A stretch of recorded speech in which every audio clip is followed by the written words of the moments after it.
Dragon God Bloodline awakening. Darkness. Thick, suffocating, velvet darkness. And then pain. A sharp, twisting kind of pain. Like someone had jammed my spine into a toaster and forgot to hit eject. Ugh. The groan escaped my lips before I even opened my eyes. My throat was dry, lips cracked. My chest burned like I'd swallowed coal. Every bone in my body screamed in protest. Was this hell? No, wait. I remember now. Sort of. The honking. The flashing lights. And then truck. Oh no, not that kind of Iseki. I pried my eyes open. Bad idea. Sunlight knifed straight through my pupils. And I hissed like a vampire waking up in a tanning salon. I rolled to my side and immediately regretted it. The ground was hard, cold, and smelled like damp straw. My fingers brushed against stone. Dirt. Some kind of mattress? No, not a mattress. A bed-shaped insult.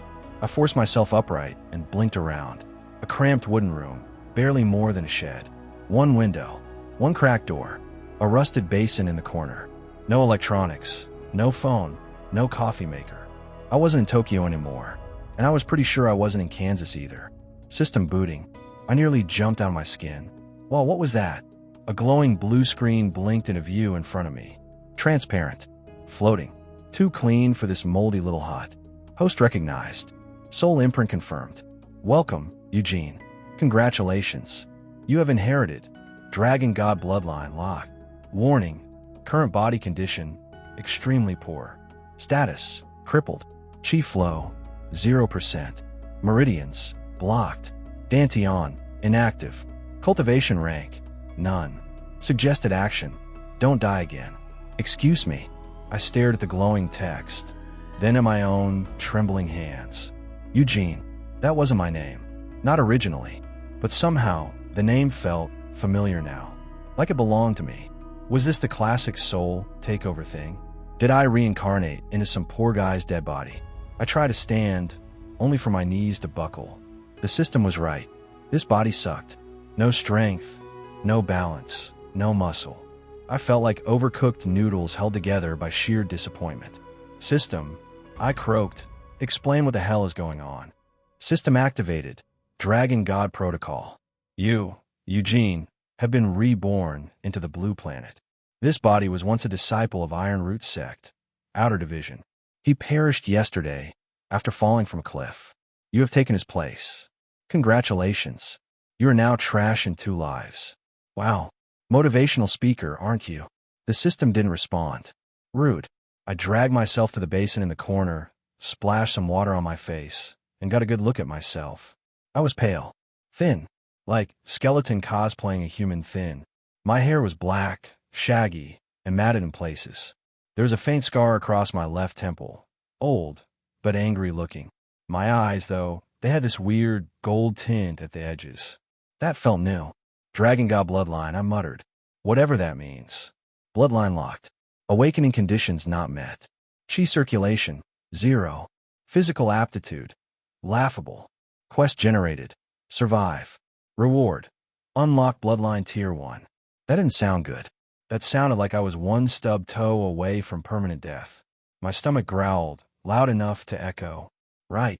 First things first. I reached under the straw mat and found a small pouch, 2 dry biscuits, and a canteen of bitter tea. Not exactly 5-star, but I was starving enough to chew bark. I scarfed it down while peeking through the slats of the door. Outside, a dusty courtyard stretched between squat stone dorms. Beyond that, mountain peaks rose like jagged teeth, cloaked in mist. People moved through the courtyard, some in gray robes like mine, others in darker, fancier ones. I watched one guy jump from rooftop to rooftop like it was normal. Yup, Cultivation world confirmed. And here I was. Eugene, the useless outer sect disciple. I had no chi, no strength, and apparently no future. But I had a system, and I had one thing I didn't have in my old life. A second chance. I stepped outside, the mountain air biting against my skin, and took my first real breath in this world. All right, Blue Planet, I said. Let's see how long it takes before you kill me again. Quest activated. Begin body refinement training. Subobjective.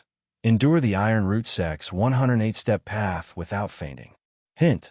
Falling down still counts as progress. I blinked. then smiled. Well, that's encouraging. And with legs that barely worked, I hobbled toward the stone path. Because if I was going to be a joke in this world too, then fine. But I'd be the one telling the jokes. I had a dream last night. It involved me reaching the top of a mountain with flowing robes, hair like windswept silk, surrounded by disciples chanting my name. Then I woke up with straw in my mouth and a rock jammed into my lower back. Reality is rude like that. The Iron Root Sect's 108-step path sounded like some ancient, mystical trial, maybe engraved with cultivation runes or filled with hidden beasts. Spoiler, it was just stairs. 108 uneven, moss-covered stone stairs climbing up the back cliff behind the outer sect dorms. I stood at the bottom, legs trembling, body already aching, and looked up. It might as well have been Everest. Subquest. Complete 108-step path without dying. Progress. 0 of 108. Oh good, I muttered. Now with a death counter. I took a breath. My ribs creaked. And I began. The first 10 steps weren't bad. I mean, sure, my thighs burned, and my lungs felt like they were learning how to breathe for the first time, but I was upright and moving. Step 20. The hallucination started. A squirrel looked at me with judgment in its eyes. I could tell it knew. It knew I was weak. Step 30. I stopped to lean on a tree and accidentally head-butted trying to stand back up. Step 45. A senior disciple passed me, floating past in a light glide, and didn't even look down. That one hurt more than the stairs. By step 60, I was crawling. My vision blurred. My breath came in ragged gasps. I was sweating through robes that already smelled like failure. System, any tips? I wheezed. Tip. Stop being pathetic. Also, focus on your breath. Match your exhale to each step. Visualize energy flowing into your limbs. You could have led with that. I adjusted. One breath, one step. Exhale on push. Inhale on recovery. I focused. Not on the pain, not on my aching legs, but on the way my muscles shook, the way air rasped through my lungs. And slowly, weirdly, I started to feel it.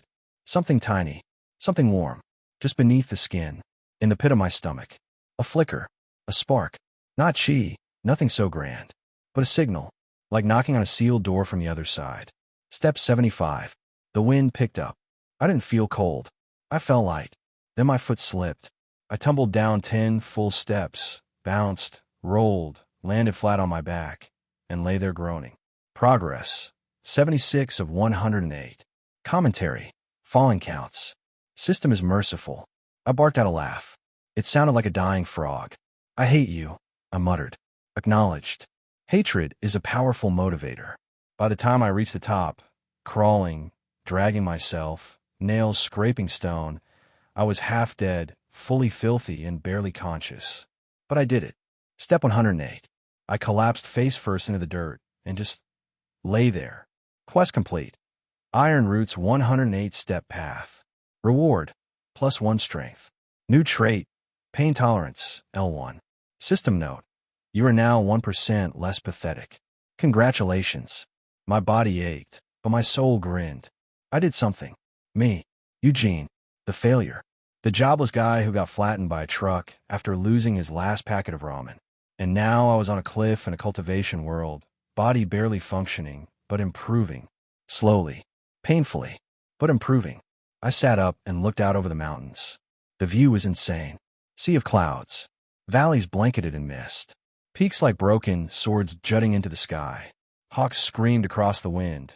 And far below, the sect buildings looked like toys. This was the world now. And I wasn't just watching it pass me by. I was in it. I wasn't special. I wasn't strong. I wasn't some chosen genius. But I was here. System notification. Bloodline resonance detected. Warning. Host is unprepared for awakening. Body condition critical. Seek foundation training before activating legacy traits. I blinked. Bloodline resonance? I looked at my hand. The gold tint in my eyes must have deepened. I caught my reflection in a patch of ice on a nearby stone. For just a second, I thought I saw scales. Nope. Nope. We're not doing hallucinations today. I need to train, I muttered. Correct. New quest. Begin foundation body cultivation. Location hint. Waterfall behind the eastern ridge. Hidden training alcove. The system showed a flickering red dot on the edge of a mental map. Of course, it was down another set of cliffs. I pushed myself to my feet, groaned, then grinned through my cracked lips. I better not die falling off another ledge. That'd be twice in 2 lives. And with that, I limped back toward the path, one aching step at a time. Let me make one thing perfectly clear. Waterfalls are liars. You hear the word and think of refreshing spring water, soothing mist, and maybe a shirtless sword cultivator meditating under the spray while his hair flows dramatically in the wind. The reality? I was currently being pummeled by 20 tons of freezing mountain water and choking on my own dignity. Gack. This system. Did you say this was supposed to help? Affirmative. Water impact therapy stimulates muscle fiber microfractures, enhancing chi circulation when paired with basic breathing techniques. In English, pain equals progress. I hated it here. The alcove behind the eastern ridge was barely a cave, just a shallow indentation in the cliff face hidden behind the waterfall. The only dry surface was a jagged stone platform jutting out from the wall, which I'd slipped off 3 times trying to sit on. I was now standing waist-deep in the icy water, the cascade crashing down on my shoulders like a personal grudge from the heavens. My skin was numb. My legs had stopped responding to normal commands. I had the vague feeling I was developing a permanent shiver. But underneath the misery, something strange was happening. Each time the water slammed into me, my body resisted a little more. Not with strength, more like with awareness. I started to notice where the pressure hit hardest, where the pain radiated from. My breathing synced, little by little, to the rhythm of the crashing water. Inhale, brace, exhale, shift. It was crude, clumsy, but it was something. I was doing it. Training. Real, honest to immortal gods cultivation training. Me, the guy who used to skip gym class if it was windy outside. System note. Body tension analysis at 43%. Keep going. You keep saying that like my spine isn't about to exit through my mouth, I muttered. Then I screamed. Not in fear. Not in pain, okay, maybe in pain. But in effort. I focused everything into my core, clenched every muscle I could remember having, and pushed against the impact of the water. Just for a second. Just to say I did. The force buckled me instantly and sent me flying backward like a soggy sack of rice. I crashed into the wall behind the pool and slid down it with a heroic squelch. I lay there, staring at the ceiling, listening to the sound of water hammering stone. Then I laughed, loud and long and maybe a little unhinged, because for the first time since waking up in this insane world, I felt alive, broken, soaked, hypothermic, but alive. And then, like fate knew exactly how to ruin that moment, I heard footsteps. I tensed and pulled myself upright. Peeking through the curtain of water, a figure stepped into the alcove. Taller than me, broad shoulders, sharp features, long black hair tied into a warrior's knot, robes that were clearly from the inner sect, with a silver phoenix embroidered over the heart. He didn't even glance at me, just crossed his arms and stared at the waterfall like it owed him money. I recognized him. Yinfay, inner disciple, genius cultivator, known for reaching foundation establishment at age 16. Rumored to be scouted by the Jade Heaven Pavilion itself. Famous for one other thing, being a massive jerk. He finally noticed me, half-drenched, shivering, bruised, and raised an eyebrow. Well, the sect really will take anyone these days. I opened my mouth, closed it, opened it again. Sorry, I didn't realize the waterfall was reserved for people with personality disorders. His brow twitched. I counted that as a win. He turned and walked toward me, slowly, like he was deciding whether I was worth stepping on. You Eugene, right? The outer sect disciple who fell off a cliff and somehow lived. Technically I died, then lived. But yeah, that's me. You're in my training ground. I'm in a hole behind a rock. You don't own nature. His hand moved so fast I barely saw it. Flicked a droplet of water off his sleeve. The air split. I felt something slam into my chest and was airborne for a second before landing hard in the mud. He hadn't even touched me. I coughed, tried to sit up, and failed. Yinfay tilted his head. When you wake up from that, leave. Then he walked away. Just like that. System alert. Minor internal trauma detected. Why you don't say. Quest updated. Survive first cultivator encounter. Progress. 100%. Reward. Awareness +1. Hidden trait unlocked. Resilience. You just don't die easily. I groaned and stared at the sky. My body ached. My pride was in tatters. But I trained today. I'd fought the waterfall. I'd even sassed a genius cultivator and lived. And now I wanted to punch that guy in the face. Someday. System quest unlocked. Defeat Lin Kai. Recommended deadline. Eventually. I grinned. Challenge accepted. The next day, my ribs still felt like someone had used them for sword practice. I was back in the courtyard outside the outer sect dorms, hunched over a bucket, hand-washing my only robe because apparently the system didn't come with a laundry function. Optional quest. Improve appearance. You currently look like a vagrant lost a fist fight with gravity. I'd argue I won that fist fight. I muttered, wringing out the robe. The other disciples around the yard gave me a wide berth. I wasn't sure if they were avoiding me because I stank or because they thought I dropped dead again. Either way, I appreciated the space. That was when he showed up, swaggering through the courtyard like he owned it. Gold-trimmed robe, shiny boots, and a smirk that could curdle milk. Wei Long, low-tier inner disciple, son of a minor elder, known for two things, being decently talented and loving the sound of his own voice. Eugene, he called across the courtyard. I didn't answer. Maybe if I didn't move, he'd mistake me for a pile of laundry and leave me alone. No such luck. He stopped in front of me, arms crossed, looking down like I was a particularly offensive worm. I heard you were alive again. How inconvenient. Oh, sorry, I said, standing slowly. I'll schedule my next death to be more convenient for you. Laughter rippled through the courtyard. Quiet, but there. Wei Long's smirk tightened. You really don't know your place. Oh, I do. It's apparently wherever you're not. He stepped forward. You're funny. Let's see if you're still funny after I break your nose. System alert. Combat imminent. Would you like to scream and run away? Y/N. I straightened my back slowly. My leg still hurt. My breathing wasn't smooth. But something had shifted.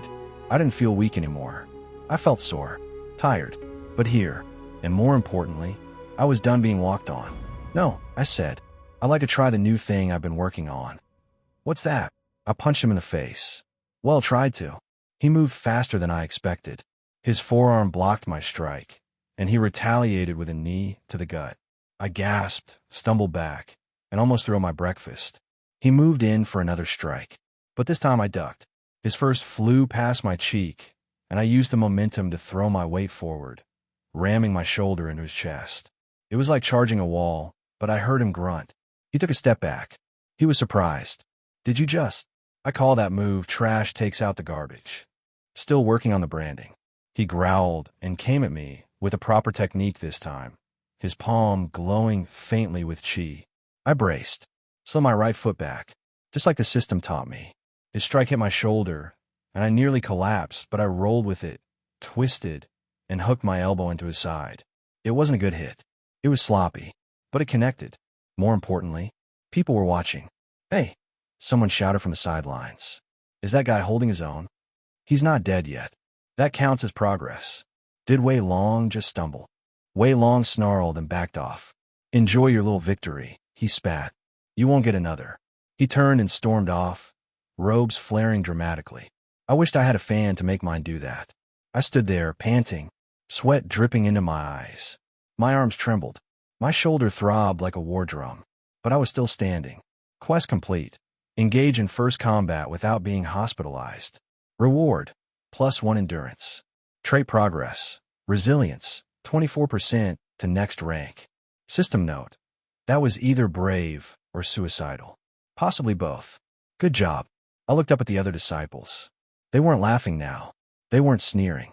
They were just watching. And for the first time since waking up in this world, I realized something.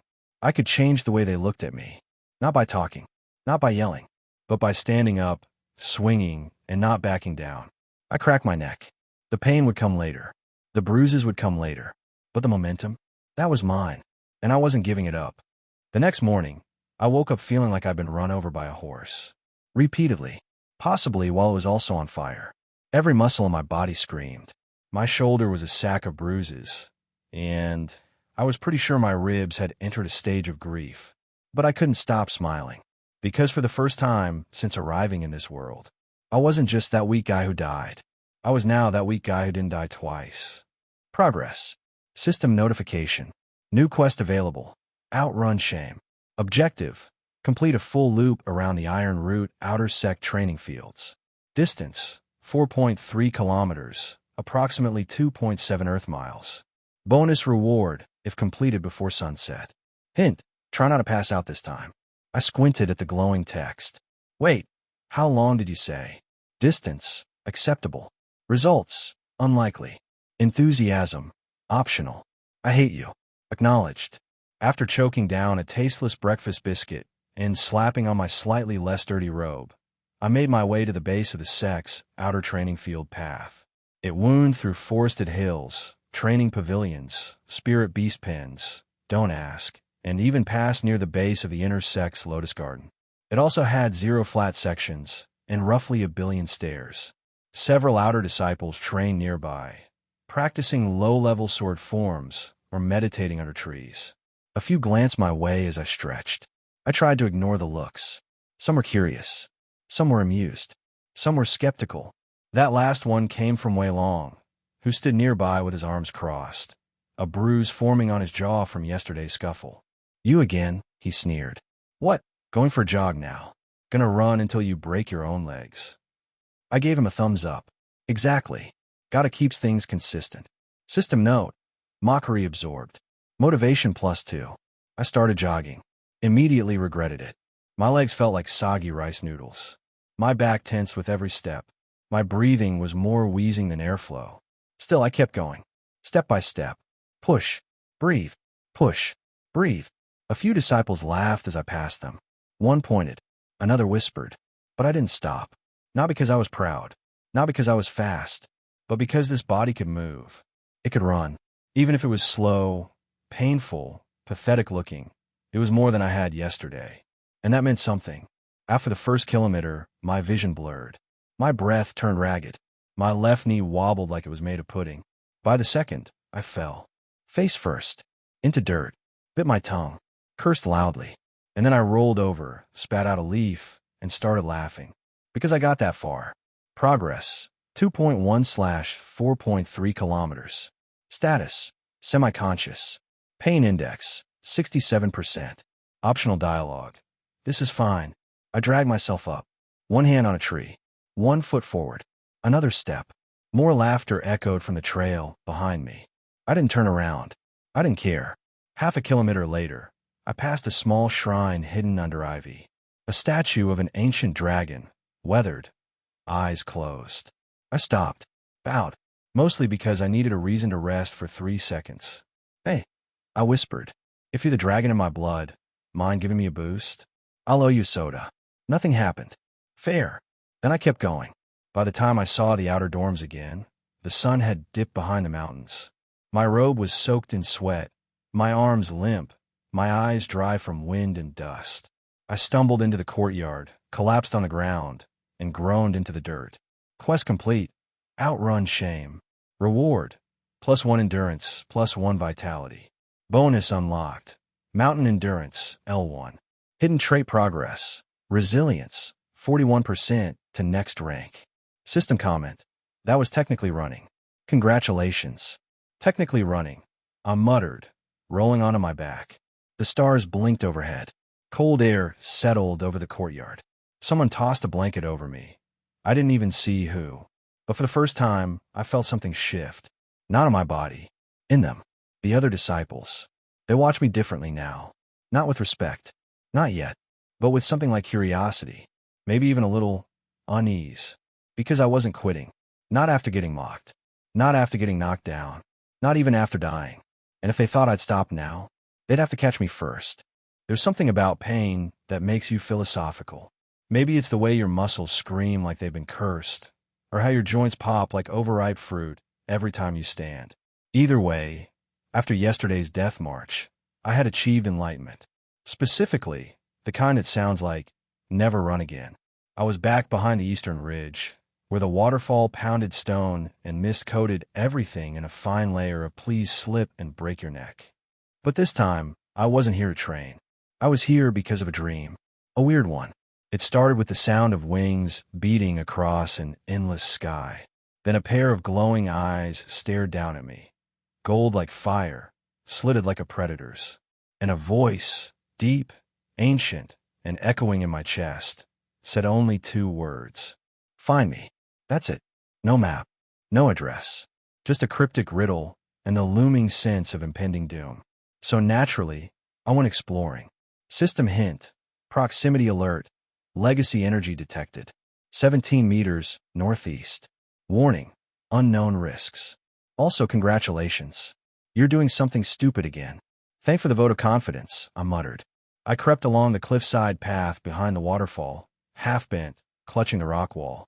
One slip, and I get a high-speed lesson in gravity. And I'd already died once that way. Thank you very much. The cave mouth was hidden behind a curtain of ivy and moss, almost invisible unless you were looking for it, which I was. Because apparently, I don't value personal safety. I ducked inside, expecting spiders, snakes, or maybe a grumpy spirit beast. Instead, I found nothing. Just a shallow tunnel, cool and dry, walls covered in faint carvings. Swirls. Flames. A stylized eye surrounded by fangs. The air smelled ancient, like dust and old incense. And something else. Burn ozone. System notification. Legacy signature confirmed. Dragon God Bloodline fragment detected. Compatibility check, 2%. Note, proceed with caution. Brain melting may occur. You can't lead with that. I stepped deeper into the cave. At the end of the tunnel, a raised stone platform stood beneath a beam of light. Sunlight filtered through a crack in the ceiling. On the platform rested a jade slip, floating an inch above the stone, glowing faintly. It pulsed when I entered, like a heartbeat. My own heart skipped. That's definitely cursed, I said, then picked it up anyway. Immediately, everything went white. I wasn't in the cave anymore. I stood in a void of burning gold.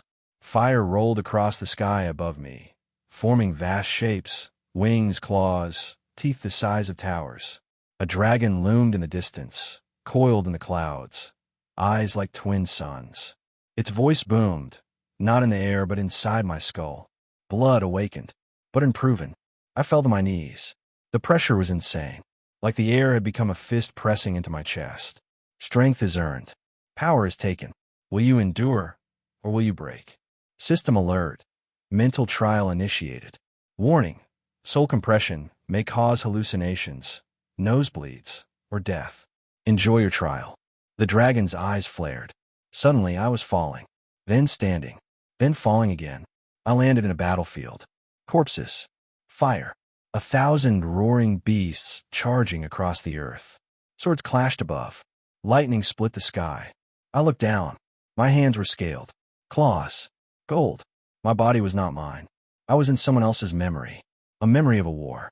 The pain hit a second later, like knives in my chest and acid in my veins. My body buckled. My vision blurred. But I held on. I bit my lip until it bled. Focused on the fire. On the storm. On the enemy. An enormous beast of bone and shadow lunging toward me. I raised my clawed hand and struck. The world shattered. I collapsed back into the cave, gasping, the jade slip crumbling into dust beside me. My chest ached. My eyes throbbed. My nose was bleeding, because of course it was. But I was alive. Barely. Trial complete. Compatibility increased. Dragon God Bloodline. 2%, 6% unlocked. New passive skill. Draconic Perception, L1. Allows faint awareness of killing intent, chi flows, and danger nearby. New trait, Fragment Resonance. Future bloodline trials will now leave fewer scars. Probably. I laughed. It sounded wet and painful, but I had a new skill. A sliver of something ancient. A spark of power no one else in the sect had. I wasn't strong. Not yet. But I was waking up. And the dragon inside me? It wasn't asleep anymore. I'd like to state for the record that unlocking an ancient, mythical bloodline hurts. Like a lot. I woke up the next morning in my sad excuse for a bed, drenched in sweat, clutching my pillow like it owed me money. My head throbbed like I challenged a gong to a screaming contest and lost. System alert. Side effects detected. Draconic Perception. L1 active. Neural adaptation in progress. Please enjoy the throbbing. Yeah, thanks, I muttered, clutching my temples. What? No morning tea and apology letter. No. Helpful as always. The cave trial had taken something out of me. I'd barely managed to crawl back to the dorm before collapsing. And now that I'd survived whatever that was, I had a new skill. Draconic perception. Fancy name, sure. But what did it do exactly? Apparently, it let me faintly sense killing intent and chi movement around me. Cool, right? In theory, yes. In practice, it was like leaving your phone on vibrate and then tying it to your forehead. Every time someone passed my room with so much as a grumpy thought, my skull pulsed. I staggered out into the courtyard mid-morning, squinting against the sunlight like a hungover vampire. My robe was inside out. I hadn't even noticed until someone pointed. Eugene? You okay? Asked one of the outer sect girls nearby, Lon, I think. She was the one who usually practiced sword forms near the old tree. Define okay, I said. Are we talking spiritually? Emotionally? On a chi level? She blinked. You're bleeding from your nose. That tracks. System note. Host's nervous system is adjusting. Please avoid combat, emotional conflict, or eye contact with overly aggressive chickens for 24 hours. Wait, what's this about chickens? Then I heard it. A sharp, sudden pulse of killing intent, cutting across the courtyard like a blade. My whole body locked up. I turned my head and saw him. Yinfay. Perfect posture. Immaculate robes. A face sculpted by smugness itself. He was walking with a group of inner disciples, casually talking, laughing, but every now and then I saw his eyes flick around. Calculating. Cold. When he passed by a younger disciple who bowed too slowly, that chill pulse of intent surged again sharp as a knife to the throat. And I felt it, like cold metal brushing against my spine. Passive triggered. Draconic perception. L1. Killing intent detected. Moderate. Source. Yinfay. Asterisk recommendation. Do not provoke unless you have a death wish. Or a very good backup plan. I dropped my gaze. Not in fear. In strategy. Let him think I was still nothing. Let him keep underestimating me. He passed by without a word, but I swear, just for a second, his gaze lingered. Like he sensed something too. When he was gone, I finally exhaled. Lon stared at me. You okay? You look like you were going to throw up. Was just admiring the local aura of doom, I said, wiping my nose. Don't worry, it's an internal thing. Later that afternoon, I tested the passive again by meditating near the sparring fields. It was enlightening. Whenever a fight started, I could feel it before the blows even landed. The intent behind strikes, the shift in chi, the tension in the air. Not perfectly, not clearly, but enough. Enough to dodge early. Enough to see patterns. It wasn't strength. Not yet. But it was awareness. And awareness was the first step to control. System notification. Draconic perception has begun syncing with host's reflex grid. Progress. 11%. Side effects may include paranoia, insomnia, an increased desire to glare dramatically at people. Perfect. I muttered, stretching out my legs. Just what I needed. Bonus brooding unlocked. That night, I returned to the waterfall cave. Not for a trial, but to sit. To listen. To breathe. I didn't know what the dragon inside me wanted yet. But I could feel it watching now. Waiting. Somewhere far above, hidden behind layers of fog and stone, an elder of the Iron Root sect stirred. His eyes opened. Faint gold shimmered within them. The bloodline's resonance has begun again, he murmured. He turned toward a faded tapestry, depicting a golden dragon split across a battlefield of stars. It survived after all. Let's talk about chi, the life force of the world, the energy that flows through all living things, the cosmic river of power that cultivators refine to fly, shoot lightning, and explode mountains. You know, the usual. What no one tells you. It's gross. Like, internally gross. I was seated cross-legged inside the waterfall cave again, my new favorite spot to suffer, and I'd finally unlocked a beginner breathing method through the system. Technique unlocked. Iron Root basic breathing manual. Rank, trash, literally the lowest possible classification.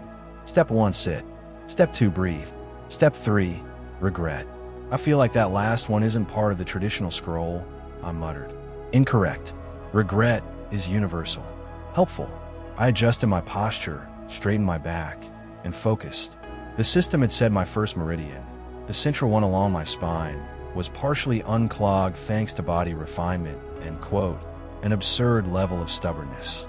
So now, it was time to draw in chi from the air and try to circulate it. Simple, right?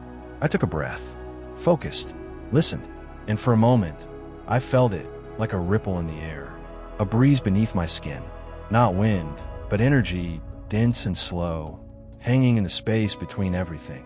I opened a mental door and invited it in. It accepted, and then immediately attacked me. GKK. I fell sideways, choking, clutching my chest as my meridian lit up like someone had poured hot chili oil into my spine. System alert. Chi flow unstable. Host lacks proper internal conditioning. Pain level, moderate to hilarious. I flopped around like a dying fish for several seconds before managing to sit back up, eyes watering, throat dry. Okay, so maybe sip the chi next time, I wheezed. Not chug it like an idiot. Second attempt, slower, more careful.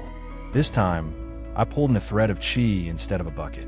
I guided it with breath, down through my nose, across my lungs, and toward the base of my spine. It burned, but it moved, like dragging a hot coal through a rusty pipe. I focused, breathed through the pain, ignored the spots in my vision. The system pinged again. Progress. 9% chi cleansing of primary meridian. Status. Filthy. Like impressively so. Gee. Thanks. Commentary. You are the human equivalent of a clogged drain, but less charming. I didn't stop, because something in me had shifted. As the chi threaded deeper, I could feel the blockages, old wounds, scarred channels, tangled knots of spiritual junk from whoever this body used to belong to. I didn't know his story, but I knew he'd given up. I wasn't going to. I forced the chi forward, a little more each breath. It hurt. It burned. But beneath the pain came a trickle of relief, like clearing a blocked nose. A flow, however small, returned.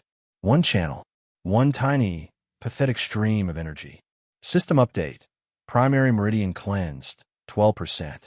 Chi circulation established. L1, novice level.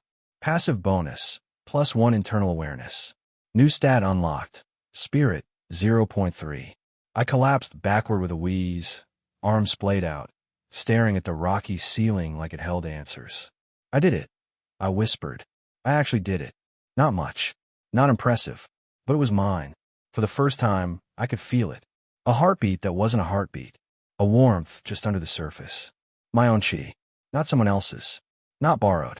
Not from pills or blessings. Earned. I limped back to the dorms later, practically glowing with exhaustion and pride. Lon passed me on the path and blinked. Eugene, are you okay? I gave her a thumbs up with a trembling hand. Just spiritually exfoliated. I feel like a new corpse. You smell like one, she said with a smirk. Fair. I stumbled into my room, collapsed on a mat, and let out a long, deep sigh. System comment. Congratulations. You are now officially better than trash. Slightly. I smiled. It was working. Slowly. Painfully. But it was working. And someday, I wouldn't just feel chi. I'd command it. I don't like meetings. In my old life, I once sat through a mandatory staff meeting about how to stack soup cans for optimal customer engagement. That meeting made me question reality itself. But I'd take 10 of those over this.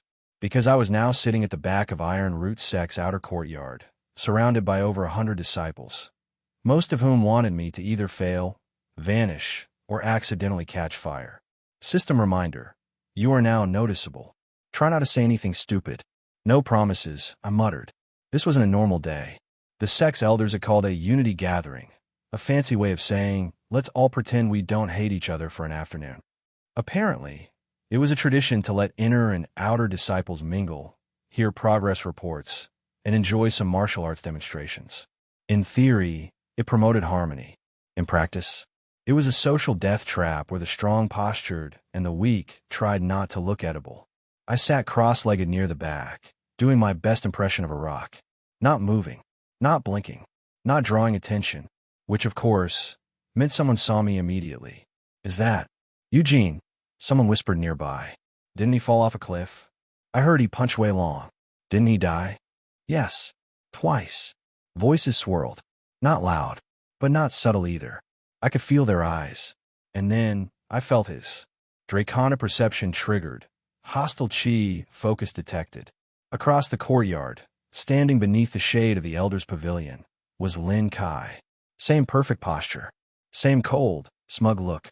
Except this time, his gaze was aimed directly at me. And he wasn't smiling. Intent level. Suppressed. Predatory. Recommendation. Act harmless. Or at least moderately pathetic. I slouched a little. Crossed my arms. Tried to look unthreatening. Like a pigeon with anxiety. From the side of the courtyard, an elder in brown robes stepped forward and cleared his throat. Elder Tao, head of the outer sect, and the only one who hadn't looked at me like I was mold on rice. Today, we recognize the progress of our young cultivators. Strength must be earned, discipline cultivated, and honor preserved. Let all disciples strive to embody the roots of iron. Firm, hidden, enduring. Polite applause. Then, the real show began. Inner disciples were invited to demonstrate techniques, flashy sword styles, roaring palm strikes, even a fireball or two for dramatic flair. People oot and ought. I mostly try not to fall asleep sitting up, until I heard my name. Outer disciple Eugene, Elder Tao said, scanning a scroll. You've recently been noted for completing the 108-step path and engaging in a spar with Disciple Wei Long. Crap. No. This is a mistake, I said, half standing. Surely, that was another Eugene. Common name, really. Extremely common. You will come forward, he said. I did not come forward. But two disciples behind me picked me up and carried me forward like they were hauling a sack of turnips. I didn't resist, partly out of strategy, mostly out of despair. I stood now in the center of the courtyard, under the gazes of elders, disciples, and that very, very smug Lin Kai. Elder Tao nodded. You've shown effort, discipline, endurance. You are to be acknowledged. Oh, okay. That wasn't so bad. And tested. There it is. From the pavilion, a voice rang out, smooth, calm, with just enough smugness to make your teeth itch. I volunteer, Lin Kai said, stepping forward. And the courtyard froze.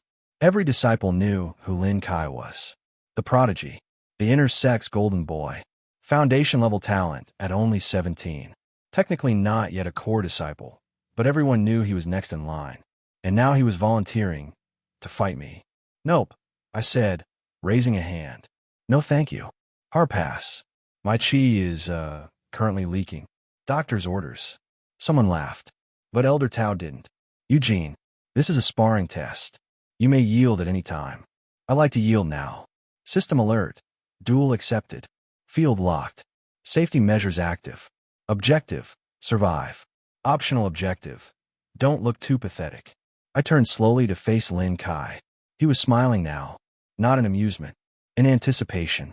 It's nothing personal, he said, stepping into the ring. But people are starting to talk. About a certain outer disciple punching one of my friends. Maybe he deserved it. He did. But still. We bowed. I assumed a stance. It was wrong. I was making it up. He flicked his fingers and sent a gust of chi my way. Just wind, but sharp. A warning. I dodged it by falling. Completely on accident. Laughter. Lin Kai sighed. Try to make it entertain. System comment. I believe in you. That makes one of us. And just like that, the duel began. There are moments in life where you think, this is fine. Getting hit by a truck. Fine. Waking up in a dying body. Less fine, but manageable. Being challenged to a public duel by a chi-wielding, intersect genius with enough raw power to crack stone? Not fine. Extremely not fine. In fact, I was currently hiding behind the outer sect herb shed, pacing in panicked little circles while the system tried, and failed, to calm me down. System notification. Duel countdown. 48 hours remaining. Opponent. Lin Kai. Rank. Foundation stage initiate. Known techniques. Wind palm. Piercing flow step. Phoenix blade art. Host rank. Technically alive. Why did I agree to this again? I whispered, crouching behind a barrel of fermented ginseng. You didn't. I did. Someone had to. Great. Love that for me. I had 2 days. 48 hours to not die. Less if Lin Kai decided to preemptively vaporize me for fun. So, I did the only logical thing. I went to the black shed. That's what everyone in the outer sect called the little alchemy hut near the compost pits. It was run by a wrinkled old man named Uncle Bai, who may or may not have been alive depending on the week. The place smelled like burning hope and overcooked soup. I knocked once. A grumble answered. Closed. I'm going to get turned into a pancake by Lin Kai. Still closed. I'll give you that meat bun I've been saving. Silence. Then the door creaked open. Uncle Bai looked like a shriveled mushroom wrapped in a robe 3 sizes too big. One eye was permanently squinted. The other was currently glowing faintly. Show me the bun. I handed it over. He sniffed it once, nodded, then pointed to a cluttered shelf. Pick one. The shelf was chaos. Bottles, jars, little pouches. Nothing labeled. Everything looked like it had expired 5 spiritual years ago. I picked the one that had a faint shimmer and a tiny dragon carved into the cork. Because of course I did. Instructions. I asked. Don't die. Uncle Bai said, already chewing the bun. Fair enough. I left, uncorked the vial, and stared at it. The liquid inside was purple. Like, aggressively purple. It fizzed when I tilted it. A few tiny bubbles floated up, hissed, and popped into the shape of angry clouds. System scan. Unknown elixir. No records found. Warning. Possible benefits include energy boost, temporary strength enhancement, muscle growth, or spontaneous combustion. I stared at it for 3 long seconds, then drank it, because I am an idiot. The taste hit like a punch to the tongue from a sour plum wearing brass knuckles. I gagged, coughed, dropped to my knees as heat surged through my veins. My body lit up. Not literally, but I could feel something burn inside me. Not chi, not pain, power. For exactly 7 seconds. Then I burped and released a puff of glowing green mist. Oh no. System alert. Alchemical reaction detected. Initiating emergency detox. Warning. You have temporarily entered the state known as spiritual bloat. What does that mean? I was cut off by gurgling in my stomach and a sudden need to run. Not from danger. From digestion. 15 minutes later, I emerged from the forest, hunched over, pale and trembling, smelling faintly of mint and regret. Well, I wheezed. I definitely don't need to eat for a week. System comment. On the bright side, your internal organs are now spotless. Cleansing success. Stat bonus. Constitution +1. Side effect. Random chi surges for 12 hours. Do not attempt precision techniques. Or walk near anything flammable. I staggered back to the dorms, my skin tingling with unstable energy. Every few minutes, my fingertips sparked. My hair stood on end. One time, I sneezed and blew out a candle from 10 feet away. At this point, the other disciples just gave me space. Eugene, Lon said cautiously, spotting me glowing faintly under a tree. Are you okay? Define okay, I said, twitching slightly. Never mind. I spent the rest of the night trying to meditate, sitting on a flat stone and humming to myself like that would keep me from exploding. And maybe it worked, because the next morning, I opened my eyes, and the chi was gone. No more sparks. No more gurgles. No more side effects. But something had changed. Something deep. System update. Host body has adapted to spiritual volatility. New trait gained. Fool's fortune. Occasionally survives things you absolutely shouldn't. Trait synergy. Resilience plus Fool's fortune. Combo passive. Undying idiot. I didn't know whether to be proud or concerned. Either way, I stood, stretched, and smiled. I was still here. Still alive. And tomorrow, I was going to fight Lin Kai. Win. No chance. Survive. I was getting pretty good at that. I once thought the worst conversations in life involve customer complaints, like, this broccoli isn't green enough, or, your face ruined my shopping experience. I was wrong, because I just had a conversation with a sword, and it insulted my entire lineage. It started with the cave again. Same waterfall, same mossy path, same head injury from slipping on a wet rock on the way in. Some traditions are sacred, but this time, I wasn't here to train or meditate. I was here to hide. Tomorrow was the duel with Lin Kai, the golden genius, the elegant murder swan, and I was, well, me. So naturally, I thought, let's find something ancient and mysterious that might kill me. Again, that's when I saw it, half buried under a pile of old robes and collapsed stone, resting at the edge of the cave, a sword. Its hilt was cracked, the leather grip frayed and stained. The blade itself was chipped, blackened near the edges, and humming faintly, like it had opinions, which in hindsight was my first red flag.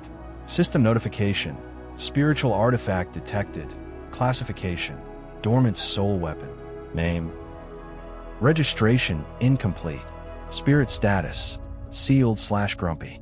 Caution, soul bonding may result in ego damage. Or worse, grumpy, I muttered, crouching beside it. Yes, worse than the system. Absolutely. I reached out and touched the hilt, and immediately the world shifted. I found myself standing in a gray void, surrounded by the faint echo of wind. Across from me floated a shimmering outline of the sword. Only now it hovered upright, its form radiant, blade unbroken. Then it spoke. Ugh, another idiot. The voice was dry, ancient, and dripping with sarcasm, like a very old professor who hated modern students. Hi, I offered, raising a hand. Eugene, frequent near-death experience enthusiast. I am Blade of Whispers, last forged under the falling sky, temper of moonlight, sworn companion of the ninth flame. Do you have a nickname? No. Can I call you Wispy? Absolutely not. Wispy it is. The sword buzzed with what I could only describe as psychic offense. You are not worthy. You are not even close to worthy. You don't even have a sword callus. I looked down at my hand. Okay, yeah, but emotionally I'm very calloused. That does not count. System notification. Minor soul resonance detected. Bond not rejected. Compatibility. Inexplicably above 0. See? I grinned. Even the system believes in me. Correction. System believes in dumb luck. The sword's spirit floated in front of me, pulsing once. Fine. I'll stay. For now. Not because of your charm, but because I am bored and sealed. But let this be clear. If you die tomorrow, I will be extremely disappointed. Wow. Supportive already. I blinked. The void disappeared. I was back in the cave, hands still resting on the sword's hilt. It glowed, faintly now warm, pulsing in rhythm with my heartbeat. System update. Spiritual artifact acquired. Whispers hardbound. State. Sealed. Functions limited. Personality. Difficult. Passive effect. Plus 5% spiritual resistance. Plus 2 sarcasm aura. I lifted the sword. It was heavier than it looked. Not in mass, but in presence. Like carrying a very judgmental mentor who also wanted a nap all the time. Still, it felt right. I gave a few swings. Slow, clumsy but steady. The edge hummed as it cut the air, like it was saying, "You call that a swing? Don't start." I muttered. "We've got a duel tomorrow." "Oh good. A chance to watch you flop around like a fish holding a stick." I didn't ask for a coach with attitude. And yet here I am. Try not to bleed on me. I sheathed the blade. Well, wrapped it in cloth and strapped it to my back. No proper sheath yet. But I had a sword now. A spirit sword. It hated me, and I already kind of loved it. The next morning, the sky was clear. The sect courtyard was filling with spectators. The duel was coming. But I didn't feel alone. I had my fists. I had my stubbornness. And now, I had a grumpy, ancient, semi-sentient sword. What could possibly go wrong? I've learned something important about cultivation sects. Everyone is trying to kill you, impress someone, or pretend they're too cool to care, which usually means they're trying to kill you while looking impressive and emotionally detached. I was doing none of those things. I was hiding behind a tree. Again. Look, in my defense, the sect courtyard was packed. Today was the duel. The duel. The one where I, a recently upgraded spiritual cockroach, was set to spar with Lin Kai, the golden child of murder fashion. So yeah, tree was. System reminder. Public combat begins in 1 hour. Heart rate, elevated. Mental clarity, slightly above goldfish. Thanks for the check-in, I muttered. You're welcome. Try not to cry in public. Again. But even trees and sect courtyards aren't safe. Because that's when she showed up. I sensed her before I saw her. Draconic perception, pinging faint chi pressure, steady and low, like a coiled spring. Not hostile. Not exactly. But watchful. I turned and saw a girl sitting cross-legged on a stone, just a few meters away. She wore the pale green robes of a beast cultivator, marked with a silver sash. Her black hair was pulled into a simple braid, and her eyes, cool gray, moved across the training field with surgical calm. Beside her curled a small creature. Furry, fanged, glowing eyes. Something between a cat, a fox, and a death wish. System scan, Limei. Beast division, inner disciple. Spirit companion. Rank 2, storm fawn cub. Warning, do not pet. She noticed me looking. I tried to wave casually. It came off like a dying crane, flapping one wing. She didn't wave back. Instead, she said, "You're Eugene, right?" "Depends on who's asking," I said. "If it's debt collectors, I'm someone else entirely." No smile. "Tough crowd. You're the one dueling Lin Kai," she said. It wasn't a question, more like a slow verbal eulogy. "That's me. Local idiot. Professional target dummy." Now she looked at me properly. Eyebrows slightly raised. "You joke. That's good. It might help dull the pain." "Great. You're fun." Draconic perception. Emotion thread detected. Curiosity. Trace respect. Trace pity. That last one stung. "I've seen him fight," she said. "He doesn't hold back. Even in sparring. Especially with people who disrupt his image. So I've noticed." She stood, brushing off her robes. The storm fawn cub hissed lazily but stayed curled by the stone. Limei stepped closer, her eyes on me like she was assessing a wounded animal that might bite. "You've got something unusual," she said. "Your chi pattern is off. It vibrates wrong. Could be gas." "That's not what I meant." "Still possible." Her mouth twitched. Almost a smile. "You should forfeit." There it was. The moment. The obvious choice. The reasonable, rational, non-suicidal path. I shook my head. "Nah, I'm kind of getting into the whole public embarrassment lifestyle." "Then at least do this." She stepped forward, pulled a small silver bottle from her belt pouch, and pressed it into my hand. "It's a chi stabilizing salve. Apply it to your wrists and neck before the duel. It won't make you win, but it might help you stay conscious." I blinked at her. "This isn't poison, right?" "Only if you eat it." "Good to know." She turned to leave. "Hey," I called after her. She paused, looked back. "Why help me?" I asked. She shrugged. "Because you're either an idiot or a lunatic. And this sect could use more of both." System comment. Possible ally acquired. Or future headache. Hard to tell. I watched her walk away, Storm Fong bounding after her like a smug lightning gremlin. I looked at the bottle in my hand, then at the sky. The sun was climbing. Time was running out. And I was walking into a fight I couldn't win. But maybe, just maybe, I didn't have to lose. There's something deeply unsettling about knowing you're going to get publicly beaten within the next 12 hours. It's like being a birthday cake with a sign that says, "Please punch me." Also, I'm flammable. Everyone in the outer dorms knew by now. The duel. Eugene versus Lin Kai. Trash versus treasure. And me? I was preparing the only way I knew how. By punching a rock. Again. And again. And again. Training method detected. The system said with what I swore was a hint of concern. Warning. Bone stress threshold nearing limit. "I know." I muttered, sweat dripping from my forehead. "You're going to fracture your hand." "I know. You'll be useless in the duel." "Good. You're insane." "Thanks. I didn't need my hands to win tomorrow. Because I wasn't going to win. I was going to last. That was the goal. Not victory. Just survival. Just enough of a fight that no one could call me a coward. Just enough pain to prove that I had the right to be here, even if I wasn't born with golden bones and phoenix breath. I rotated my shoulder and threw another sloppy punch, using the core momentum the system had taught me. Shift the hips. Anchor the feet. Drive the energy up the spine. Crack. The skin on my knuckle split. Not the first time. Blood smeared across the stone. I gritted my teeth and threw another. Later, I collapsed in the grass outside the training field, panting, arms trembling. The stars were starting to peek through the clouds overhead. Cold air drifted across the mountain. And for the first time, I felt the burn of chi within me. Not dangerous. Not unstable. Just ready. System notification. Internal chi flow. 3% circulation stabilized. Body refinement. Novice tier. Early phase. Minor trait gained. Pain endurance.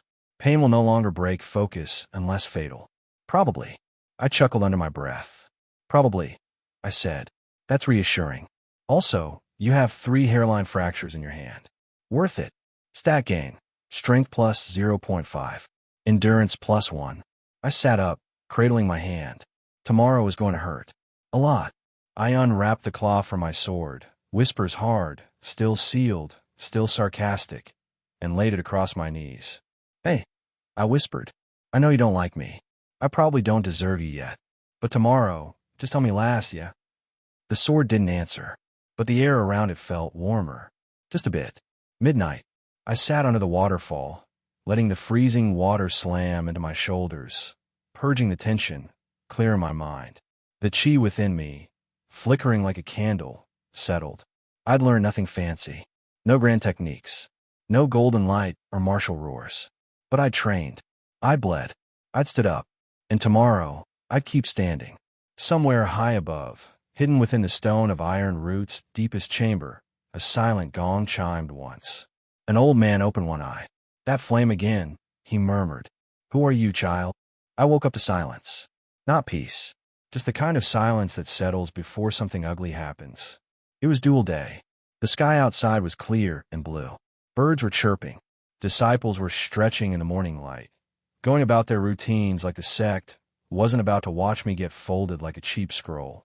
I got dressed slowly, wrapping my hand, still bruised from last night's training, strapping my sword, whispers hard, still sealed across my back. The salve May had given me was cool and sharp, tingling when I rubbed it into my wrists and neck. My chi stirred in response, just a whisper, just enough to say I'm awake. System reminder, duel countdown, 2 hours. Conditions, public audience. Tear gap, severe. Victory chance, less than 1%. Suggested objective, impress. Survive. Shake the sky. Shake the sky. I muttered. Little ambitious, don't you think? That was meant figuratively. Mostly. The sect courtyard was already busy. Word had spread Eugene, the trash disciple, versus Lin Kai the golden boy. Some were here to see a massacre. Some were here for gossip. Some were just bored. I ignored them and made my way toward the open-air training platforms on the lower slope. Stretch. Breathe. Move. Shake out the tension. That's when trouble found me. 3 outer disciples, ones I vaguely recognized as part of Wei Long's little peanut gallery, stepped in my path. Oh look, one of them sneered. The walking corpse lives. Should have stayed in the grave, another added. I didn't answer, just walked forward. The biggest of them, Huolin, I think, put a hand on my chest. You think you're something now, he said. Just 'cause the elders are watching. I looked at the hand, at him, then stepped back. Draconic perception triggered, killing intent. Low. Threat level. Manageable. I could have walked away. Should have. But something in me shifted. All the bruises. All the night's training in secret. The cave. The blade. The trial. The system. The dragon. And for a second, just one, I let it bleed through. I let the pressure inside me rise. The air snapped. Huolin flinched back like he'd been slapped. The other 2 staggered. A faint shimmer curled off my skin, like heat haze but gold. Just for a moment. My voice was quiet. Steady. Move. Huolin's mouth worked silently. Then he stepped aside. I walked past them, heart pounding, every muscle taut. System alert. Bloodline pulse released. Spiritual pressure detected by 7 individuals. Passive gained. Instinctive presence, L1. Intimidation increases when battle ready. Behind me, one of them whispered, "Did you see that?" Another muttered, "That wasn't just chi." And the whisper began to spread. Eugene, that outer disciple. Something's different. I trained in silence for the next hour. Just movements. Breath. Balance. Feeling the sword in my grip. Whispers had said nothing. But the blade was warm. And I could swear as I struck the air again and again, its hum changed pitch. Like it was watching. Waiting. Approving. Then the bell rang. A deep, echoing chime across the courtyard. It was time. I strapped the sword to my back, straightened my robe, and walked toward the arena. Not as a lamb to slaughter, but as something else. Something just starting to wake. The courtyard was packed. Disciples lined the steps, the rooftops, even the trees. Outer, inner, even a few elders up on the high pavilion. A quiet buzz ran through the crowd. Not loud, not mocking, just expectant. They weren't here for a fight. They were here for a spectacle. I stood at the edge of the central dueling platform. Flat stone ringed by carved talismans, crackling faintly with chi containment seals. The kind that stopped fights from spilling into the crowd or vaporizing anyone important. System notification. Arena ward detected. Combat regulated. Fatal strikes locked. Pried not protected. Thanks, I muttered. Across from me stood Lin Kai. Immaculate. Serene. Robes crisp. Sword sheathed at his back. His posture casual, but his chi flowed like a slow tidal wave. Steady, deep, and deadly. He looked at me with mild interest, like a man admiring a bug before stepping on it. Outer disciple Eugene, he said, voice clear across the courtyard. You've caused quite a stir. I try, I said. Branding's important. He smiled faintly. You may yield now and keep your dignity. I stepped into the circle, raised my hand. Ready when you are, princess. A bell chimed. The match began. He moved first, fast, a blur of silver and wind. I barely raised my arm before the first strike landed. A gust of chi slammed into my side, sending me skidding across the arena. I rolled twice, gritted my teeth, and forced myself to my feet. Pain flared, but nothing was broken. Yet, system, light injury, muscle strain, chi containment successful. I didn't respond, didn't have time. Lin Kai was already in front of me again. A second strike, this time a palm wreathed in chi. I ducked, barely, and countered with a wild, low kick. He sidestepped like he'd been expecting it for days. You have heart, he said, but that won't help you here. He drew his sword. Thin, elegant, glowing faintly at the edge. Phoenix steel. He slashed once, too fast to see. Pain blossomed along my arm. My robe tore. A shallow cut opened near my shoulder. I staggered back, raising my guard. Think, damn it. I couldn't win trading blows. Couldn't match his speed or power. But maybe I didn't need to. I reached over my shoulder and unwrapped Whisper's hat. The sealed sword gleamed dully. The spirit within it stirred. You're going to die, it said in my head. Spectacularly. Yeah, I whispered. But let's make it worth watching. I charged. He moved to intercept, blade raised, stance tight. I feinted high, then dropped low, slid past him, let the momentum carry me, and whipped the blade in a horizontal arc. Not for damage, but distraction. It worked. He twisted, blocked, but not perfectly. My elbow cracked in his ribs. A real hit. Nothing deep, nothing damaging, but a hit. He backed off, eyes narrowing. The crowd stirred. Maybe this wasn't going to be a mercy kill, after all. We circle now. Slower. Me breathing hard. Him watching. System alert. Bloodline pressure building. Minor leak detected. I felt it. Warmth crawling up my spine. My pulse accelerated. My fingers trembled. The dragon inside me was watching. And for a second, I let it look back. Lin Kai struck again. A rapid combo. Blade, elbow, reverse sweep. I blocked the first, dodged the second, took the third to the ribs and collapsed. Dust flew. Gasps echoed. He stood over me now, sword poised at my throat.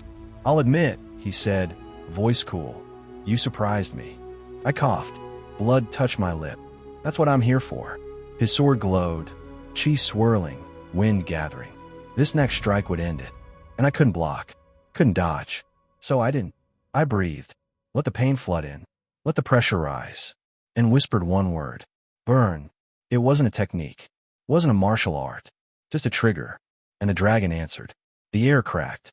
A pulse erupted from my body, gold, hot, and raw. Lin Kai flinched, stumbled back a step, eyes wide. My aura, no, something deeper, exploded, washing over the arena like heat lightning. Gold shimmered in the dust. My eyes burned. System notification. Dragon God Bloodline pulse released. Level 1. Trait unlocked. Blood flare. L1.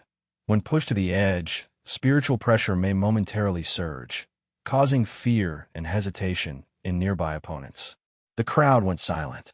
Even Lin Kai looked uncertain now. I stood, slowly, sword dragging behind me, shoulders hunched, blood in my mouth. But I was standing, still standing. He didn't swing again. Instead, he stepped back, sheathed his sword, and bowed. Not mockingly, respectfully. I withdraw, he said. Gasps rippled through the crowd. Elder Tao stood. This duel ends. No victor. No shame. I collapsed as soon as the war dropped. Juan caught me. I didn't even know she was there. You're insane, she muttered, steadying me. I hear that a lot. Later, in the silence of the infirmary, as I drifted into unconsciousness, the system pinged again. Arc complete. The deadweight disgrace. Eugene. Rank. Outer disciple. Cultivation. Body refining. Early phase chi circulation. 5% stabilized bloodline sync. 8%. Reputation. Rising enemies. Gaining allies. Curious.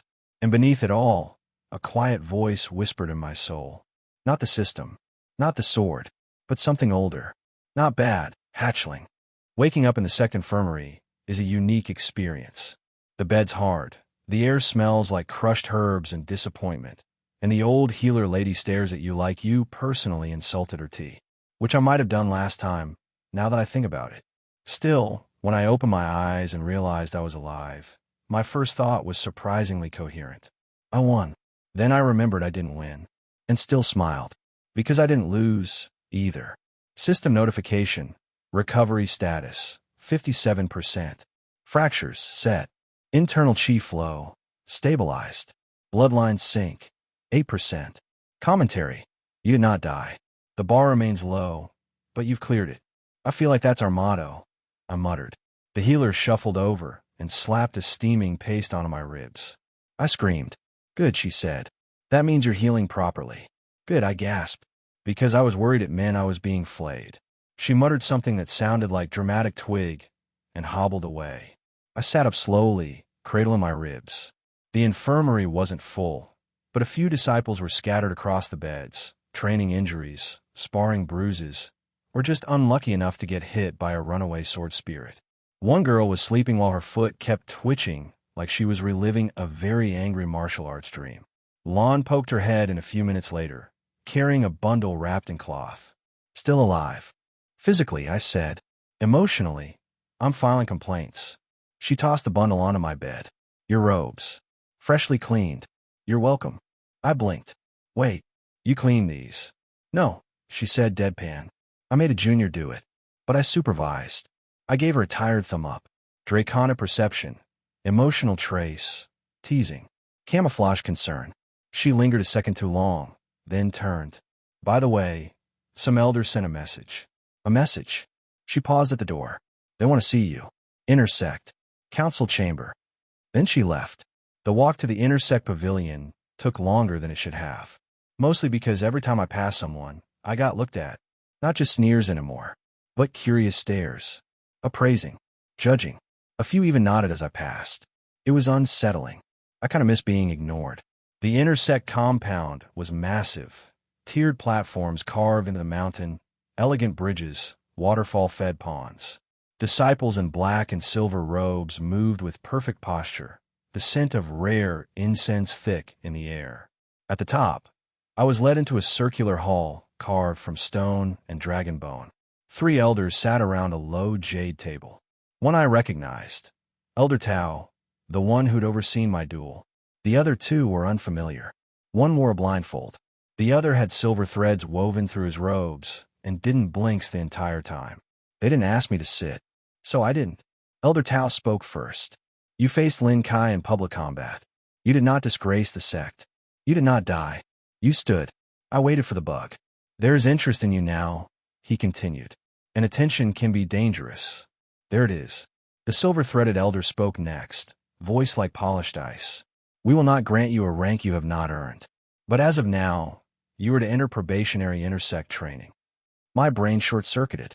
You mean, I'm promoted? Temporarily, said blindfold elder. You are now what we call a wild card disciple. Which means, you have no backing, no clan, no bloodline support. You will be granted access to training grounds, not resources. You will fight for every scrap. I blinked. Sounds familiar. They didn't laugh. Don't disgrace us, Tao said. You'll be watched. System alert. New title, Wildcard Disciple earned. Access.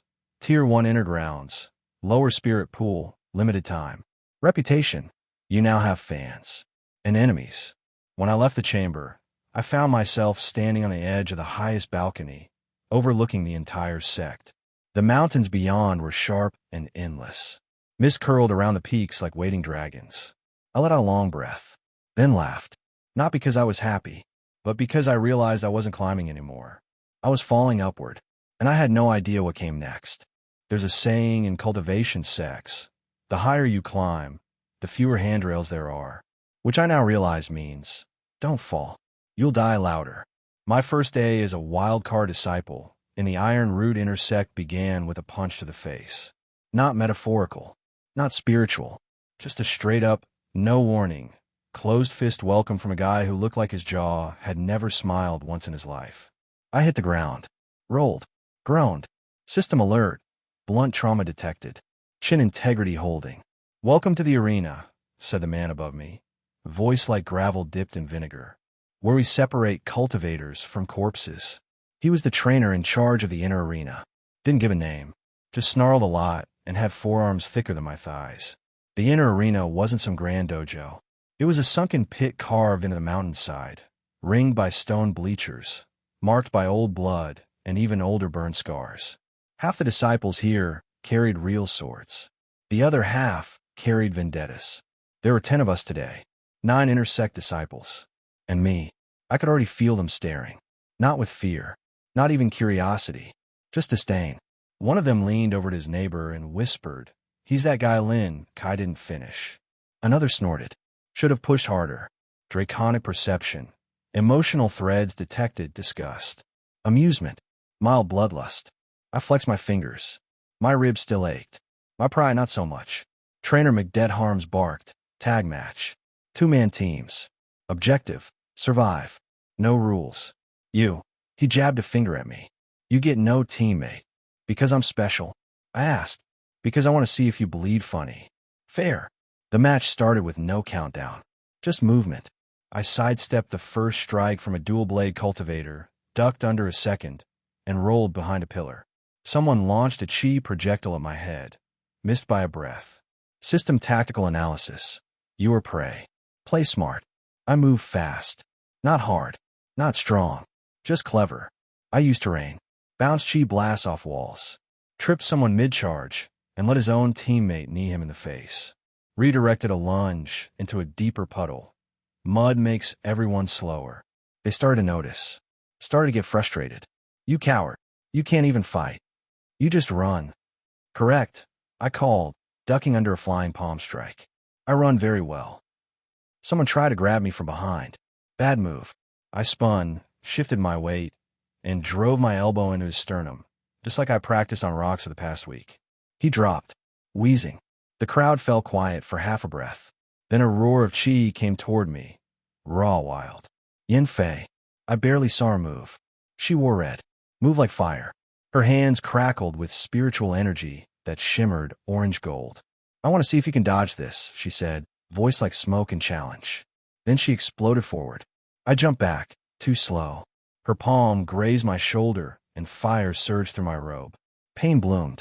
My back screamed. I fell, rolled, slammed into the far wall. System alert. Burned tissue. Blistering. Minor chi interference.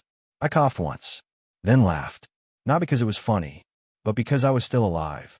She tilted her head. "Why are you laughing?" "Because that was a really good hit." She blinked, then grinned. The match ended with me flat on my back, breathing hard, smoke still rising from my shoulder. Trainer McDeadharms loomed above me. "You survived. You're ugly to watch, but you survived." I gave him a thumbs up from the ground. System update. Survival objective complete.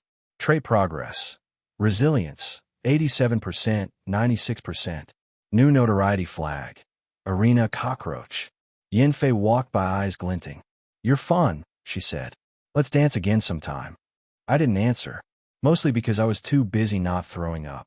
Later, as I limped back toward the training dorms, I heard whispers trailing behind me. He didn't lose. He didn't win either. Yeah, but he didn't lose. And for now, that was enough. You ever get invited somewhere and immediately realize it was a trap?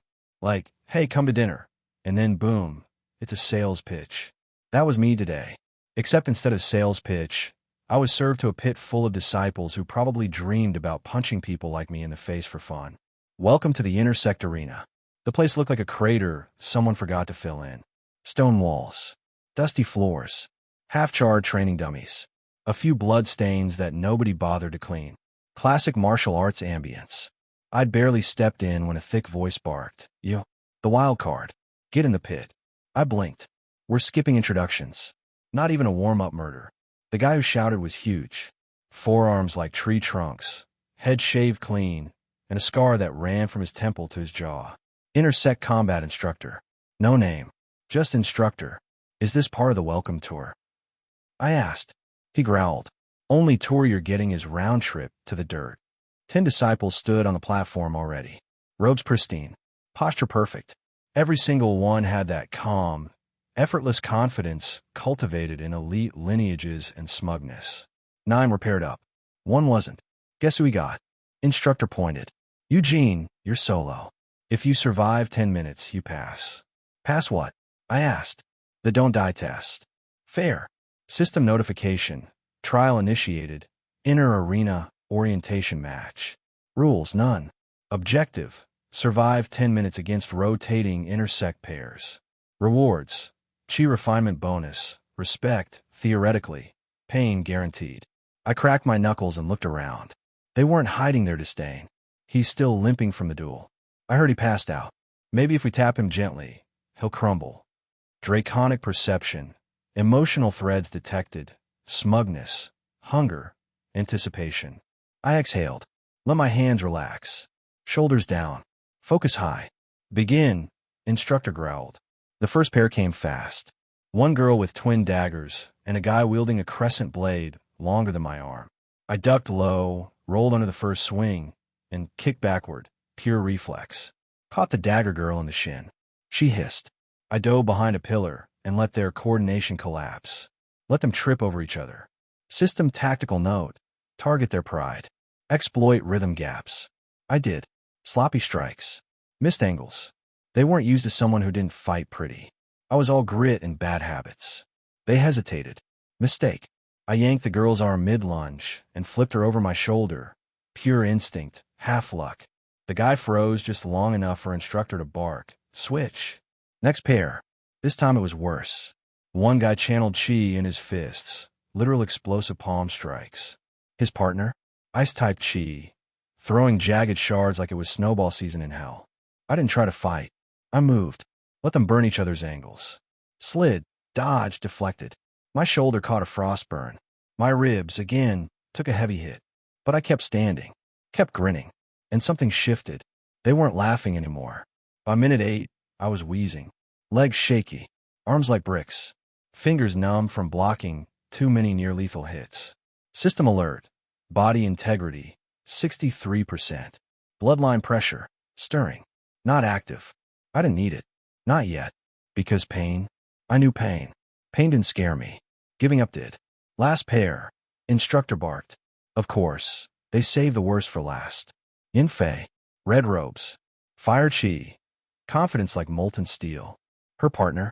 A spear wielder with wind step movement and a sharp grin. Oh no, I muttered. The stylish ones. Yinfay gave me a faint smile. Still alive. Barely.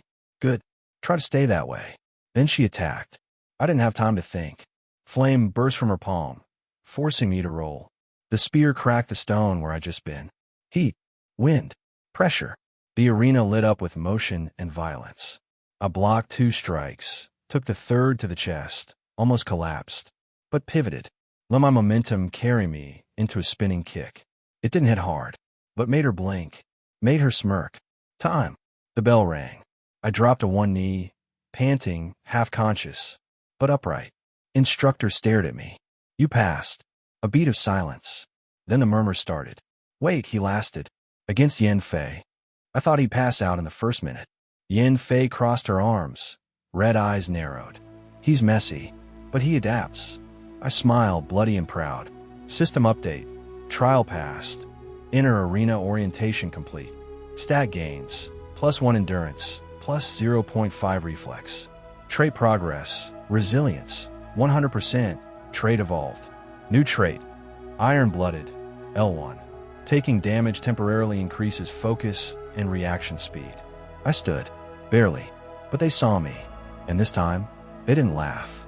New day, new trial, new opportunity for someone in the inner sect to invent a fresh and exciting way to humiliate me. This one, they called it the weighted flag run, which sounded harmless, until I saw the flags. Each participant got two thick iron-tipped banners strapped to the back and waist. They flared like war flags, except instead of inspiring troops, they slowly tore your spine apart. And they were heavy, cultivated iron coarse silk, apparently. Each one added the weight of a training dummy full of bricks. The goal? Run the sect's 7-path mountain loop, with the flags attached, chi sealed, and a time limit that only a half-dozen disciples had ever met. Everyone else was expected to fail. Spectacularly. System notification, trial accepted, weighted flag run. Restrictions, chi circulation dampened 50%. No aerial movement. Objective, complete full loop without collapsing. Time limit, 2 hours. No pressure. Instructor Death Arm stood at the edge of the trail, arms crossed. Anyone who quits before the end will be removed from inner training for 1 month. Wild card, he added, glaring at me, will be removed permanently. So it was that kind of challenge. Perfect. We started at the crack of dawn. 30 disciples. 29 surged forward with practiced footwork and smooth breathing. I immediately fell on my face. The flags pulled me backward like I was trying to wrestle a sail in a hurricane. Laughter erupted from the tree line. He's down already. 2 steps. That's a new record. System comment.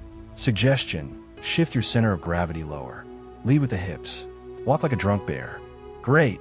I wheezed, pushing myself upright. Love that this is technical. I staggered forward again. 1 step. 2. A stumble. A lurch. But I moved. The trail wasn't just uphill. It was spiteful. Roots.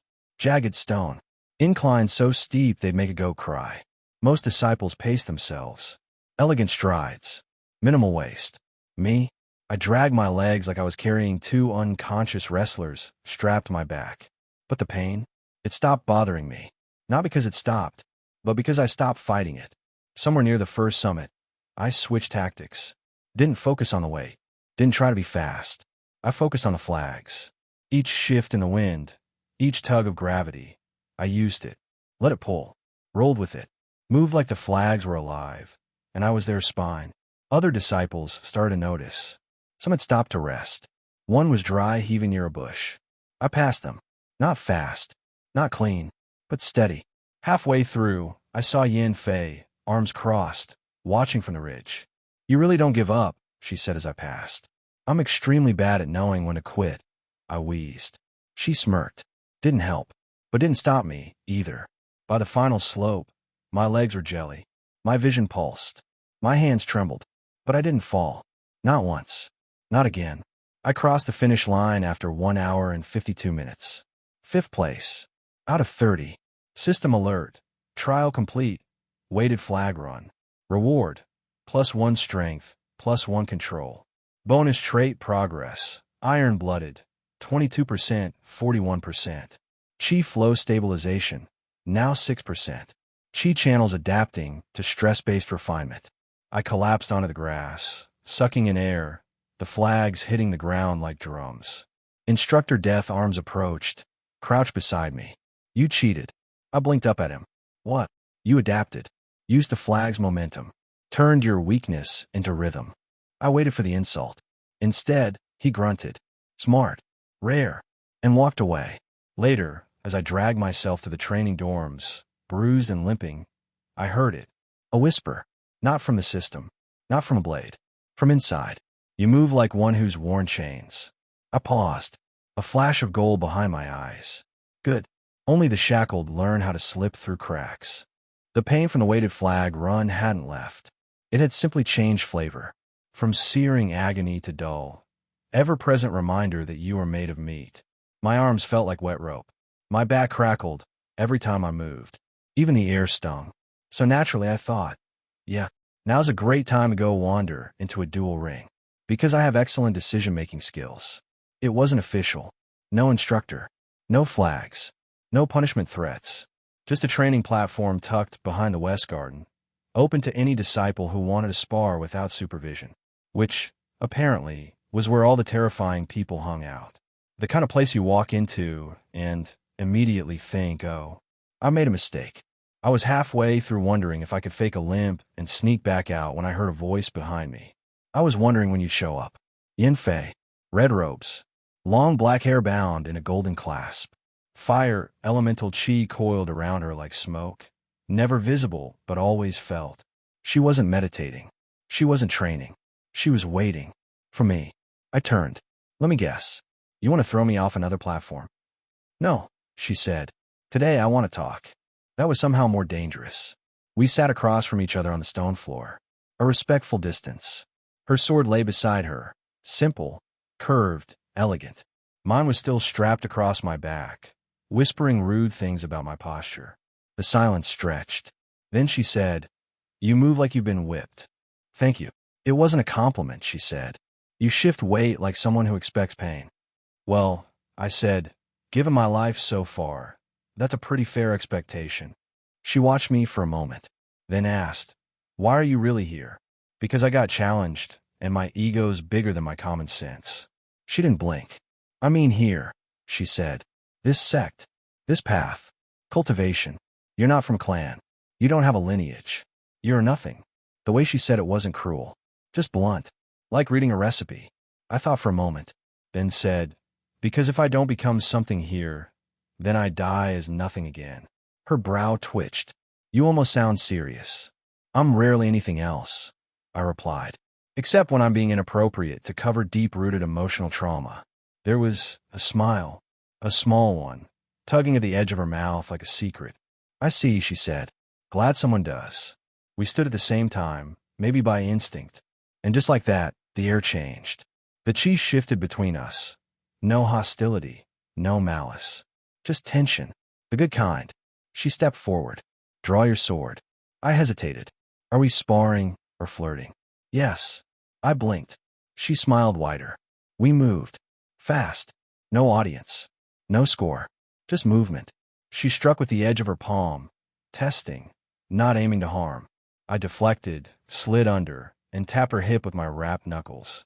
She countered with a sweep of fire along the ground. I jumped, twisted, landed awkwardly. My blade remained sheathed. So did hers. It wasn't about the weapons.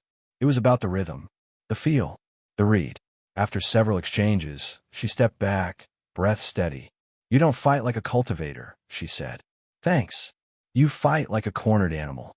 I shrugged, still standing. She studied me. Not like I was interesting, but like I was dangerous. Maybe a little bit of both. "You'll either get very strong," she said finally, "or very dead." Again, I replied, "Not mutually exclusive." She turned to leave. Paused. Then, without looking back, she added, "Next time we spar, draw your sword." And then she was gone.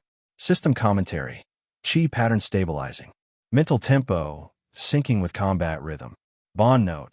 Yinfay, rivalry level. Smoldering. Passive benefit. +1 focus during future encounters. I sat there in the quiet, letting my heartbeat slow, and smiled. Because for the first time since waking up in this world, someone like her looked at someone like me, and didn't see a joke. She saw a challenge. There are some places in the sect people avoid. Not because they're cursed, but because they're worse. Officially, the lower east wing of the intersect labs was for advanced alchemical experimentation. Unofficially, it was where good sense went to die. They called it the bleeding room, and the girl who ran it, they called her Schwerwan. The room smelled like scorched metal, dried herbs, and blood that had been politely asked to leave but refused. It was dark, lit only by a few flickering soul lanterns. Every surface was covered in flasks, scrolls, cracked bone molds, and something twitching in a jar. Schwerwan didn't look up when I walked in. She was tall, pale, hair tied in a tight braid. She wore black lacquered alchemist robes and had her sleeves rolled up to the elbow, revealing delicate hands stained with something that shimmered purple. "You're not scheduled," she said, still working over a copper cauldron that hissed whenever she blinked too hard. "I wasn't aware you had a calendar." "I don't," she said, "but people who value their intestines usually wait for an invitation." Well, I'm Eugene." She finally looked up. Cold gray eyes. Unsmiling. Unblinking. "I know who you are." Of course she did. "Then you know why I'm here." She tilted her head. You're desperate, ambitious, newly relevant, probably reckless, and possibly terminally stupid. I was hoping for a pill. I figured. She moved to the side shelf and picked up a small vial filled with something that glowed faintly blue. Not spiritual, not elemental, something else. She tossed it to me. System scan. Item: bone marrow condensation pill. Grade: unstable. Purpose: rapid muscle nerve adaptation. Enhances qi circulation speed through bone channels. Side effects: hallucinations, vomiting, temporary muscle inversion. Muscle what? You won't explode, she said. Probably. I held the vial up. Why give me this? Because I want to see what happens. Not what I was hoping for. Let me guess, I said. No refunds. Only regrets, she replied. System alert. Temporary buff. Bone tension amplification. Plus 10% muscle chi efficiency. Duration: 48 hours. Side effect countdown: active. I took the pill. Because of course I did. The burn started in my teeth. Then my spine. Then everything else. I collapsed to my knees, hands on the cold stone floor of the bleeding room, gasping, vision blurring. My muscles spasmed. My ribs compressed inward like they were trying to hug my lungs. System alert. Body recalibration. Chi flow compression accelerating. Endurance training bonus applied. Warning: neural overstimulation. I'm fine, I gasped. Just reevaluating my life. Xuerwan crouched beside me, completely calm. Your meridian paths are crooked, she said clinically. Like a child drew them in the dirt. That's inspiring. She held a soul stone to my forehead. Watch the glow. Then stood. You'll survive. It might hurt. You might scream. But your flow will improve. Do I get a sticker? You get stronger, she said. If you don't, you die. Either way, I get answers. She turned and returned to her cauldron. System update. Bone pill integration, 61% complete. Chi flow efficiency, plus 2%. Total stabilization, 8%. Stat increase, reflex plus 1. Passive potential unlocked. Bone light movement, locked. I staggered out of the bleeding room 2 hours later, shaking, sweating, but aware of something I hadn't noticed before. The way the wind brushed over my skin. The way my bones vibrated when I shifted weight. Like my body had become a new map, and I'd finally been given a compass. That night, lying flat on my back under the stars, I heard the sword spirit murmur softly. You let poison teach you strength. Maybe you're worth forging after all. I smiled, a little afraid, but mostly ready. First off, I'm fine. Totally fine. Except I can see sound now, and I think my elbows are trying to whisper to me. So yeah, fine.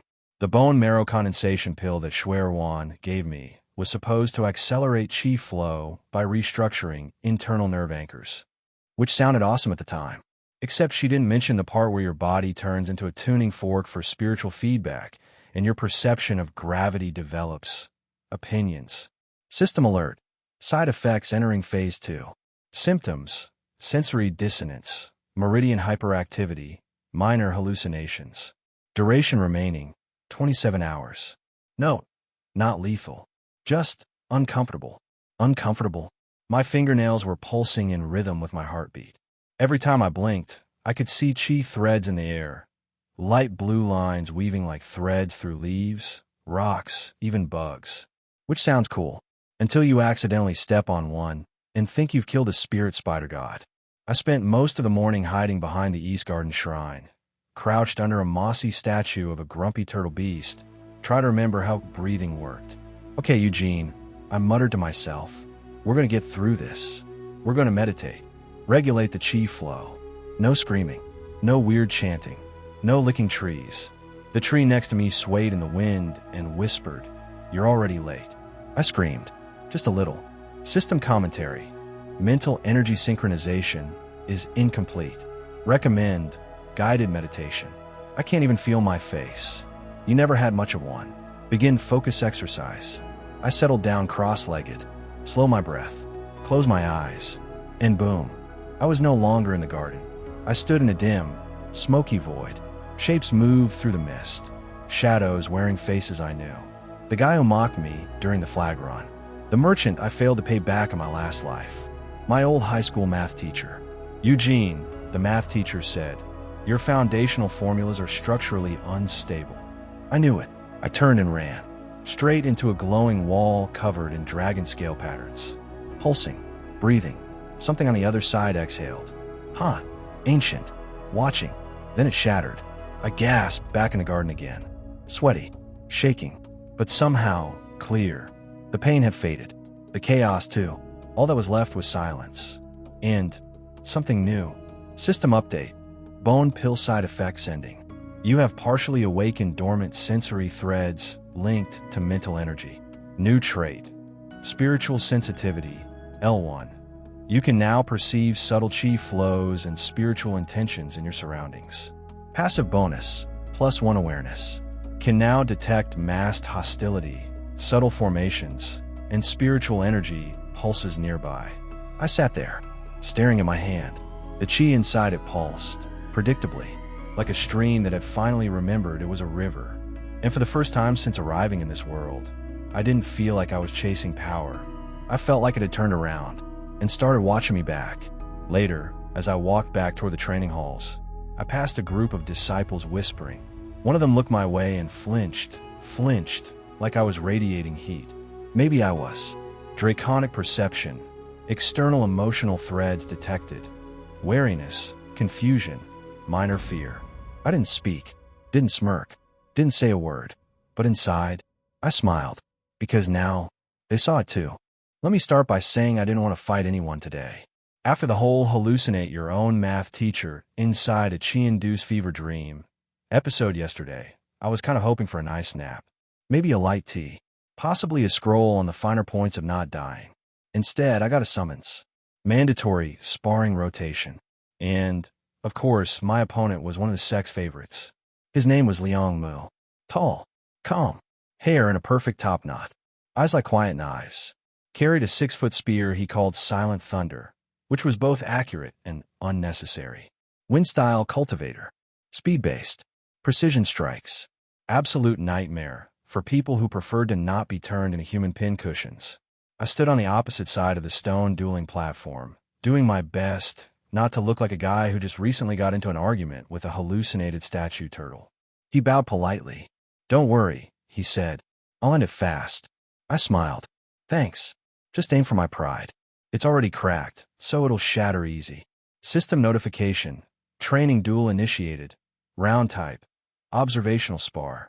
Objective. Last for 10 exchanges. Bonus.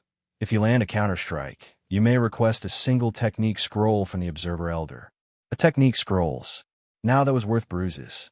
The bell chimed, and Liang Mu vanished. Or at least, that's how it felt. He moved so fast the wind hit me before the spear did. I barely sidestepped the opening jab. It grazed my sleeve and sliced the air. Draconic perception. High-speed chi acceleration detected. Spear angle. 17 degrees from baseline. Intent. Controlled. Testing. He was feeling me out. I responded by doing what I do best. Improvise poorly. I dropped low, let his second strike pass over me, and swept my leg toward his ankle. He leapt. Graceful. Effortless. But I saw something. In that half-second where he pulled back midair, his foot flexed. Not out of habit, but because he was adjusting a chi anchor point. Which meant he had a rhythm. Strike 3 came in low, an upward sweep that would have cracked my ribs. I twisted sideways, rolled over my shoulder, and came up behind him. Didn't attack. Just waited. System tactical alert. His next move is a rotation feint. Low pivot, tailbone level stab. Watch the tailbone.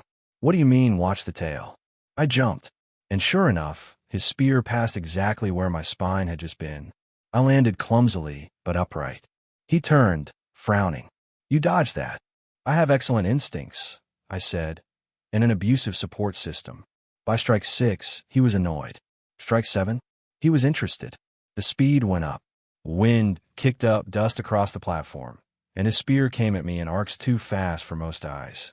But I didn't watch the spear. I watched him. His stance. His shoulders.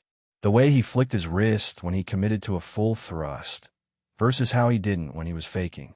On strike 9, I ducked low, twisted, and slapped the shaft of the spear mid-thrust with an open palm. Not elegant, not flashy, but enough to deflect. And that was all I needed.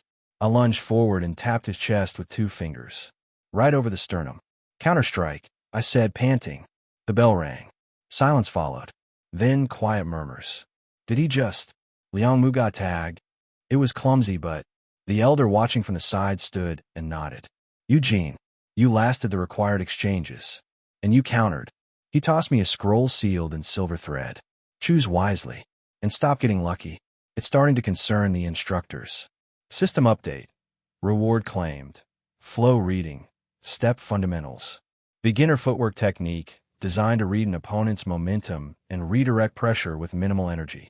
Chi control bonus. Plus 0.5. Reflex increase. Plus 1. Liang Mu walked over afterward. No smile. But he nodded. Your rhythm reading is unnatural. I'm very good at watching people who want to hurt me, I said cheerfully. It's a survival thing. He studied me for a moment longer, then walked away. No hostility. Just consideration. I limped off the platform, heart still racing, scroll in hand. And for once, nobody laughed. Because now, I wasn't just surviving duels. I was learning from them. The cave was quiet, not peaceful, just holding its breath. I stood at the mouth of the waterfall cavern again, staring at the moss-slick stone and the soft spray rising from the pool beside it. Same place where I'd first felt the dragon stir. Same place where my bloodline roared for the first time. But this time, it wasn't curiosity dragging me back. It was a pull. I'd been feeling it all day. That itch between my shoulder blades. That thrum in my bones like something big was pacing beneath my skin. The system had been quiet for hours. No comments. No snarky. Which, frankly, was scarier than the hallucinations from the bone pill. System status. Passive observation mode. Pending synchronization. That was the only message it gave me before going silent. Helpful. I stepped inside.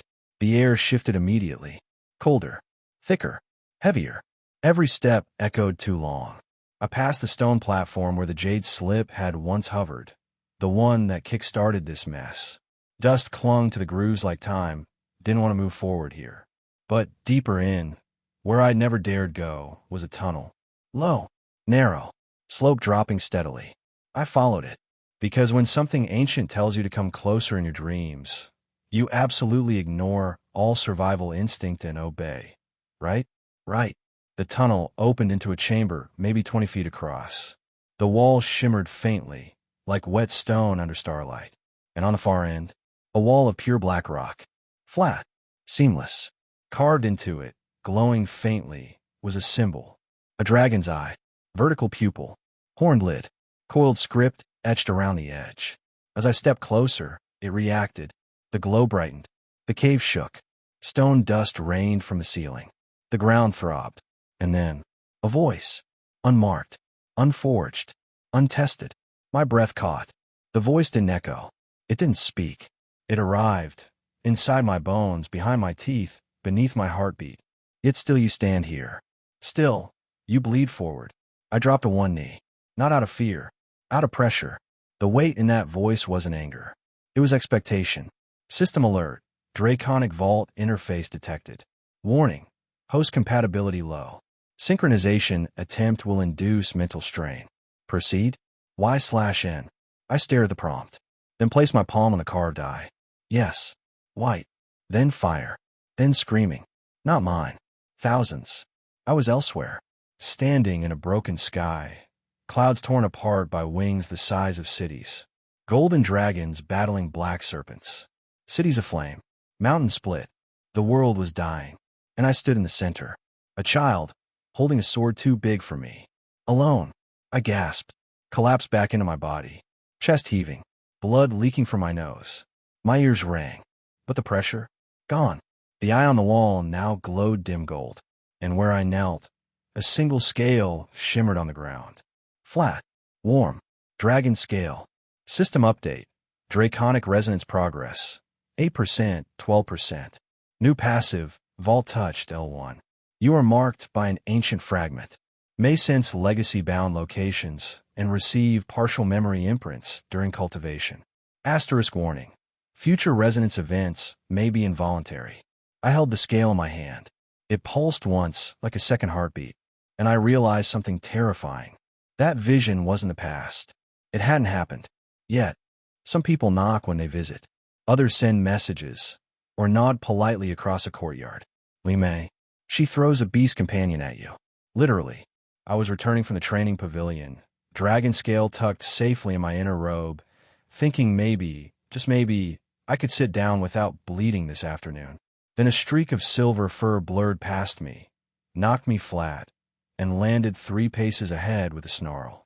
Stormfang, her spirit beast, half cat, half lightning storm, and currently licking its paw like it hadn't just body-checked me into a bush.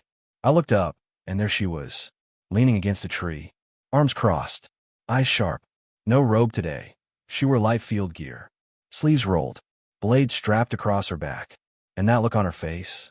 That look meant judgment. You visited the vault, she said flatly. So much for pleasantries. I might have wandered near a wall, I said. She pushed off the tree. Don't lie. That place doesn't react to just anyone. Her eyes narrowed. I saw the tremor, felt the pulse. The elders didn't. The others didn't. But I did. Because I've been there too. I blinked. You've touched the wall? No.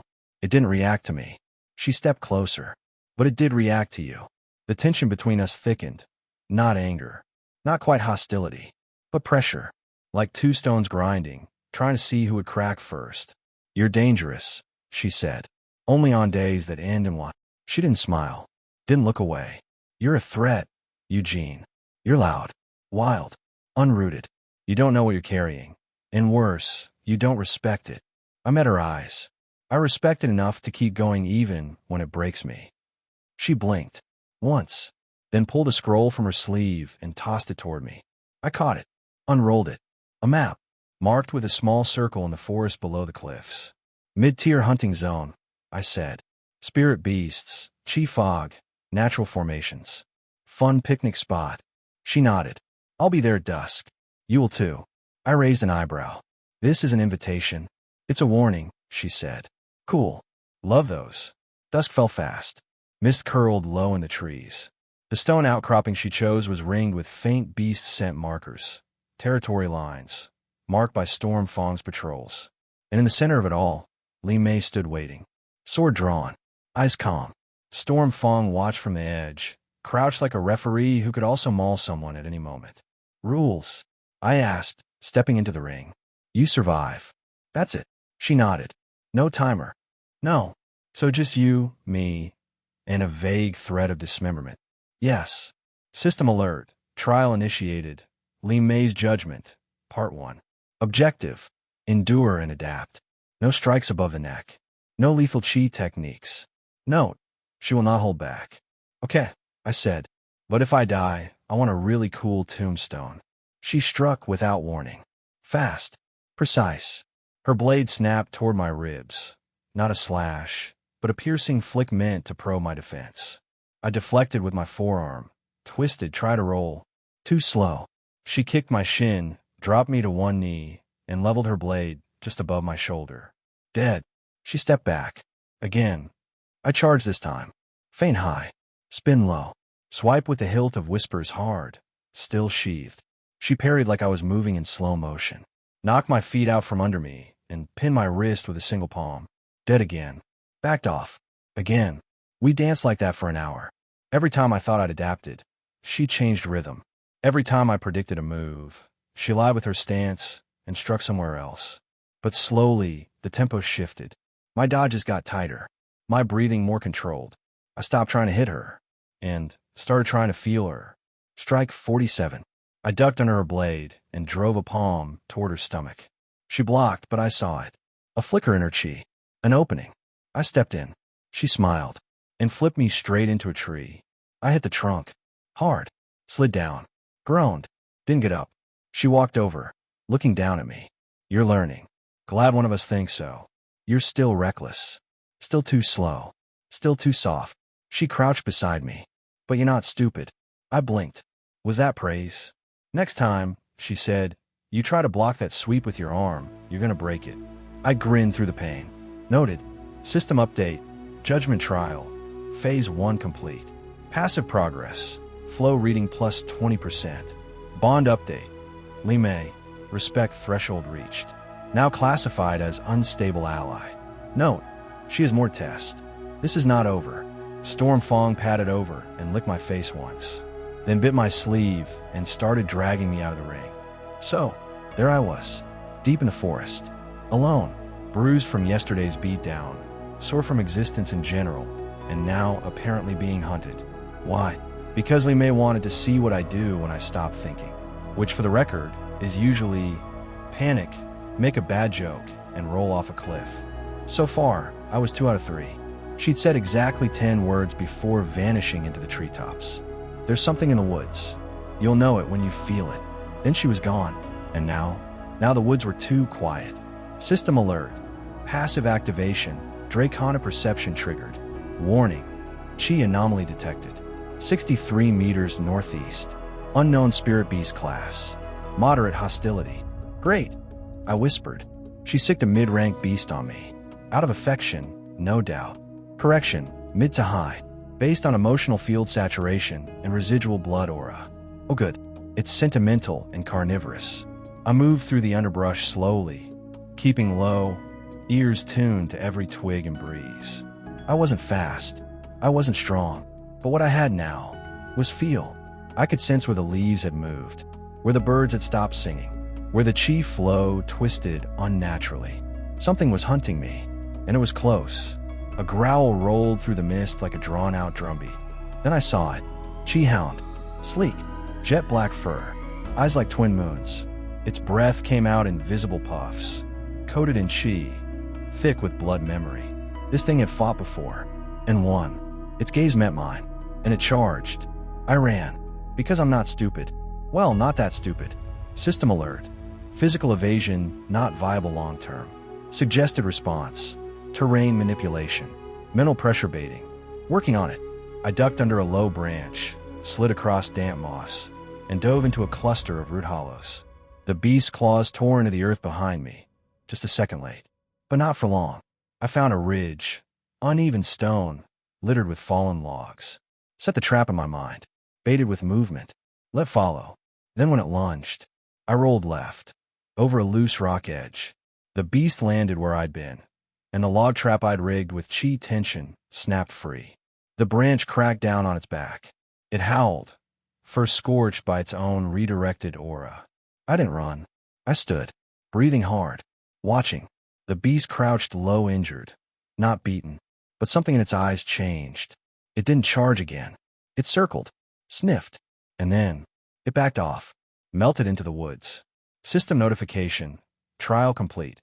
Host successfully redirected superior threat using awareness, prediction, and chi-guided traps. Mental energy trait progress, 14%, 21%. Spiritual sensitivity upgraded, L1, L2. Host can now perceive intent imprints from recent battles and emotions embedded in chi trails. I collapsed against a tree trunk, heart hammering, legs trembling. But I was still here, still alive, still me. A soft crunch of leaves. Li Mei stepped from the shadows, arms crossed, expression unreadable. Storm Fong patted beside her, tail flicking. You didn't kill it, she said. I shook my head. Didn't need to. You used terrain. Read its rhythm. Redirected instead of resisted. She paused, then gave a single nod. I would have killed it. Yeah, I said. That's why I'm funnier than you. A pause. Then, barely a smile. You're unpredictable. That's dangerous. I stood slowly. To others.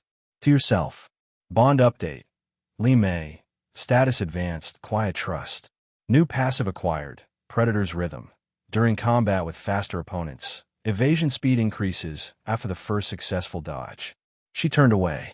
Come on, she said. You've proven yourself. To you. I asked. To the beast. She didn't explain. Didn't need to. Because that she-hound, it hadn't just walked away. It had understood. And that was scarier than claws. Back beneath the mountain again. Same cave. Same wall. Same stupid sense that if I touched the wrong rune, I'd either unlock a legacy or erase me from existence. Which, let's be honest, is pretty on-brand for me. The chamber was quiet. Too quiet. The light from my chi flame flickered softly, casting warped shadows across the carved walls. The dragon eye vigil was still there, etched into the sealed stone like it had been waiting, watching. And when I stepped close, the air changed. Heavier, thicker, older, like stepping into the breath of a sleeping giant. System alert. Bloodline pulse detected. Sealed vault interface active. Warning. Host still unqualified for full interface. Mental strain risk. High. Proceed. I looked at the wall, then placed my hand against the eye. Yes. White. Pressure. A scream. Not from me this time, but from the stone itself. The chamber rippled. My vision blurred. And then I wasn't in the cave anymore. I stood on an endless plateau of ash and gold. Sky cracked open like shattered glass. Dead dragons sprawled across the horizon like fallen mountains. And at the center of it all, a figure. He stood barefoot in the dust. Robes black, hair loose, eyes burning gold. Not kind, not cruel, just still, like a storm waiting for someone to dare. He looked at me, and when he spoke, the world itself bent. You are not the air. I swallowed. No, just the guy who keeps getting back up. A beat. Then a faint smirk tugged at his lips. Good. He raised a hand, pointed, and said a name. Reichon. The name echoed in my bones, and burned itself into the back of my mind like a branded truth. Reichon. Not a title. Not a technique. A name. Mine. His. The first dragon. I didn't know, but it meant something. System alert. Resonance spike. Mind-soul interface completed. New record unlocked. Fragment of Reichon. Passive unsealed. Draconic instinct. L1. Your senses will now react independently during moments of extreme danger. Your survival reflexes are no longer purely your own. I gasped awake on the cold floor of the vault chamber, drenched in sweat. My hand still rested against the sealed stone. But now, the sigil had changed. A new mark glowed beside the dragon eye. A spiral of wings around flame. I reached out, hesitated. Not ready yet. But soon, as I staggered out of the chamber, heart still hammering, I saw someone standing near the entrance. Yinfay. Red robes. Quiet stare. She didn't say anything. Just looked at me. Then, finally, you're glowing. I glanced down. A faint shimmer danced across my skin, like firelight caught under my veins. I opened something, I said. She raised a brow. Something you weren't supposed to? I shrugged. It's kind of my thing. System comment. Name resonance active. Reichon imprint stored. Vault record. 1 of 7 unlocked. I didn't know what the other 6 were. Didn't know how much louder the world would get when I found them. But I knew this. The door had spoken. The name had chosen me. And now, the silence was over. When I woke up the next morning, I half expected to be dead. You know, sealed chamber, ancient bloodline, name burning dragon ghosts in my soul. That usually earns you a lightning bolt from the heavens or a polite execution. Instead, I got breakfast. Rice, pickled vegetables, a warm meat bun, which felt suspicious. System alert. No poisons detected, but your paranoia is improving. Thanks, I muttered. I've been practicing. But the moment I stepped out of the dorm, I felt it. Eyes. Not the usual glances, disdain, confusion, mild horror. These were sharper, quieter, focused. Draconic perception triggered. Emotional threads, suppressed intent. Cloaked curiosity. Observation field active. Someone was watching me. From a distance. From above. I tried to play casual. Walked through the training fields. Checked the practice dummies. Chatted with a junior disciple who was feeding squirrels for chi stability training. But the pressure didn't fade. It shifted, like a wolf pacing the edge of the tree-line. Just close enough to smell you, but not close enough to strike. I didn't know who, but I knew why. The vault. Someone had seen me near it. And now, they wanted to know what I found. Later that day, during a basic chi cycle lesson. Yes, even wildcards have homework. I noticed a figure standing by the edge of the inner courtyard. Not part of the class. Not in uniform. Raven black robes. Silver thread embroidery. Sect elder level authority. And a face I'd never seen before. But he was staring right at me. After class, I made my way toward the market quarter, because nothing soothes impending doom like spicy grilled skewers, and found myself intercepted. Not surrounded. Not ambushed. Just approached. By someone too casual to be a disciple. Too relaxed to be a merchant. And carrying a folded fan he never opened. Eugene, he said. I blinked. Yes. You've been busy, he said, voice light. The kind of busy that stirs, echoes. My gut went cold. He didn't introduce himself, didn't give a rank, but something in my blood didn't like the way he smelled. Old ink, burned feathers, and dust. The kind of dust that clings to sealed things. He smiled. Careful where you walk, dragon child. Then turned and vanished. System alert. Shadow marker applied. Unknown spiritual signature. Cloaked. Likely non-aggressive. Tracking disabled. Caution recommended. Who the hell was that? I whispered. Theory. Internal security division. Likely connected to vault monitoring circle. Wait, there's a circle for that. Yes. They usually don't talk to people. Great. Just great. I finally unlock a piece of myself. And now the sect's internal police are sending cryptic fan-twirling wraiths after me. Back in my room, I unwrapped the dragon scale again. It pulsed faintly in my palm. Warm. Steady. But no longer dormant. It was listening. And it had stirred up something that didn't want to be seen.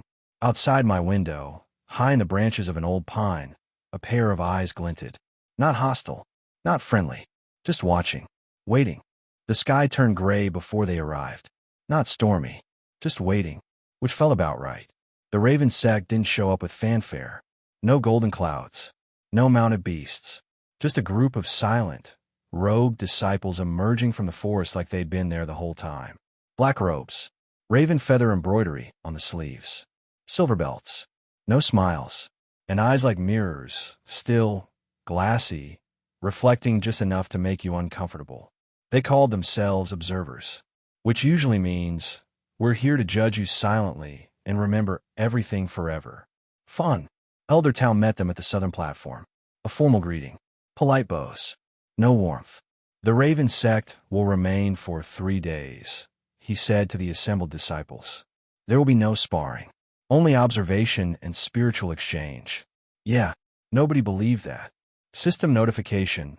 External sect detected. Raven sect. Branch of the soul path. Specializing in memory seal cultivation and spirit marking techniques. Warning. High spiritual sensitivity. Risk of subconscious resonance with sealed bloodline fragments. I blinked. That sounds like a fancy way of saying they hear ghosts. Accurate. Great. I kept my head down. Blended into the crowd. Try not to radiate dragon touch spiritual accident energy. But then it happened. One of their disciples turned. Tall. Thin. Hood pushed back to reveal short white hair and eyes the color of old candle wax. He was scanning the crowd absently until his gaze hit me and froze. Not shock. Not fear. Something deeper. His mouth parted, like he was about to speak. Then he fell. He hit the stone-hard knees buckling, one hand clutching his chest, the other pressing against his temple. The other Raven disciples rushed to him instantly, forming a protective circle. One of them raised a ward. Another cast a silence field, but not before I heard him whisper. Reichon. System alert. Passive soul. Echo triggered. Nearby Cultivator exposed to bloodline imprint memory. Neural backlash initiated. Warning. Bloodline signature is now traceable by spirit-sensitive observers. I backed away slowly. Casually. Very calmly. Absolutely not panicking. System. I whispered. Was that a... Yes.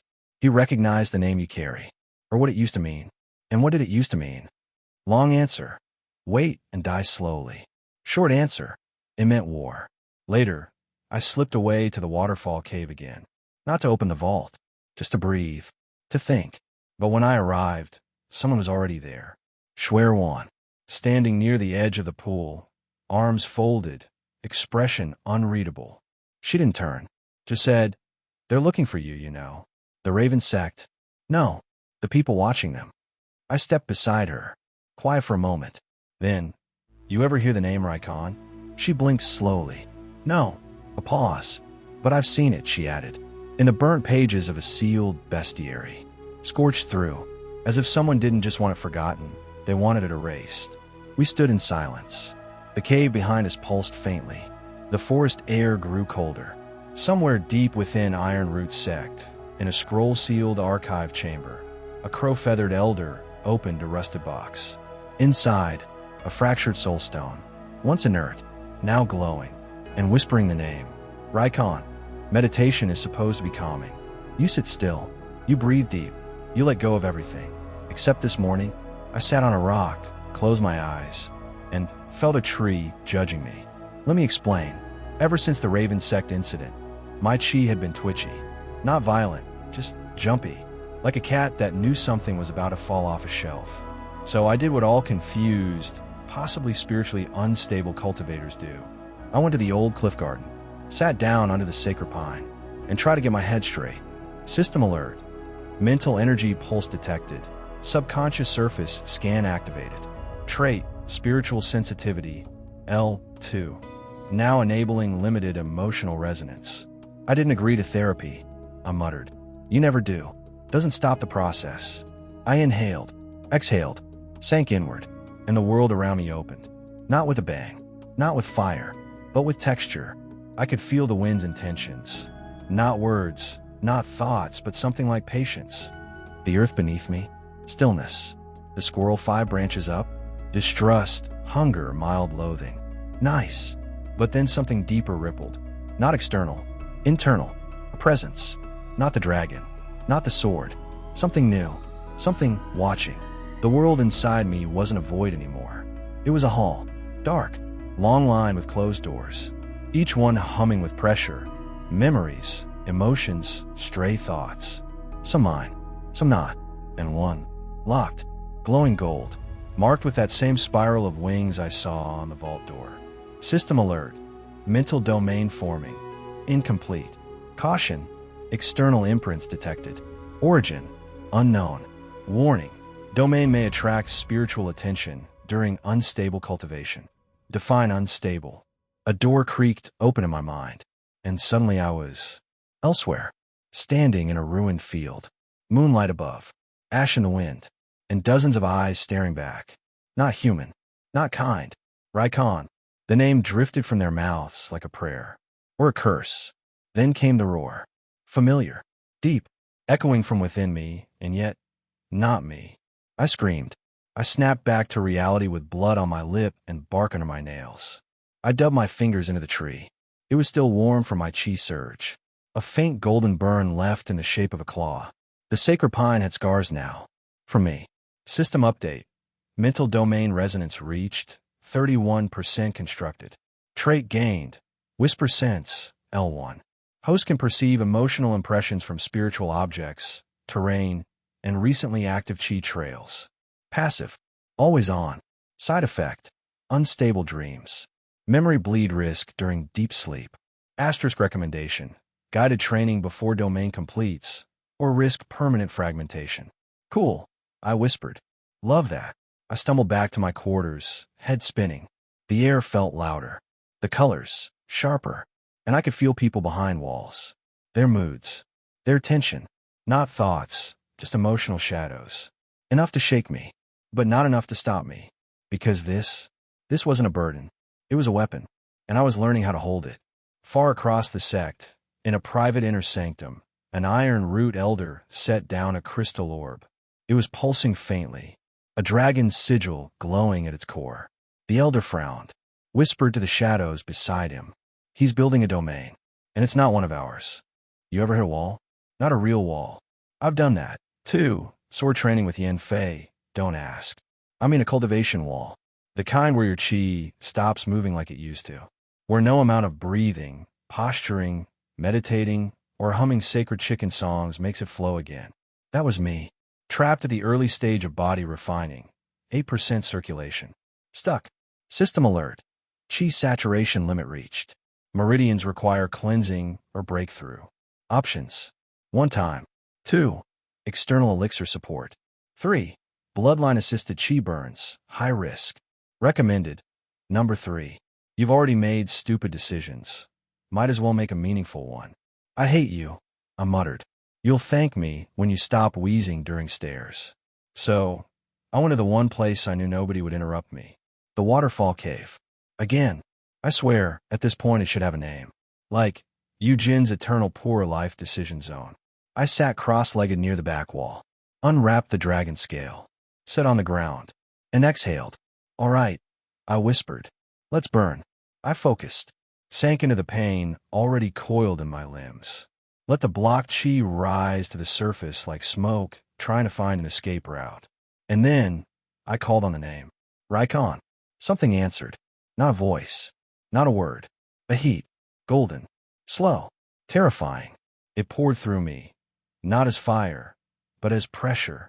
Like being submerged in a sea of molten sunlight. My veins screamed. My bones felt like they were boiling from the inside out. System alert. Draconic resonance activated. Purge mode. Engaged. Warning. Internal impurities dislodging. Mental and physical hallucinations possible. Do not stop until process completes or loss of consciousness. Already too late. My arms were glowing. My breath came in broken sobs. Memories surged. Flashes of the old world. My life before the truck. My job. My failure. The numbness. The hunger to matter. All of it boiled up and out. All of it burned. And somewhere inside that pain, a voice. No words. Just breath. Approval. I collapsed forward, coughing black mist. It poured from my mouth, my pores, my skin. My chi burst like a dam, flowing, roaring, crashing through every block it had ever known. And when it settled, I was still alive. Barely, but better.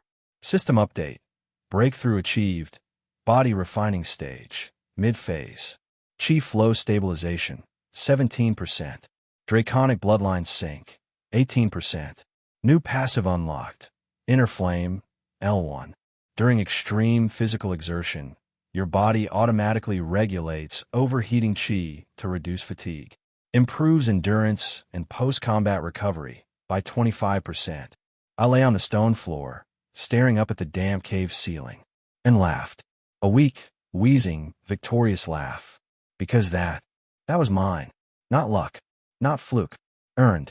Later, as I limped out of the cave like someone who had been partially cooked and thoroughly insulted by their own soul, I found someone waiting by the entrance. Li Mei. Of course. She took one look at me. You look terrible. Thanks, I said.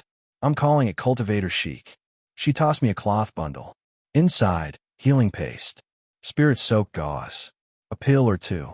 You burn through your body, she said quiet. I nodded. Don't do it alone next time. I blinked. What? You want front row seats? No. But I don't like burying people who surprise me. And then she walked off. System comment. Breakthroughs hurt less when someone's waiting at the other side. Okay, that one was actually kind of poetic. Don't get used to it. Here's the thing about swords with spirits in them. They're just like people.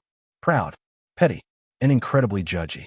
Which is unfortunate when one lives in your sheath and occasionally insults your stance. Left elbow too high. Whispers hard said. You're gripping like a butcher, not a swordsman. Did you just blink mid-parry? Pathetic. It had been like this all week. Ever since I broke through to mid-phase, the sword had gotten louder. Still sealed. Still cold to the touch. Still whispering disapproval like a disappointed ancestor. I wanted to argue, but he wasn't wrong. My blade work was sloppy. Because I'd never had the luxury of sword training. I fought with grit, with motion, with luck. Whispers hard hated that. But today, I was going to shut him up.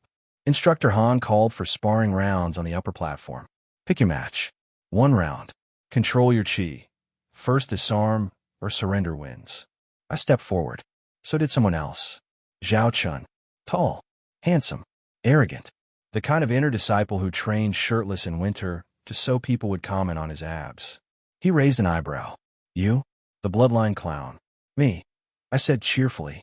The bloodline clown with better hair. A few chuckles. His eyes narrowed. He drew his sword. I drew mine. Still sealed. The match began with no countdown. Chin moved fast. Classic iron root technique. Strong footwork. Tight form, precise angles. His blade came in high. I deflected, barely. He swept low. I jumped. He struck again, hard enough that my teeth rattled. System alert. Opponent's strength exceeds host's current control level. Recommend withdrawal. Nope, I said. Not this time. Strike after strike rained down. I blocked, pivoted, absorbed with motion instead of power. It wasn't elegant, but I was moving like someone who finally understood his own limits. And suddenly, I felt it. Whispers hard pulsed. Just once. Then the seal shivered. You're finally listening, the sword whispered. Then watch. For a second, less than a breath, my arms moved on their own. Smooth. Sharp. Like falling into the memory of a warrior who had fought 100 duels before I was born. Whispers hard guided me. and I let it. Zhao Chun thrust forward. I stepped into the attack, angled the blade just right, and twisted his wrist mid-strike. His sword spun out of his hand, clattered to the floor. Silence. Instructor Han raised a brow. Winner. Eugene. Zhao Chun blinked. What the hell was that? I looked at whispered in my grip, still sealed, but now warm. A faint red line glowing across the hilt. I said, he's finally started talking to me. System alert. Sword spirit acknowledgement phase initiated. Seal fragment broken. 1 of 5. Bond trait gained. Spirit sync, L1.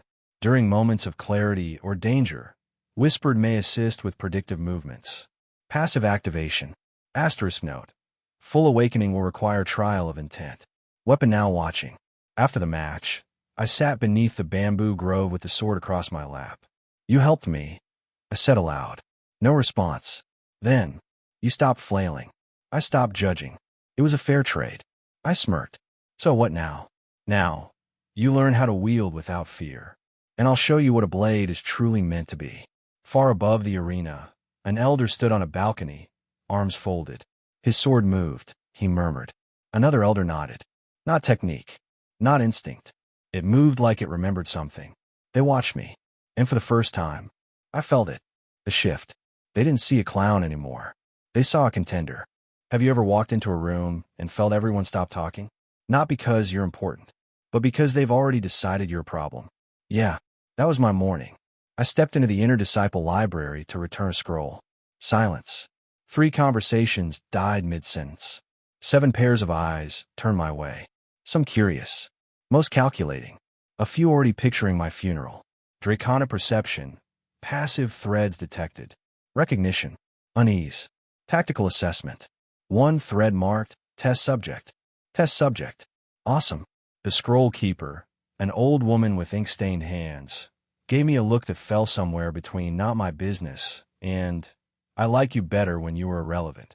You've been reading fast, she said, trying to close the gap. She didn't nod, didn't smile, just stamped my scroll return slip and muttered, "Don't break anything." After that, more silence, more looks. Walking through the inner courtyard now felt like being stalked by shadows wearing polite expressions.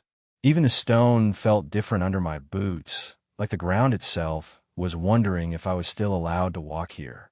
And the worst part, I couldn't tell who was dangerous, because they all smiled. The way snakes smile when they're full and still deciding if you're dessert. System alert. You are being tracked. 2 observers have shifted position in the last hour. Cloaking techniques detected. Masked cheese signatures. Elder-level surveillance. I froze under a willow tree. Let the wind pass. Let the tension settle in my spine like coiled wire. They're not attacking, I whispered. No, they're watching, studying, waiting. For what? For you to stop being interesting, or start being dangerous. That night, I lit a lantern in my quarters, stared at the glow, and tried to breathe. The dragon scale pulsed faintly inside my robe. Warm, but no longer comforting. It was a beacon. Every day I climbed, every step I took, the brighter it got, and the more people noticed. Li Mei visited late. Didn't knock. Just stepped inside and sat by the window. Storm Fong curled at her feet. You're glowing, she said again. I think it's anxiety this time. You're being followed. I nodded. I'm being studied too. Another nod. They're afraid of you, she said. That makes 2 of us. She looked at me for a long time. Then, you're not ready to survive what's coming. I know, but you're adapting fast. I smiled. Barely. Also know that. She tossed a scroll onto my desk, marked with her seal. What's this? A combat technique. Beast taming roots, adapted for pressure sensitivity. Is this a gift? No. It's an insurance policy. Against what? Against you getting killed and making me look soft. System update. New bonded scroll acquired. Pulse flow footwork, L1. Technique that lets you slip through spiritual pressure zones instinctively. Especially useful in beast combat or elder-level stare-downs. Agility +1. Reflex timing improved under stress. She left after that. Didn't say goodbye. Didn't need to. The room felt colder once she was gone. Not because of her. Because I was still glowing. And someone outside the window was still watching. In a distant chamber sealed by 9 talismans and guarded by silence, An elder in white placed a marker stone on a board. 7 symbols surrounded Yujin's name. 6 were warning signs. 1 was blank. Waiting. I found her near the spirit well. Evening light filtering through jade trees. Wind rustling the grass. The faint hum of chi-laced water flowing through ancient channels. She was standing there. Still. Focused. Like a statue that could kill you if you sneezed too loud. Nice place, I said. She didn't look at me. Quiet. Dangerously quiet. Still nothing. So I sighed. All right. What did I do this time? Now she turned. Arms crossed. Blade at her hip. Eyes sharp enough to file metal. You're glowing again. I glanced down. Just a faint shimmer in the air around my shoulders. Like my chi forgot how to sit still. I'm working on it. You're failing. That stung. Not because it was cruel, but because it was true. She stepped forward. Slowly. You don't understand what you're becoming. I'm trying. Trying isn't enough. Silence settled between us. Not angry. Not tense. Just loaded. I let it stretch, then said, You've been watching me. Someone has to. What? Her expression didn't change. Because you're unstable. Because you're strong. Because you're loud. She stepped closer. Because people like you don't die clean. I swallowed. Hard. I didn't ask for any of this. You think that matters. Now she was in front of me. Close. I've seen bloodlines twist good people. I've seen power change intentions. I've seen proud prodigies burn down sects they claim to protect. She wasn't yelling. That made it worse. And I've seen weapons walk around wearing human faces. Draconic perception. Thread detected. Concern. Controlled fear. Unspoken memory. I stepped back. Just once. And she noticed. She turned away. Voice quieter now. I don't hate you. I blinked. Could have fooled me. I don't like you, either, she added. Not yet. But I respect what you're trying to do. She turned again. Met my gaze. And said, So don't make me be the one who has to stop you. System commentary. Bond threshold crossed. Guarded loyalty. Li Mei considers you unpredictable, but salvageable. She will defend you. But she's preparing for the day she might have to do the opposite. Passive trigger. Kill switch. Li Mei will intervene if your bloodline flares uncontrollably. Consequences unknown. The air between us settled again. Not peaceful, but steady. A shared understanding. I looked down at my hand. Still glowing. Still marked. Still carrying something bigger than me. Then I looked back at her. I'll learn to control it, I said. You'd better, she replied. Because if I lose it, I'll end it, she finished. Not cruel. Not dramatic. Just real. We stood there a while longer. 2 cultivators. 2 weapons. Neither ready. Both preparing. It started with a hum. Not a sound. Not even a real feeling. More like the memory of pressure. A pull deep inside my chest. Like something buried in the soles of my feet wanted to rise through my spine and go home. So I followed it. No lantern. No map. No idea what I was doing. Just instinct. Chi sense. And the quiet tug of something that didn't want to be forgotten. The trail led past the outer training cliffs. Beyond the herb gardens. Below the quarry path where spirit stone was mined centuries ago. A place even the elders rarely stepped into. The old routine. It was colder here. Still, dust thick on the air. The stones didn't hum with chi like the rest of the sect. They pulsed once, long ago, and had been waiting ever since. A narrow crevice opened at the base of the stone wall, barely wide enough to slip through. But inside, a staircase, cracked, worn down by time and rain, and something older than footsteps. I descended, each step colder than the last. System alert. Spiritual density rising. Location.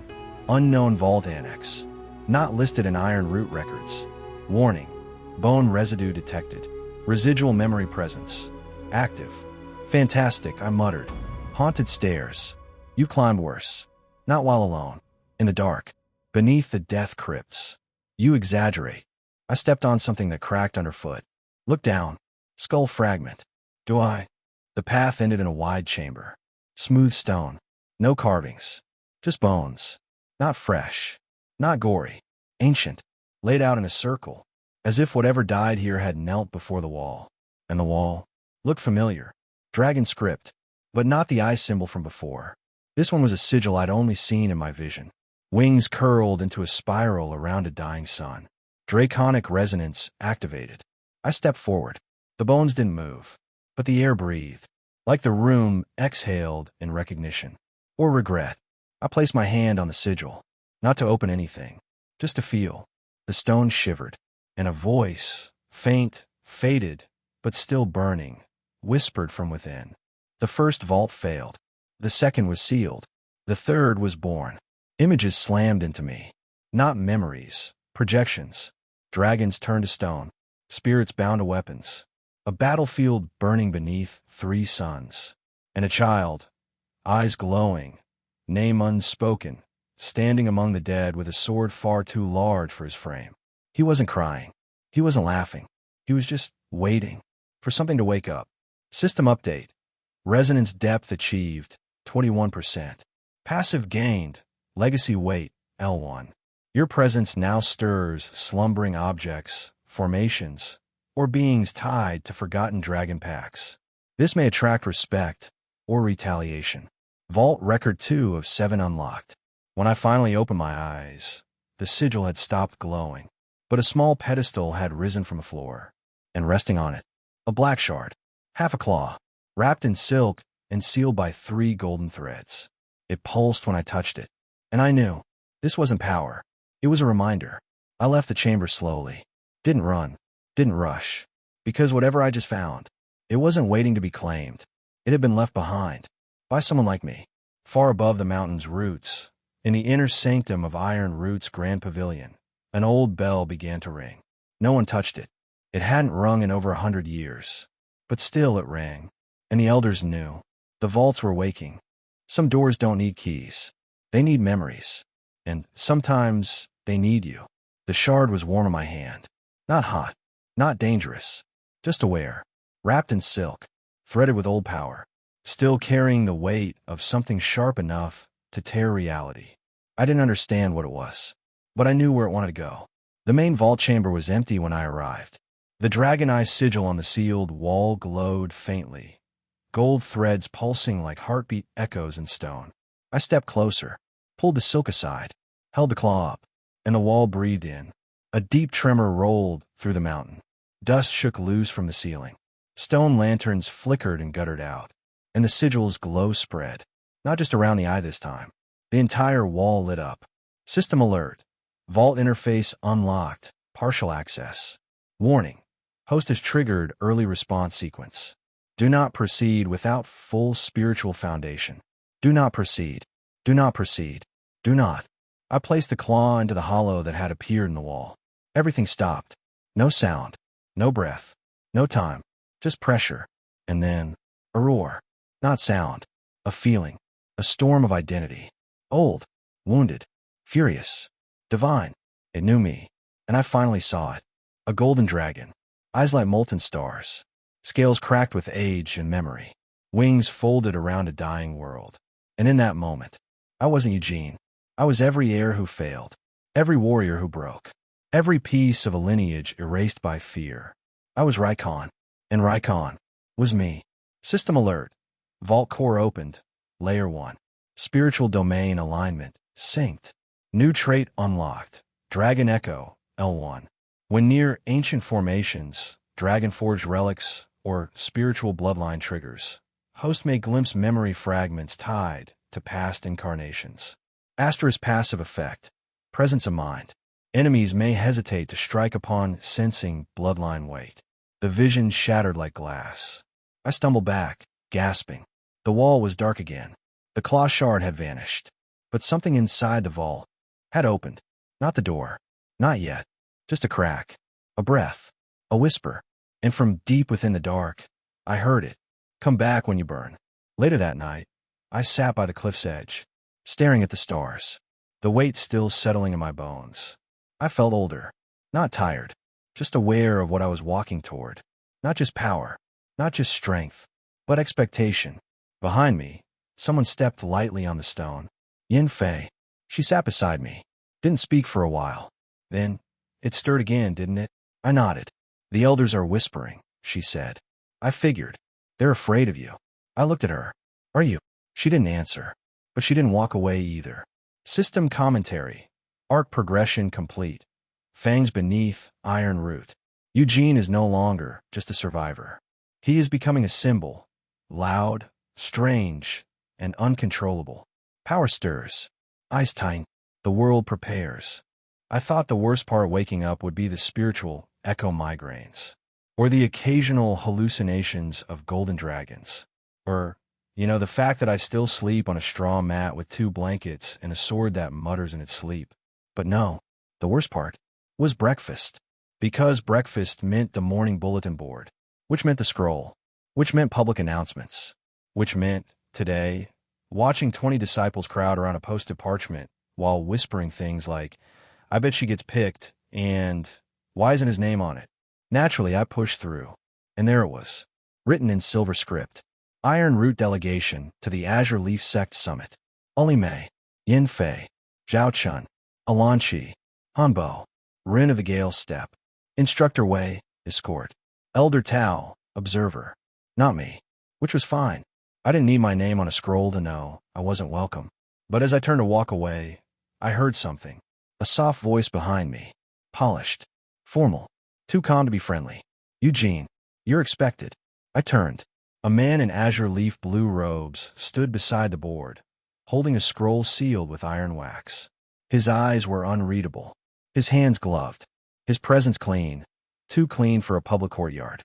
He handed me the scroll, bowed, then disappeared into the crowd like mist. System alert. External correspondence received. Source: Azure Leaf Pavilion. Status: Direct summon. Personal invite. External observer classification: Wild disciple. Note: not part of Iron Root's official delegation. You're being watched closely. I broke the seal. Inside was a single sentence. The storm doesn't begin where the lightning strikes. It begins where someone dares to speak. Beneath that, a sigil. A coiled leaf surrounded by flame. Not the standard azure leaf crest. A personal mark. Someone important wanted to meet me, and they wanted it quiet. Later that day, I brought the scroll to Elder Tao. He didn't look surprised. He also didn't smile. "Did you touch the vault again?" he asked. "No." "Did you make the vault pulse?" "I was asleep when it happened." "Did you dream something into awakening again?" "That's a maybe." He rubbed his temples, then motioned to the map on the wall behind him. 7 sects connected by spirit paths. One in the center. Iron Root. "They're scared," he said. "Not just of you. Of what you represent. They sense the old stories moving again." "And what do?" I asked. "Whatever it takes to keep breathing," he said. "And don't say yes to anyone. Not yet." System commentary. You are now considered a free cultivator under summit terms. This gives you the right to speak in certain ceremonies, accept challenges from other sects, and be targeted by every politically motivated disciple in attendance. Congrats. You've entered the real arena. That night, I sat under the bamboo by the east courtyard. Scroll tucked away. Thought spinning. Watching fireflies drift across the spirit-fed pond, I wondered, was this what power felt like? Not strength, not speed, but being noticed. And slowly, one by one, people making plans for you before you can make your own. Li found me there. She didn't sit, just stared down at me. "You're coming." I nodded. "Looks like it. You're not on the roster." I was summoned. A pause. Then, "Be careful. They don't invite threats. They collect them." I've fought beasts. I've dodged chi-infused spears, sparred with fire-wielding prodigies, meditated until my mind fractured into screaming golden dragons. But nothing, not a single thing in this entire ridiculous cultivation journey, prepared me for sitting in a room full of old people trying to pretend they don't hate each other. The chamber smelled like incense, old parchment, and secrets. Iron Root's inner council chamber was a ring of 7 stone seats, each carved from a different kind of spiritual ore. Behind them, screens of golden silk embroidered with Iron Root's crest, the tree that never breaks. Each seat was filled. 6 elders in ceremonial robes. 1 seat empty. Elder Tao stood in the center. Me at his side. The conversation had clearly started before I arrived. And from the mood, it wasn't going well. "He's unstable," one elder said. His voice was clipped, his eyes sunken. The scale pulsed again. "Our formation's cracked." "He has not broken any laws," another replied. "He has cultivated diligently, fought fairly. He has earned his place. He was not born here."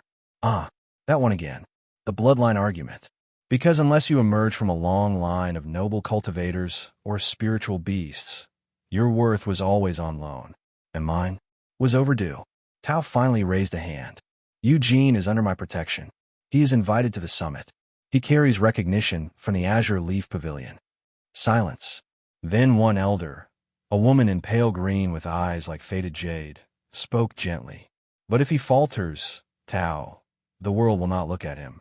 It will look at us. Draconic perception, threads detected, veiled threat. Concern masked as courtesy. Factional pressure increasing. I stepped forward. Didn't speak at first. Just let them see me. Not bowed. Not broken. Not hiding.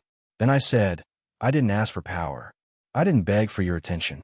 But I've trained harder than half your favorites, and bled more than all of them. A pause. I don't need your respect. Another pause. But I'm not going to vanish quietly just because I'm inconvenient. Elder Tao's lip twitched. Almost a smile. The other said nothing. But the silence? It wasn't passive. It was processing. Afterward, Tao led me to the open-air balcony overlooking the southern valley. Wind rushed through the cliffs. The sky blazed orange with fading sunlight. You shouldn't have said that, he murmured. I meant it. I know, he said. That's what worries me. We stood there a while. Then he handed me a small scroll case. Take this. If anyone from another sect pressures you, present it. It marks you as under elder protection. What if they don't care? Tao didn't answer right away. Then you do what Iron Root disciples have always done. Endure. Survive. System alert. Tag applied. Elder's protection. Passive. Temporary. Some sects will hesitate to act against you. Some won't. This will not save you from ambition. Or envy. Back in my quarters, I unrolled the personal scroll again. The one from Azure Leaf. The one that summoned me. Not Iron Root. And for the first time, I realized something. They didn't see me as a rogue talent anymore. They saw me as a bargaining chip. A weapon that could be claimed. Or cut down. Depending on who smiled first. There's something strange about standing in front of a mirror, wearing clothes that weren't made for you. You can feel it. The weight in the seams. The shape of someone else's expectation, stitched into every thread. That's how I felt when I put on my new robe. Black, with silver threading. Minimalist. Formal. Custom. Not the brown outer disciple wrap I'd arrived in. Not the navy blue most inner sect members wore. This one was different. Intentionally so. And everyone would know it. You're not in the delegation, said the quartermaster. A short, silent man with spiritual thread coiled around his fingers like it was alive. But you are representing Iron Root. Is that why I look like a funeral invitation? He didn't laugh. Black is the color of tradition. Silver is the color of authority. I see. So, this is what passive-aggressive responsibility looks like. System alert. Attire classification. Independent asset. This robe marks you as connected to Iron Root, but not fully bound by sect hierarchy. You will attract curiosity, caution, and confrontation. Bonus. +1 charisma against nervous elders. -1 subtlety among ambitious disciples. You look good, though. Gee, thanks. When I stepped into the training yard wearing the robe, I felt it immediately. The weight of attention. People didn't stare directly, but they stopped talking, moved slower around me, measured every step I took. Yinfay was the first to say something. She walked a slow circle around me, arms crossed. You're serious, she said. About wearing black? About walking into the lion's den like you belong there? I met her eyes. I don't belong there. She tilted her head. But you're going anyway. I nodded. That's the problem, she muttered and walked off.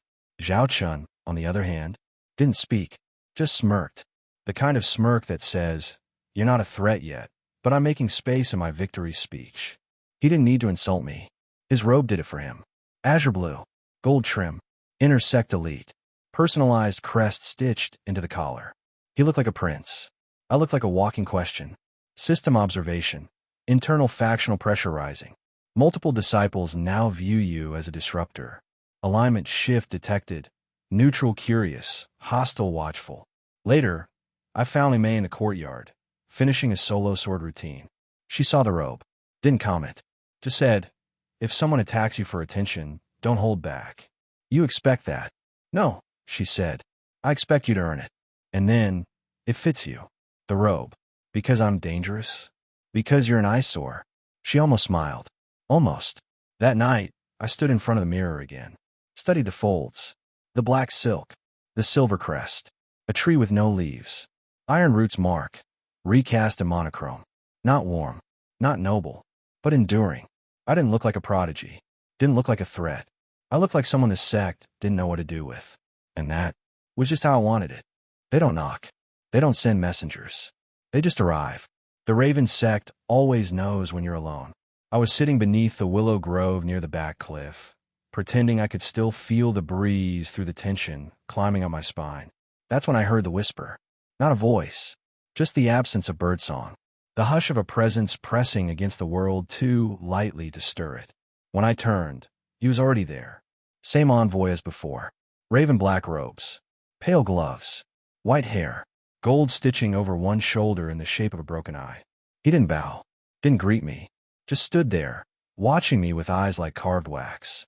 Then finally, "You've stepped further than the last one." The words weren't a question, but they froze me, because they felt true. I swallowed. "You've seen this before?" "I've seen echoes," he said. "Fragments. Souls trying to fit into bones that reject them. And me." He tilted his head. "You're not rejecting. You're remaking. System alert. Emotional thread detected. Observer holds memory of prior dragon seal cultivator. Record incomplete." I stepped forward. "Who was the last one?" The Raven disciple's gaze sharpened. A boy. Arrogant. Blazing. Thought he could rewrite fate. His flame reached the summit, and then vanished. Killed. Forgotten. The wind stirred between us. Soft. Cold. Final. Then he spoke again. "You carry pieces of something older than memory." "You mean Reichon?" His jaw tensed. "You shouldn't say the name aloud." "Why?" "Because names remember themselves." He stepped closer, robes silent against the grass. "Whatever legacy sleeps in you, it was sealed for a reason. Not out of fear, out of mercy." I met his eyes. "Then why are you here?" He held up a talon-shaped medallion. It glowed faintly in the presence of my robe. "I'm here to return this." He handed it to me. Black metal, carved in the same spiral wing shape from the vault. Item acquired. Raven sigil of memory binding. Can be used to stabilize a spiritual domain during collapse. May allow temporary access to sealed memory imprints. One use. Break to activate. Dangerous. "Why give me this?" I asked. "Because you'll either need it to survive." He paused. "Or I'll need it to contain you." Then he turned and walked away without another word. That night, I sat by the flame in my quarters, the Raven medallion resting in my palm. It was cold, too cold for something that had just touched my hand. It pulsed once, like a warning, or a heartbeat. System commentary. Raven sect has begun memory indexing on you. Your name now appears in their sealed archives. Designation, Breath of Reichon. Status, watched. Above Iron Root, a storm gathered slowly in the clouds. And far to the west, in a temple long forgotten by the heavens, a monk awoke screaming, clutching his chest, muttering a name that hadn't been spoken in centuries. Eugene. The sky fairy rose on bands of chi-threaded wind, gliding above the mist like a blade across silk. Iron Root looked small beneath us, just a patch of dark green clinging to a cliffside. And ahead, a shimmer of golden formations and hanging gardens wrapped around spires of pale stone. Azure Leaf Pavilion, one of the 7 great sects. Seat of elegance. Fortress of diplomacy. Absolute nightmare for someone like me. The rest of the delegation stood in formation. Polished. Perfect. Posed. Lime in dark green. Expression unreadable. Yinfay in ceremonial crimson. Wind dancing in her sleeves. Zhao Chun gleaming in his gold-trimmed blue. Already smiling like the summit was his victory banquet. And me? Standing slightly off to the side. In black and silver. Not part of the delegation. Not part of anything. Just there. And everyone noticed. As the ferry touched down on the summit platform, we were greeted by 6 azure leaf disciples. Their robes were leaf green with silver cuffs. They bowed perfectly, spoke calmly, smiled with weapons hidden in their teeth. "Welcome, honored guests of Iron Root," one said. "The summit begins at dusk. Until then, please rest. Accommodations have been arranged according to ranking." I already knew what that meant. The inner disciples were led through a grand gate lined with spirit lanterns. I was handed a separate slip. Room 43. Down the terrace. Past the moss path. Left of the stables. Near the stables. Because nothing says respect like, try not to wake the livestock. System alert. Azure Leaf's formation grid does not recognize your status. You are listed as unaligned guest, Wild Flame class. This designation means you may speak during open forums, but cannot challenge or represent without invitation. You are both protected and isolated. Also, your room smells faintly of goat chi. Perfect, but honestly, that was fine. Let them underestimate me. Let them think I was Iron Root's mistake. I had a plan. Step 1, don't die. Step 2, maybe impress one person. Step 3, avoid committing inter-sect violence before breakfast. Ambitious, I know. By dusk, the summit courtyard was alight with spirit torches and formation runes. 100 disciples from 7 sects stood in silent ranks. Above us, on a raised platform, sect elders seated beneath carved sails of their houses. The summit bell rang once. The formalities began. First, the hosting speech. Azure Leaf's elder spoke in soothing tones about harmony, unity, and the joy of shared legacy. Second, rankings. Each sect's chosen disciples were introduced by title and strength. Zhaochen got polite applause. Limei got a few raised eyebrows.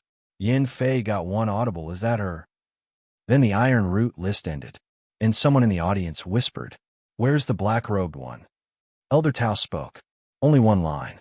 Eugene attends under Wild Flame invitation. He speaks for no one. Yet, the crowd stirred. The words were clear. I was off the board, but not forgotten. System alert. Public recognition tag applied. Name in the firelight. Multiple disciples and scouts have marked you as unknown potential. Curiosity increased. Surveillance triggered. You're now interesting enough to spy on. Congratulations. Later that evening, I stood alone by the outer lantern road, watching the spirit flames drift like petals in the dusk air. Someone stopped beside me. Didn't speak right away. Then, "You don't act like a threat." I turned. Azure Leaf robes. Pale skin. Blue eyes like still water. Calm. Clever. Cold. "You don't look like one either," I said. She smiled, then walked away. System update. New thread detected. She knows something. Unknown Azure Leaf disciple. Spirit reader class. Chi level stable. Intention. Uncertain. The summit had begun. And already, the game pieces were moving. They called it the Heavens List. A record of the top 100 cultivators under 25 across the 7 sects and beyond. Names carved in light. Fame made real. Most people in the courtyard watched it like a holy scripture. I watched it like a firework about to land on my face. It was tradition.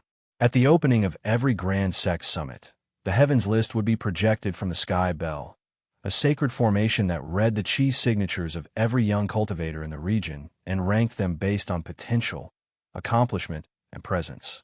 Presence being a nice word for spiritual pressure, heritage, and how many people fear you. Spoiler, I wasn't on it. I never had been. The ceremony began at sundown. Elders lined the back of the great courtyard. Disciples stood on stone tiers, arranged by sect. Azure Leaf at the center.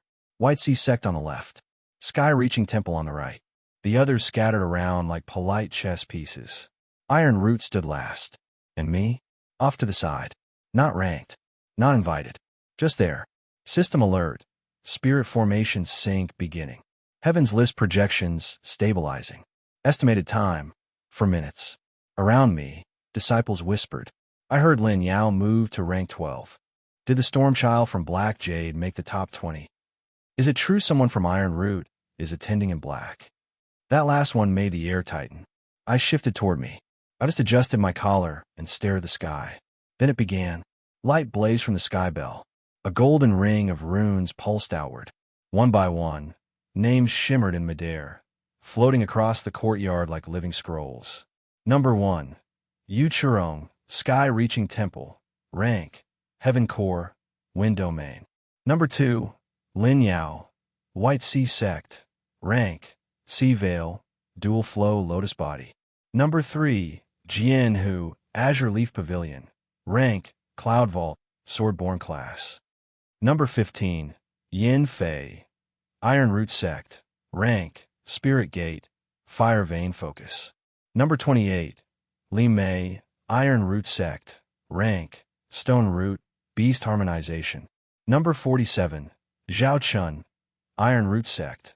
Rank, Iron Flow, Qi Lance Class. Soft applause rippled through the disciples. Some smug glances.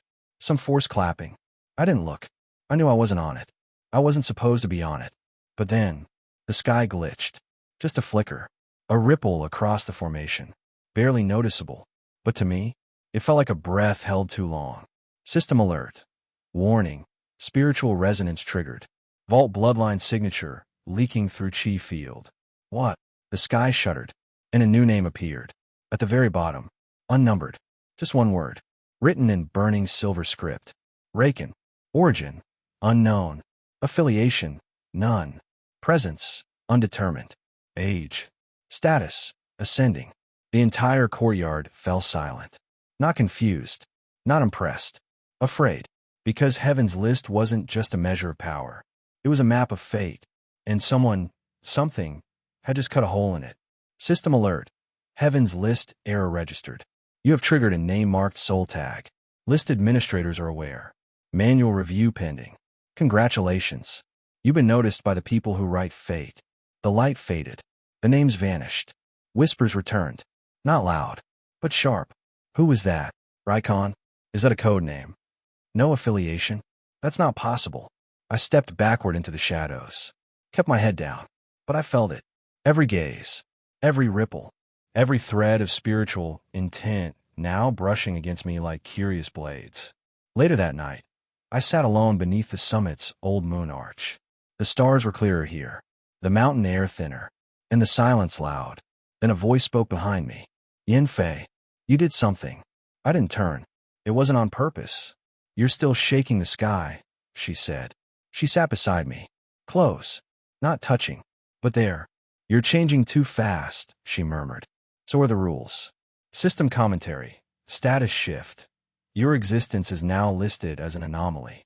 Disciples will fear, envy, or pursue you. Faction watch. Active. Heaven's List Monastery. Tracking. Azure Leaf Pavilion. Inquiring. Raven Sect. Silently smiling. The summit had only just begun, and already, I'd become the rumor people were trying to prove wrong. Or kill. The next day felt quieter. Not in sound. In attention. No more glances. No more whispers. Now, people moved around me. Like a storm cloud, nobody wanted to admit was overhead. System commentary. Status shift. Active curiosity. Cautious avoidance. Your Heaven's List appearance caused more fear than fame. You are now treated as an unstable force until proven otherwise. Great, I muttered. From trash to ticking bomb. Improvement. Technically, by mid-afternoon, the summit courtyard had cleared. Most disciples moved to the West Terrace for a formation flow demonstration. I skipped it. Didn't want to watch sword patterns and synchronized chi dance while everyone tried to pretend they weren't comparing ranks like hungry birds. Instead, I wanted the outer path, past the spirit-fed koi pond, up the stepped stone ridge that overlooked the azure leaf arrival gate. And that's where it happened. The gates opened. A late arrival stepped through. One rider. One beast. One spirit flag. The sect emblem wasn't familiar. Gray silk, cracked gold sun. A minor sect. Barely recognized. But the girl riding the scaled serpent hound beneath it, she was impossible. Tall. Cloaked. Hair tied back in a braid like she didn't care who was watching. She sharp. Clean. Controlled. And then her hood fell back. And I stopped breathing. Because I'd seen that face before. Not in this life. Not in any vision. But in a grimy break room behind a convenience store back on Earth. When we were just two nobodies stacking instant noodles. Ami. I didn't say it aloud. But she heard it. Because her gaze snapped to mine. Eyes bright gold. Not contacts. Not fashion. Power. Real. Awakened. And when she saw me, she didn't flinch. She didn't wave. She just smiled, slightly, walked over, and said two words that shouldn't have existed in this world. You. Jean. System alert. Cross-realm identifier triggered. Familiar soul signature detected. Subject. Earth originated, confirmed reincarnated. Warning. You are no longer alone. We stood in silence. Then she crossed her arms. Well, she said, voice sharper than I remembered. Took you long enough to cause a sky incident. You're alive, I said. She raised an eyebrow. No kidding. I thought I was the only one. You're never the only one. Her gaze swept the summit grounds, then landed back on me. But it looks like you're the loudest. Her chi shifted. Just a flicker. But it was wrong. Not beast path. Not elemental. Something subtler. A pressure that didn't come from cultivation. It came from memories that didn't belong. System observation. Target Ami. Now. Meishiron. Cultivation class. Unknown. Mental energy. Aura detected. Controlled fragmentation. Hostility. None. Purpose. Watching. I stepped closer. What sect are you with? Technically, she said. None. Officially, I'm representing Grey Sun Hall. That tiny mountain sect. She smiled faintly. Convenient cover, isn't it? I blinked. You're not just here to visit. No. Then why? Now she turned her head. Her eyes narrowed. To see who else survived. System update. Name added to private registry. Meishiron, previously. Ami, Earth origin. These individual carries unknown techniques, knowledge of Earth history, and potentially interrealm awareness. Bond status. Undefined. Potential threat. Potential ally. Before I could ask more, she stepped back. The others will notice, she said. This world doesn't like old names. And they really don't like people who remember too much. Are you going to tell anyone? She looked at me. Serious now. I don't need to. She pointed to the sky. They already see you. I'm just here to see what you become. Then she turned and walked toward the summit hall, leaving me behind with the sound of my own blood in my ears. I wasn't alone anymore. But for some reason, that didn't feel like relief. It felt like warning. It was supposed to be a demonstration, a friendly exchange, chi control, footwork, mutual respect, the kind of things sects put on to impress each other and remind the younger disciples that everyone's still technically on the same side. But I should have known better, because the moment I stepped onto the practice ring, the silence was too sharp, and the disciple across from me was already unsheathing his blade. He was from the Golden Sea sect, broad-shouldered, too many rings, aura coiled tight, like he thought spiritual pressure was a fashion statement. His name was Lu Fun, ranked, experienced, and, judging by the way he was looking at me, he wanted to make an example. The elder overseeing the match raised his hand. Keep it clean. I didn't nod, didn't smile, just shifted my stance. Left foot forward, right hand on the still sheath whispered. Lufin sneered. Draw it, or I'll make you. System alert. Intent analysis. Opponent chi spike exceeds friendly threshold. Lethal edge probable. Recommendation. Active defense. Do not hold back. The match began. He moved first, fast. A shoulder feint, then a downward slash. I twisted, dodged, drew half a whisper's hard, but not fully. No need to escalate. Not yet. But Lufin didn't stop. His blade came in again horizontal, then low, a brutal arc aimed for my side. The crowd gasped, not because it was elegant, because it was real. I blocked with the flat of my blade, but the impact knocked me off balance. He stepped in, too close, too fast, and whispered, "No one cares where you came from, freak." Then he stabbed. System surge. Bloodline triggered. Danger threshold breached. Whisper's hard ceiling layer 2 released. The blade finished drawing itself. All of it. And time slowed. Whisper's hard were cold in my grip. Not angry. Not loud. Just ready. Its voice slipped into my mind like silk through water. Now we answer. My body moved with it. No conscious thought. No plan. Just the memory of motion burned into the steel. One sidesteps. One counter. One slash. Lufin's blade shattered on impact. My strike hit his side, clean, diagonal, precise. Not deep enough to kill, but the force, the chi, the sheer rage and Whisper Shard's edge, tore through his core meridian like a falling star through cloud. He collapsed instantly, screaming, blood pooling under his robes. Silence, then chaos. Medic formation. Get the healers. Ease. But I didn't hear the rest. I was just staring at my hands, at the blood on my blade. Not much, not a river, but it was real, and it was mine. System alert. First blood drawn, combat rank confirmed. Kill status, non-fatal. Core shattered. Cultivation path ended. Public perception shift. Unknown disruption. Active threat. Whisper's hard trait unlocked. Claim blade. L1. When host is attacked with lethal intent, Whisper's hard may override hesitation. Passive. Warning. Host now marked by summon enforcement as watched combatant. They try to call an accident.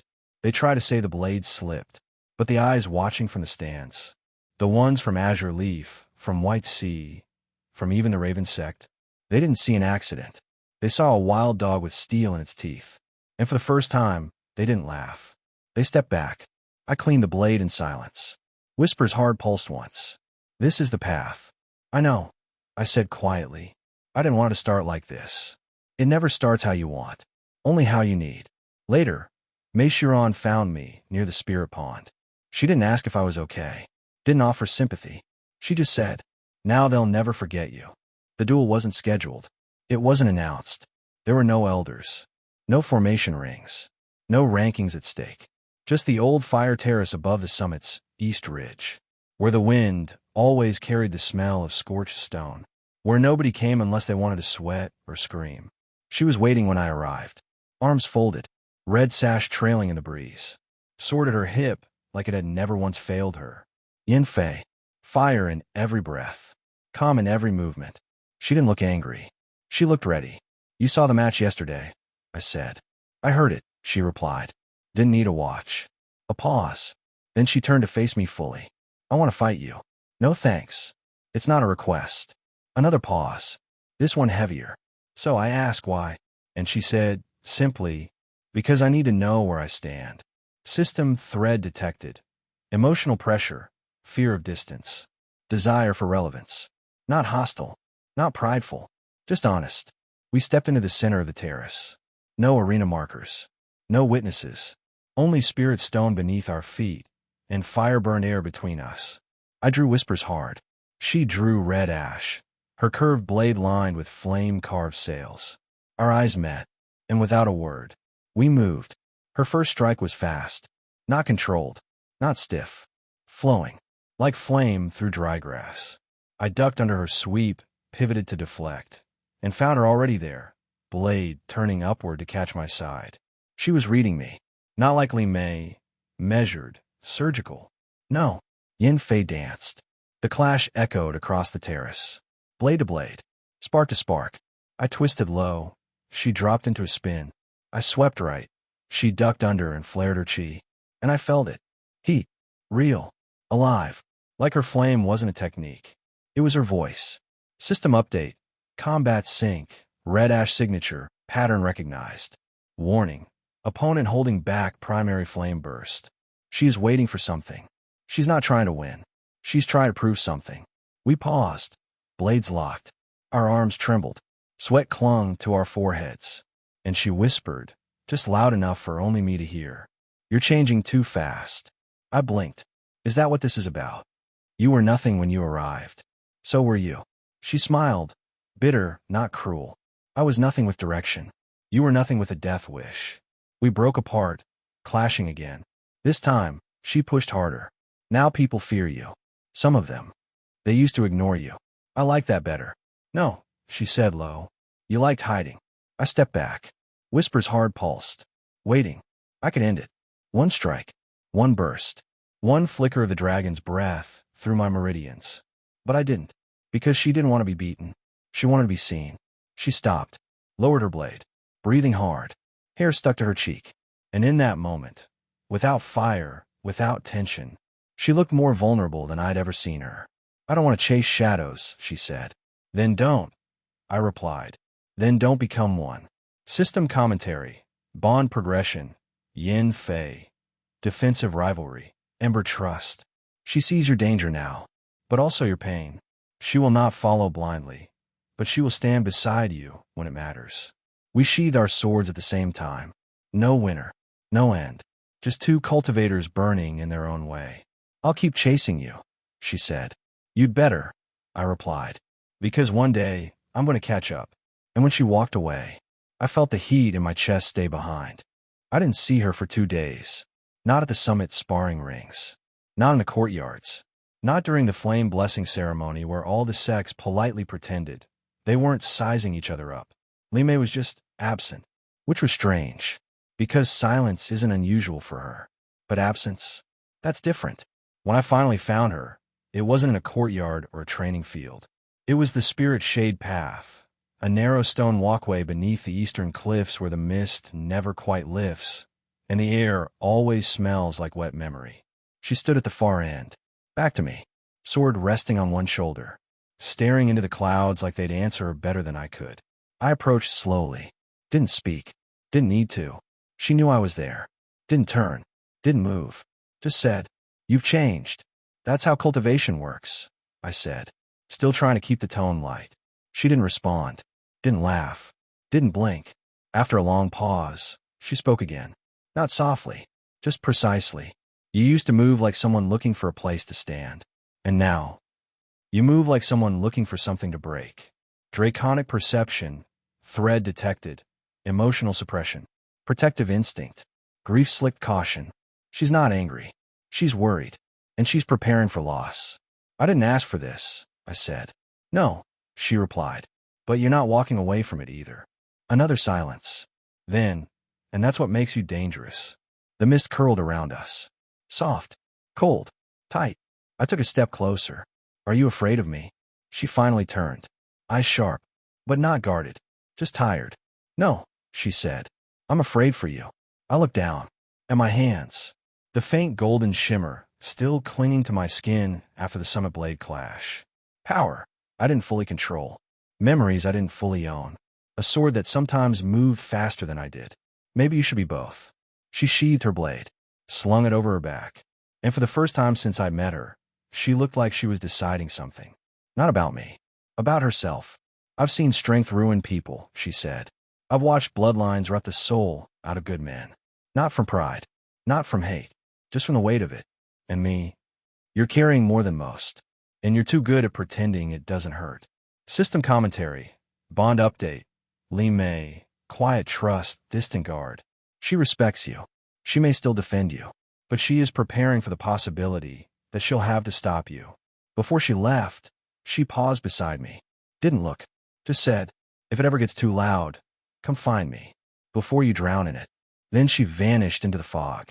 And I was left alone with the silence. That night, I didn't meditate. Didn't train. Didn't feed my sword chi or try to hear the voice in the vault. I just sat. Alone. And for once, it was quiet inside me, too. But not peaceful. Just waiting. They called it the path of inheritance. A tradition as old as the sects themselves. Each participant stood on a formation inscribed with their sect's ancient sigil. The path would scan their spirit, chi, and intent, then project a vision of their potential legacy. Sometimes a sword, sometimes a beast, sometimes a mountain, or a storm, or a flame that never died. A promise, a direction, a future. It was never supposed to refuse anyone. The courtyard was silent as the first disciples stepped forward. Azure Leaf went first.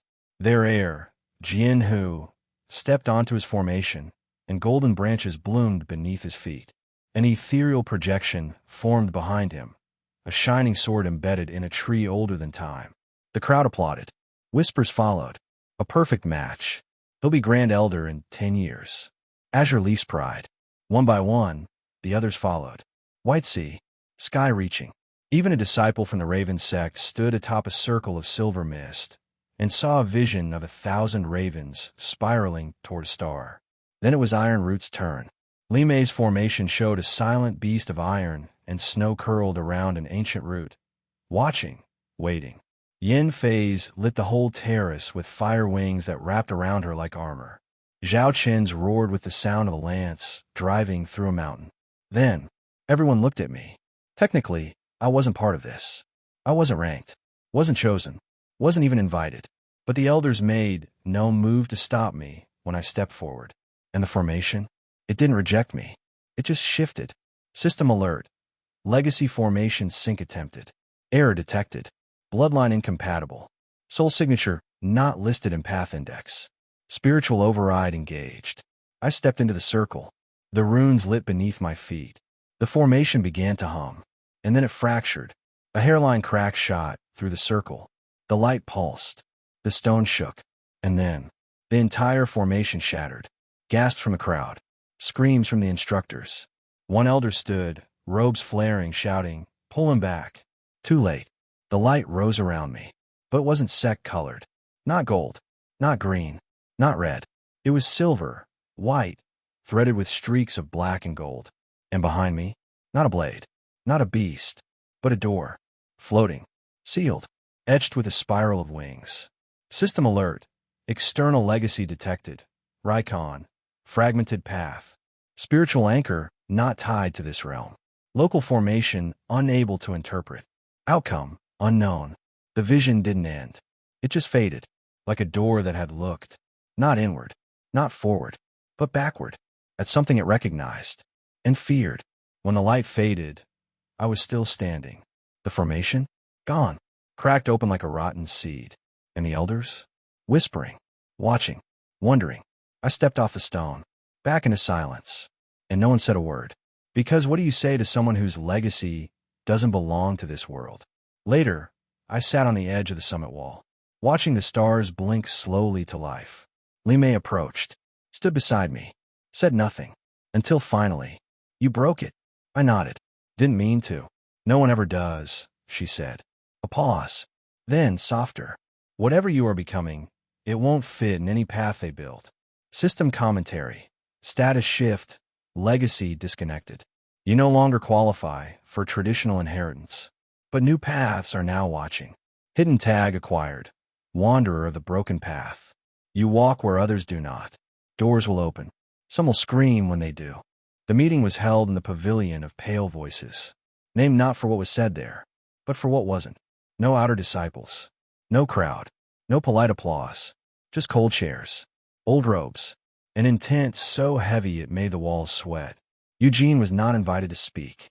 He was not allowed to sit. He stood near the far wall, half-shadowed, barely acknowledged, while 12 elders from the 7 sects sat in a circle of light. In the center, Elder Tao, face unreadable, voice quiet, but shoulders tense, like a bowstring drawn too long. The first strike came from Azure Leaf. Elder Shun, gray beard, pale eyes, words like silk dipped in poison. The boy shattered a foundational formation. "No," Tao said calmly. The formation rejected him. It broke on its own. "Is that better?" asked another. Sky-reaching's elder leaned forward. "Legacy paths are sacred. For one to fracture, not bend, not dim, but shatter, suggests a spiritual incompatibility so great it borders on corruption." Tao raised a brow. "You think he's corrupted?" "I think," Elder Shun said slowly, "he is walking a path no one else should follow." System alert. Spiritual pressure in chamber rising. Tone. Controlled hostility. Intent. Suppression discussion. They are not planning to kill you, but they are considering something worse. Containment. A Raven sect voice, quiet, silver, spoke next. He appears on the heavens list, but unnumbered, without age, without sect, a title that doesn't belong in any recognized archive. They look directly at me now. Reichon. The name echoed in the chamber like a slow bell. Tao didn't flinch. He has done nothing but survive. Fight. Train. Obey the laws. Elder Shun waved that away. And yet, chaos follows him. Formations break. Vaults stir. Names long buried are spoken again. "Perhaps the problem is not him," Tao said. "Perhaps the problem is what we buried." That silenced the room. Only for a moment. Then came the coldest suggestion. Sky-reaching's elder leaned back, folding his hands. "Seal his chi." Tao's eyes narrowed. "You bind him. Temporarily. For the safety of others. Until we understand what he truly is." Another voice joined in. "Or offer him to the monastery. Let the Heavens List Guardians evaluate his soul fragment directly." I felt my jaw tighten. Not out of fear, but recognition. Because what they were describing wasn't exile. It was erasure. Then, Tao did something unexpected. He stood, slowly, let the silence stretch. Then he turned to me. "Eugene," he said, "speak." I blinked. I thought I wasn't. "You are now." 12 elders stared at me, each representing a world of power. And I wore no title, held no rank, carried a name that shouldn't exist. But I met their eyes, and I said, "I didn't choose this name. It chose me." A few shifted uncomfortably. I continued. I didn't break your formation. It broke trying to read something older than it was built to see. I paused. Then, calmly, I'm not here to inherit your legacy. I'm here because mine isn't done yet. The chamber held its breath. Not in awe, not in fear. In calculation. Tao turned. Back straight. Voice steady. Unless formal charges are raised, he said. The boy remains unbound. Sky Reaching's elder frowned. And if we raise them? Tao's eyes flashed. Then we see who answers first. Your courts. A pause. Or the vault. No one answered. But no one challenged him either. And slowly, one by one, the elders left, leaving only silence in their wake. Later, outside the pavilion, I exhaled for the first time in what felt like an hour. Tao stepped beside me. Didn't speak. Just passed me a folded scroll, sealed in gold. I opened it. A map. Not of the summit. Not of any city. But of Iron Root. And a section beneath it. Vault depth. Third layer. Unexplored. System alert. Hidden trial unlocked. Reichon's second mark. Location. Beneath Iron Root. Sealed chamber. Conditions. Unstable. Entry not approved by sect authority. Warning. What sleeps below knows your name. I didn't sleep. I seal myself in. A stone chamber borrowed from Azure Leaf's inner sanctum. Reserved for cultivators dealing with soul fractures and domain backlash. Which, apparently, I now qualified for. The air was thin. The walls laced with formation lines to suppress spiritual overflow. The floor marked with an ancient sigil in white chalk. Let no pass who cannot hold themselves. Cute.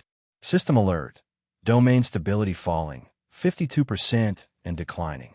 Symptoms. Memory bleed. Lucid visions. Possible dual consciousness drift. Recommended action. Enter meditative trance. Attempt to anchor identity. Note. Bring a snack next time. I sat in the center of the circle. Cross-legged. Breathing slow. And I let go. Of the summit. Of the stairs. Of the name. Even of the robe. Just breath. Just stillness. And then, the world fell inward. My mind opened like a door kicked off its hinges. And I wasn't alone. At first, the space was black. Endless. Cold. Then came the light. Not bright. Not gentle. Just there. Golden white. Burning like memory. And in its center, a man. No, a figure.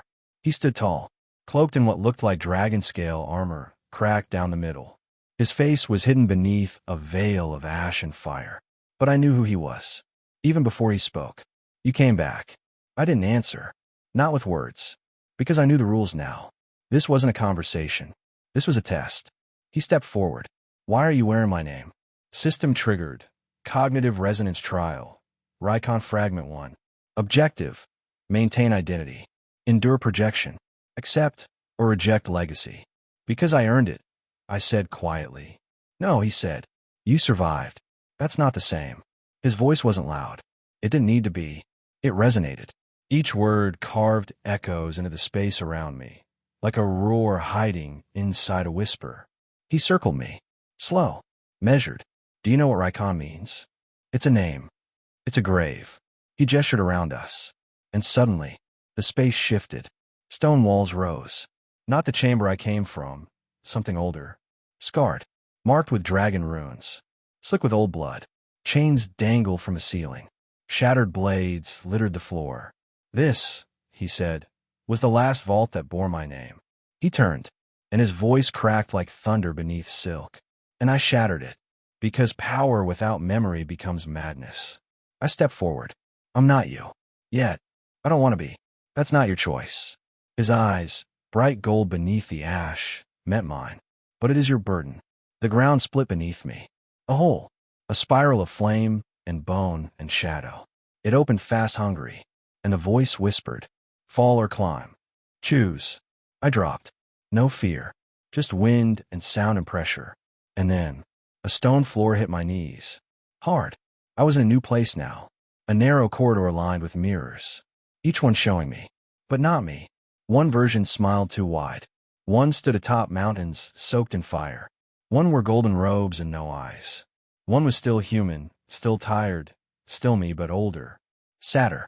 And one looked back and said, you can't hold us all. I clenched my fists. This isn't about holding you. The mirrors cracked. I'm not here to be Reichon. Shattered. I'm here to be the first. Glass fell. Eugene. Silence. Then laughter. Not mocking. Not cruel. Just relieved. The broken mirrors dissolved into mist. The corridor vanished. And the world folded back into light. System alert. Domain stabilized, 72%. Trial complete. Reichon fragment recognized. New passive unlocked. Echo of self, L1. Your spiritual domain now anchors to your current identity. Reduces risk of possession, memory loss, and soul bleed when engaging ancient artifacts. Vault recognition. Layer 2 now accessible. I open my eyes in the real world. Sweat-soaked. Shaking. Exhausted. But intact. And finally, for the first time since this started, whole. She met me at the edge of the summit lake. No guards. No robes. Just Mei Shiran. Or as I used to know her, Ami. The moon hung low over the water, casting silver ripples across the stone banks. I stood there, arms folded, waiting. Not for a fight. Not for an answer. Just to be seen. Not as Eugene, but as the guy who used to restock cheap ramen on aisle 3. The guy who used to sit on a milk crate and wonder if life would ever feel like it meant something. She sat first, cross-legged on the rocks. No drama. No ceremony. Just, you're still quiet when you think. I nodded. You're still better at making it awkward. She smiled. It was small. Real. But it faded fast. System thread detected. Emotional resonance. Mixed nostalgia. Underlying regret. Protective distance. I didn't think anyone else made it. I said. No one thought we would. How long have you known? That I wasn't alone, she said. Since the name Reichon showed up on the heavens list. She looked at me. Her eyes weren't gold anymore. They were something else. Burned. Tired. Survivor's eyes. You always hated attention, she said. Now you're literally warping reality by standing still. Not on purpose. Doesn't matter.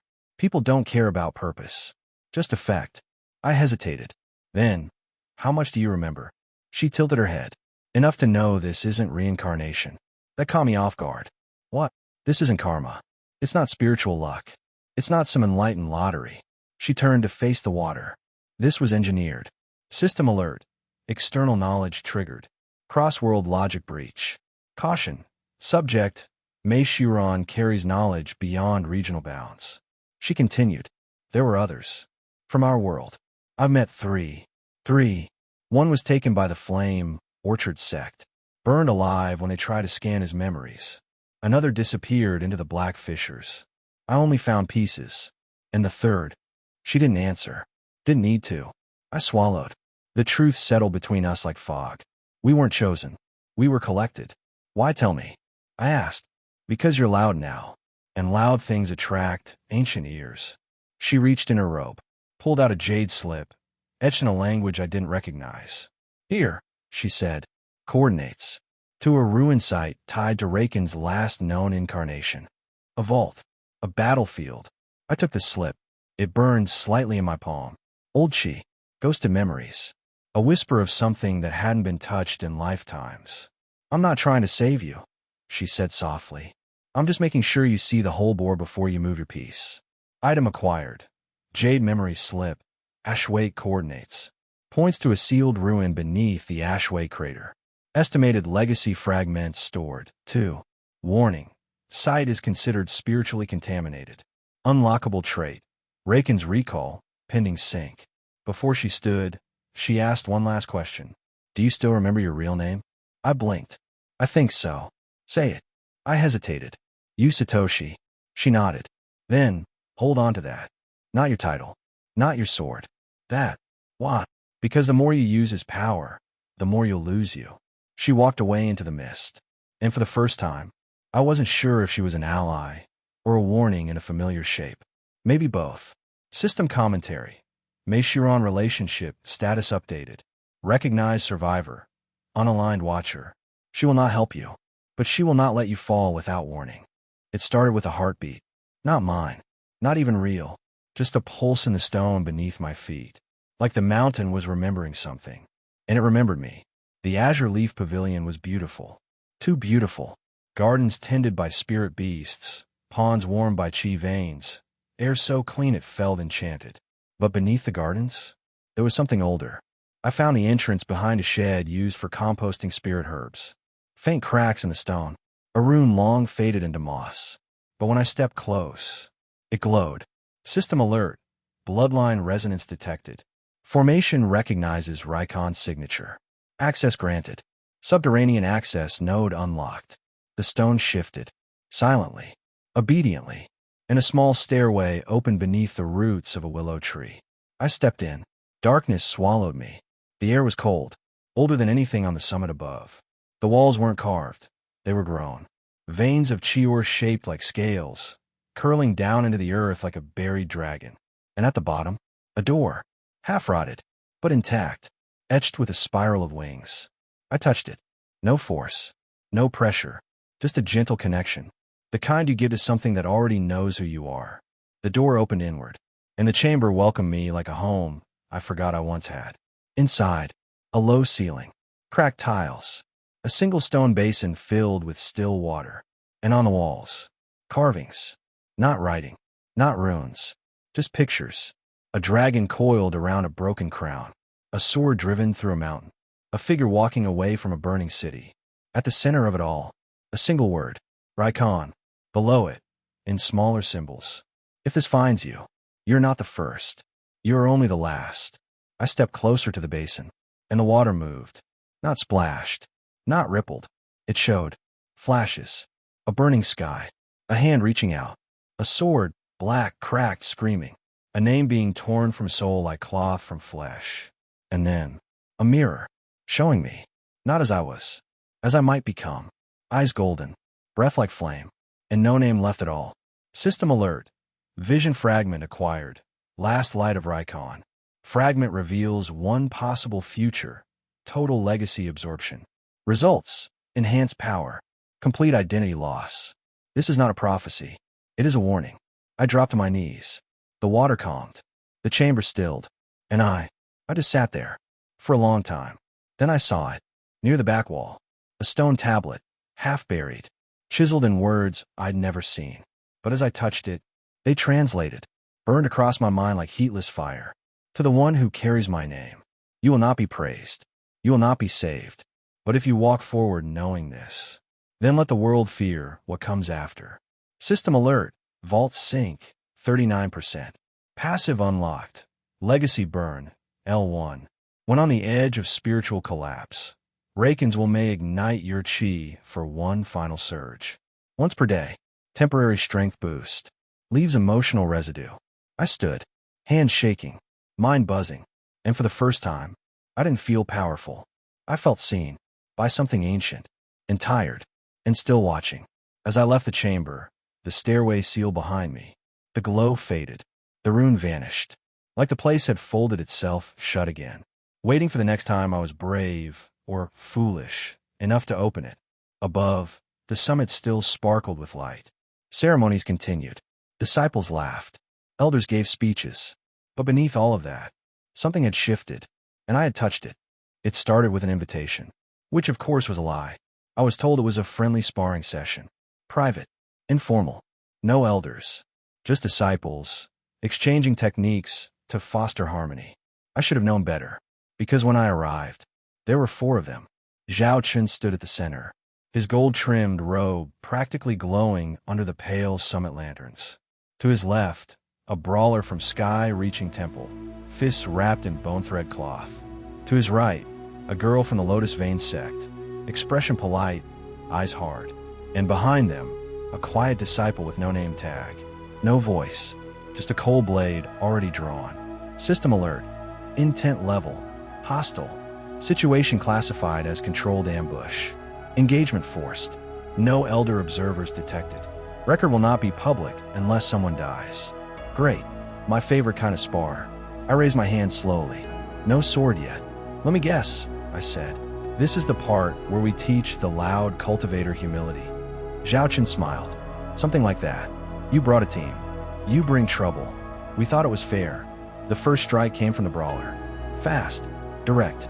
No warning. His palm slammed into my side with enough force to rattle bone. I stumbled. Rolled. Came up fast. But then the girl moved. sending razor-thin petals of chi slicing toward my legs. I jumped, flipped, blocked one, took two more. Blood flicked from my calf onto the stone. System warning. Physical integrity compromised. Chi flow disrupted, 12%. Mental focus, dropping. They weren't trying to kill me. Yet, they were trying to push me. Hard. See where I cracked. Still standing, I said, coughing. Zhao Chun stepped forward. Not for long. Then he came in, a spear of light, chi lashing out like thunder across glass. I dodged, barely, but his palm at my ribs anyway. Crack. Pain bloomed through my chest. And that was the moment. Something inside me snapped, not like breaking a stick, more like a door blowing off its hinges. The heat started in my spine, climbed into my throat, and every thread of chi in my veins turned sharp. System alert.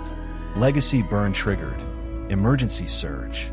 Power temporarily exceeds cultivation limit. Emotional residue expected. Side effects likely. Active boost. Speed plus 30%. Pain dampening. Mental clarity override. I moved. Faster than I'd ever moved. The quiet blade wielder stepped in from behind. I turned before his strike landed. Whisper's hard was in my hand without conscious thought. One clash. Two steps. Reverse twist. Blade to throat. He dropped. Not dead, but done. The girl sent a wave of chi petals again. This time, I cut through them. Straight down the middle. My shoulder hit her gut. She flew 10 feet before landing with a grunt. The brawler hesitated. That was his mistake. One elbow to his face. A sweep to his knee. And then my boot pressed to his chest. He didn't get back up. Only Zhao Chun remained. His grin was gone. His chi flared again. Defensive now. But I wasn't interested in dominating him. I was interested in ending this. Quick, clean, and without apologies. I crossed the space between us in a blink. My blade tapped the center of his chest, right over his core. Try it again, I said softly. Next time, I won't stop here. System update. First solo break achieved. 4 on, 1 combat survival. Reputation increased. Feared tag applied. Burning Wolf. You are now considered a combat threat among Summit disciples. Future engagements may escalate. Legacy burn cooldown begins, 24 hours. Emotional cost, pending. I turned to leave. No final speech. No raised arms. Just footsteps on cold stone. But behind me, I heard someone whisper. He didn't even activate his sword spirit. Later, in the quiet of the spirit pools, I washed the blood from my arms. My ribs throbbed. My hands shook. But my eyes? Clear. And in the reflection of the water, Whisper's heart pulsed once. Then whispered, "You're learning." The bruises from the ambush hadn't faded yet. Ribs still ached. Knuckles raw. My right leg throbbed whenever I turned too quickly. But I was walking again. And for better or worse. People moved aside now. No greetings. No nods. Just space. Disciples didn't meet my eyes. Instructors didn't call my name for group drills. I'd become a line they didn't want to cross, and weren't sure they could, which made what happened next more perfect. It was supposed to be a public formation lesson. Azure Leaf's Terrace Arena. 3 instructors. 30 disciples from 5 sects. A lecture on channeling spirit threads into combat formations. I was in the back, not taking notes, just watching, until someone in front of me, a sky-reaching inner disciple, turned and said, low and careless, "Maybe the dragon freak should demonstrate." A few snickers. Quiet, but loud enough. I stood, didn't draw my sword, didn't speak, just looked at him. He didn't flinch. He smiled. System alert. Social pressure spike. External challenge forming. Crowd attention. High. Respect. Shifting. Ready? I stepped into the circle. The instructor blinked. "Eugene, you're not." "Allow me," I said. Not arrogant. Just clear. The sky-reaching disciple stepped forward. Broad stance. High shoulders. Golden bracers pulsing with minor chi circuits. "First of 3 touches," he asked. I nodded. Then drew Whispers hard. The moment it cleared the sheath, everything changed. Not the air. Not the ground. The feeling. Like the world blinked. Like the space around me recoiled. Even the formation lines flickered, just for a second. And that's when it happened. Whispers hard spoke. Aloud. Not just to me. To all of them. "This is not a duel." The voice rang out across the terrace. Cold. Smooth. Steel dragged across still water. This is a demonstration. The crowd froze. Not from fear. From recognition. Because sword spirits didn't just awaken on their own. Not in public. Not in formation class. Not unless the bond was absolute. The instructor took a step back. The sky-reaching disciple's smile disappeared. I raised the blade. Didn't move. Didn't strike. I just said, touch me if you can. He moved. Quick. Clever. Lunged with a burst of wind-step chi. But before he got close, whispers hard pulsed. And I wasn't there. System passive. Spirit sync. L2. Engaged. Predictive motion enhanced. Intent weaving active. Your movements now echo ancient techniques during high-focus states. I sidestepped. Tapped his bracer. Spun behind. Tapped his shoulder. 1. He turned. Struck low. I stepped over. Tapped his foot. 2. His chi flared. He charged. I waited. Waited. Waited. And then I moved forward. Placed the flat of my blade across his neck. 3. Silence. Not from shock. From certainty. The match was over before it started. Not because I was faster, but because I didn't have to prove it.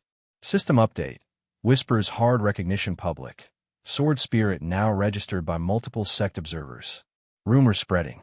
Potential affiliations projected. Threat designation updated. Unaligned blade. Some will fear you. Some will chase you. All will remember. I sheathed the sword. Turned to walk back. But Whispers Hard had one last thing to say. It whispered. Not in my head this time, but just loud enough for the watching crowd.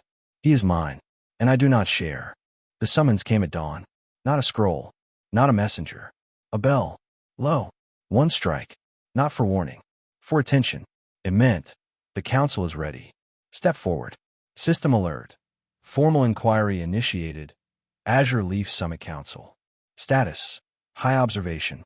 Focus. Sword spirit manifestation. Unregistered bloodline traits. Vault interference. Outcome uncertain. Recommended. Say less. Think fast. Smile never. The council chamber was a domed hall lined with 7 banners, each representing one of the great sects. They hung like judgment. I stood in the center. Stone floor. No weapons. No robe to hide behind. Just me. And 12 elders watching from a crescent of jade chairs above. Elder Tao was there. So was Mei Shiran, in the shadows behind Grey Sun Hall's banner. She didn't wave. Didn't nod. But I could feel her eyes like static against my skin. The questioning began immediately. Sky-Reaching's elder leaned forward first. Sharp-nosed. Tight-voiced. State your full name and sect affiliation. I looked up. Eugene. Iron Root Sect. Independent standing. His eyes narrowed. And your sword? I let the pause stretch. Then answered. Alive. Whispers. Quiet ones. The kind that ripples between robes and scrolls and things that don't belong in reports. Your weapon, said a White Sea elder. Spoke without spiritual relay. It projected will. That places it beyond class 5 spirit status. Do you contest that? No. Then who sealed it? I didn't. Another ripple. A few elders shifted in their chairs. That wasn't a normal answer. And they knew it. Elder Tao spoke next. He sounded calm. But I could see it. The way he angled his shoulders slightly toward me. Like someone ready to catch a blow that wasn't meant for them.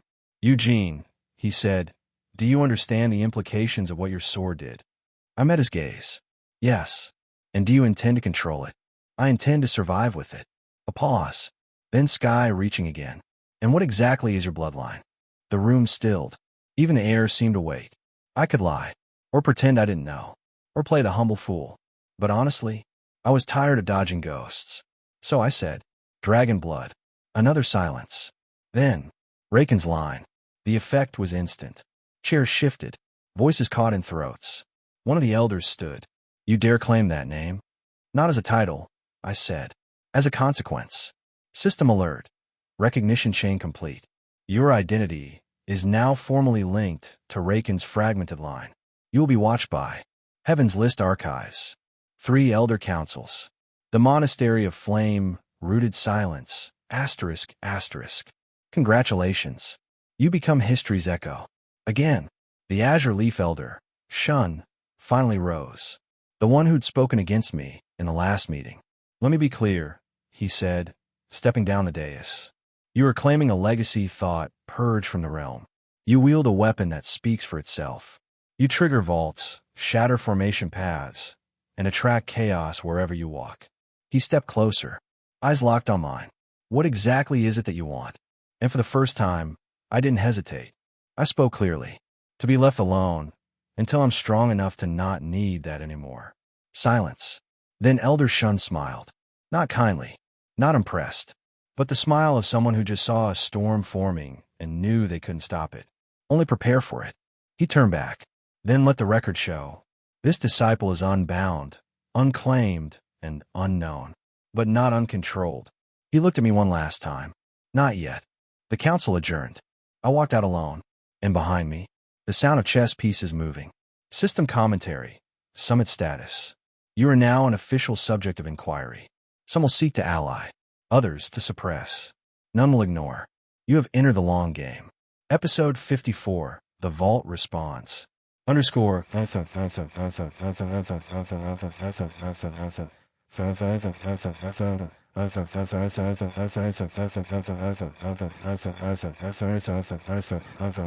Underscore. Iron Root wasn't supposed to feel like home. Not for someone like me. An outer disciple. A wild card. A stranger in his own skin. But when the Sky Fairy dropped us off and I saw the dark mountain ridges, the moss-lined halls, the flickering chi lanterns in the distance, it hit me. I missed the quiet. Even if the quiet didn't last. System alert. Vault activity detected. Layer 2 shift. Spiritual pressure increasing. Source. Dragon Vault Core. Estimated flare in 47 minutes. Expected outcome. Unstable gift emergence. Recommendation. Go. Now. I didn't go to my quarters. Didn't stop to speak to the gate disciples. I just moved. Down. Through the inner terraces. Past the low gardens beneath the cliff spine. To the place no one else dared to linger anymore. The vault chamber. The great seal pulsed when I entered. Not violently. Not even aggressively. It breathed. Like something sleeping under miles of stone had turned over in its dreams. And at the center of the floor, where the spiral wing crest had once been sealed shut, a crack had opened. Just wide enough for something to rise. System sync. Vault resonance recognized. You are acknowledged. The next fragment chooses you. From the darkness, something rose. Slow. Deliberate. A golden scale. Palm-sized. Warm to the touch. Etched with a single symbol. Reichon's crest, but inverted. The wings curled down, not up. And the spiral broke in the middle. Not whole. Not perfect. Just true. The moment I touched it, the chamber changed. Light filled the cracks in the walls. The sigil above flared to life. And an ancient voice, not from whispers hard, not from the system, but from somewhere older, spoke in a whisper that reached through my bones. You are the break. Item acquired. Dragon Vault Scale.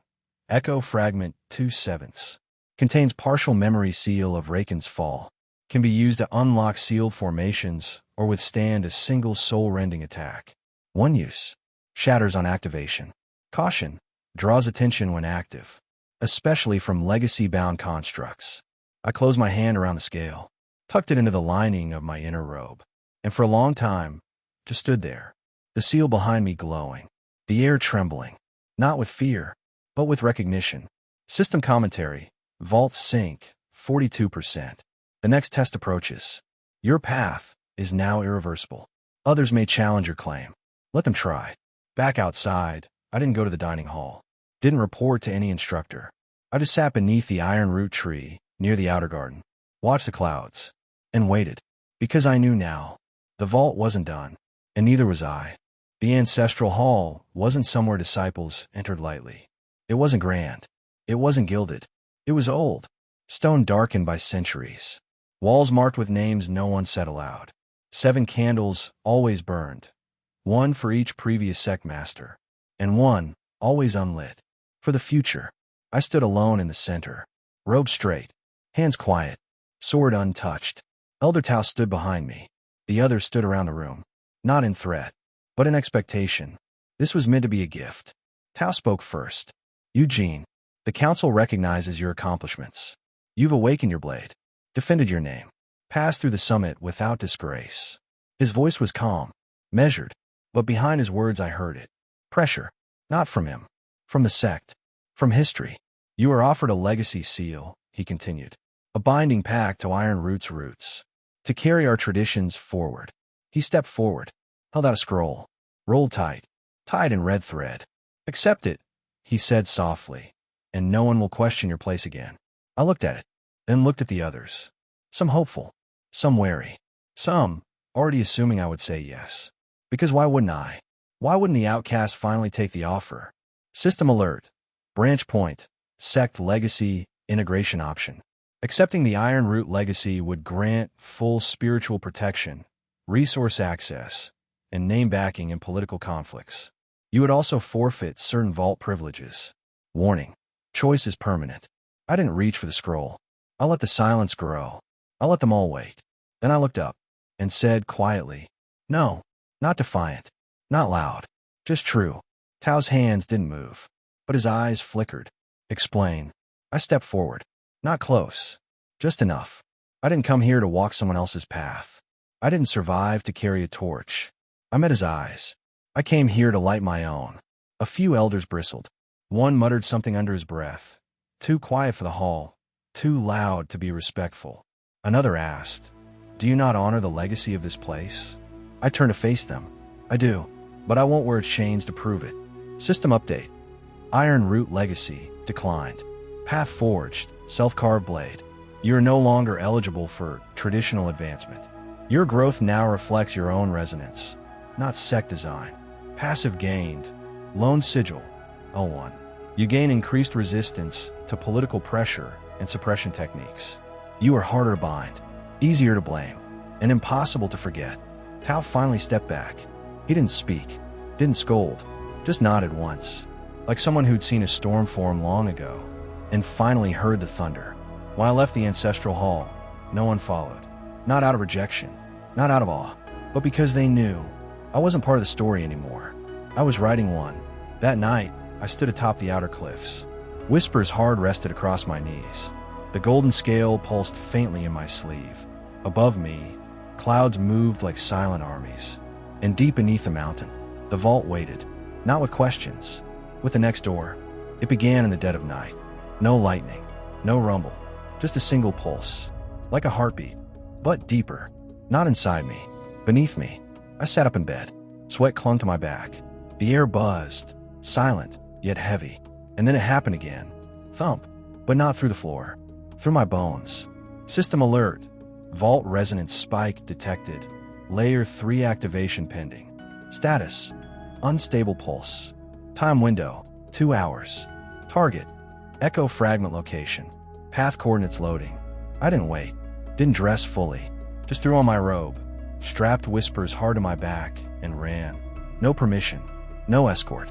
Because this wasn't an elder's mission. This was mine. The mountain was quiet.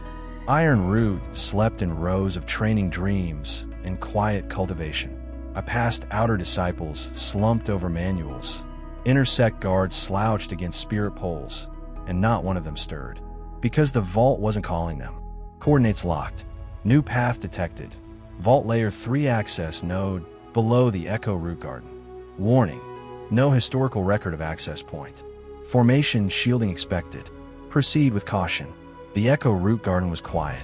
Always had been. A ring of dead trees that never grew. Too much chi in the soil. Too much history. Even the birds avoided it. But tonight, one of the trees was glowing. Faintly. A spiral shimmer around its trunk. Like breath. Like invitation. Like bait. I pressed my palm against it. And the bark moved. No sound. No resistance. Just an opening. And a stairway leading down. The air changed as I descended. Heavier. Denser. Each step took something from me. Not physically. Not even spiritually. Emotionally. Like the vault was peeling me open one layer at a time. Not to hurt me. To see. At the bottom, I found a room. Small. Stone. Circular. No runes. No script. Just a single thing in the center. A smooth, black pedestal. And resting on it, a shard of golden glass. System alert. Vault echo fragment detected. Fragment 3 of 7. Origin. Reichon's final directive. Interaction will trigger memory bleed. Anchor your name. Warning. You may see what he saw, and not all of it will be yours. I stepped forward, took a breath, then placed my hand on the fragment. The moment I touched it, The room shattered. Not literally, but in every way that mattered. I was no longer standing in the vault. I was in a war. The sky was burning. The land cracked like old bone. Thousands of cultivators, twisted by rage and spirit sickness, screamed across the field. And in the center of it all, a man, clad in white and gold, sort of like a sunbeam in one hand, and in the other, a scale. Reichon, not a memory, not an echo, a decision. He stood over a pedestal, just like mine, and he said quietly, "If I fall here, let none inherit. Let the vault sleep. Let only one rise to carry what comes after." Then he dropped the scale into the flame, and the world fractured. System triggered. Legacy directive received. Reichon's final directive, now partially unlocked. Your task is no longer discovery. It is correction. One of the forbidden relics survived the fall. It was stolen, and it must be retrieved before it wakes others. I stumbled back. Reality returned. The pedestal still glowed, but the shard? Gone. Absorbed. Accepted. Burned into me. Vault sink, 48%. New directive. Seek the lost relic. Target location. Ashway Crater. Time frame. Unknown. Risk level. Catastrophic. As I climbed back into the night air, the first breath I took felt heavier than before. Because now, I wasn't just part of the vault's story. I was carrying what Reichon died to seal. I didn't say goodbye. Not to Tao. Not to Li Mei. Not to Yinfay. Because this wasn't a mission. It wasn't approved. It wasn't safe. It wasn't something you told people about unless you were sure you'd come back. And I wasn't. System alert. Target destination, Ashway Crater. Estimated travel time, 11 hours. Spiritual interference. High. Known hazards. Forgotten battlefield. Lingering curse fog. Vault dust. And no ends. Bring snacks. I left before the sun rose. Clouds clung to the ridges above Ironroot. The vault had gone quiet again. Too quiet. But the scale pulsed faintly in my chest, like a compass with a broken sense of mercy. It wasn't leading me toward power. It was leading me toward something the world tried to bury. Ashway Crater used to be a mountain. Then Reichon died there. Now it was a wound in the land. No sect claimed it. No map labeled it. Just a scar of blackened stone, surrounded by ridges warped from spirit overload. Locals didn't go near it. Not even spirit beasts. And when I arrived, I understood why. The crater didn't roar. It breathed. Not with air. With memory. The ground cracked beneath my boots with every step. Chi currents spiraled in reverse. Time itself felt like it was walking backward here. And in the center of it all, a spiral formation, half buried in ash, sealed by a broken vault rune, etched in old dragon script. System sync. Vault lock detected. Type. Inner. Echo seal. Condition. Damaged. Access. Authorized. Reichon lineage. Warning. Entry will trigger residual defense mechanisms. Fun. I stepped forward. Drew whispers hard. It didn't hum. Didn't glow. Just shivered. Like it remembered this place. Like it was afraid. I pressed the golden scale against the run. It melted. Not physically. Spiritually. The lines unwound. The seal opened. And the world around me shifted. System alert. Ruin entry confirmed. Ashwake depths. Welcome to the grave that buried a god. Objective. Locate the relic. Status. Unknown. Light. Minimal. Hope. Lower than light. Asterisk. I descended the spiral steps in silence. Every wall I passed whispered.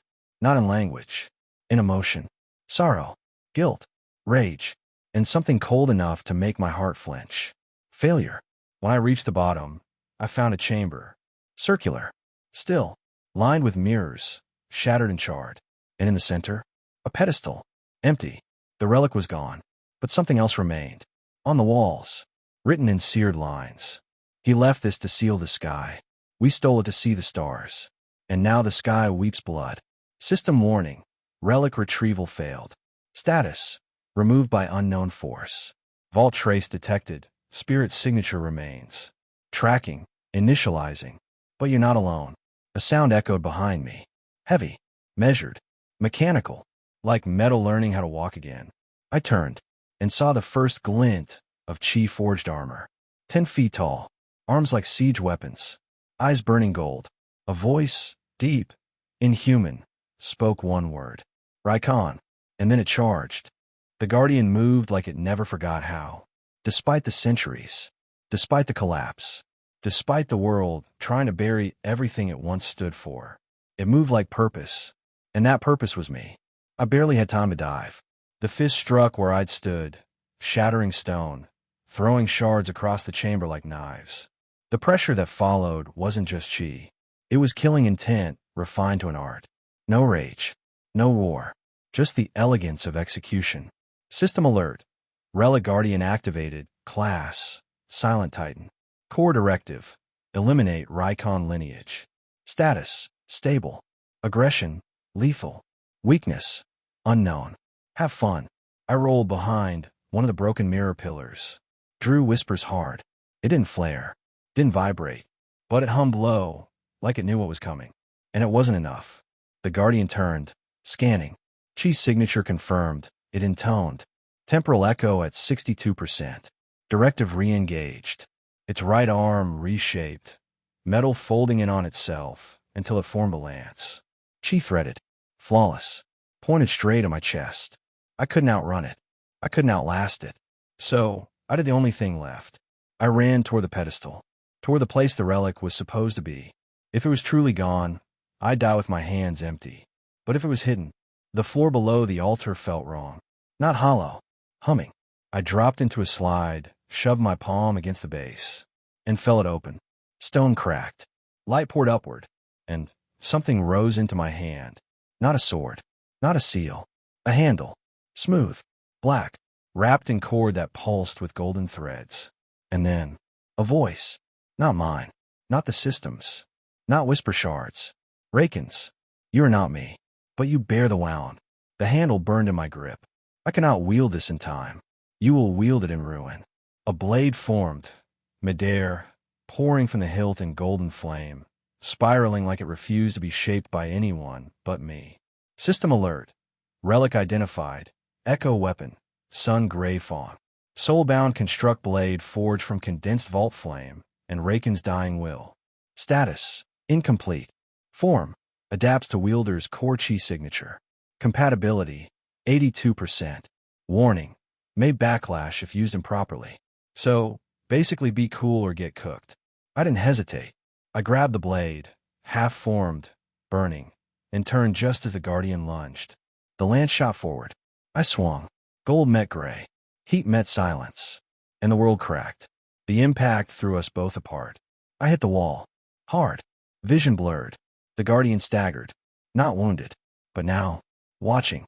It recalculated. Chi anomaly. Weapon. Echo signature confirmed. Threat priority increased. Its core glowed brighter. Now it wasn't just attacking. It was evolving. System update. Sun Grave Fong Sync. 22%.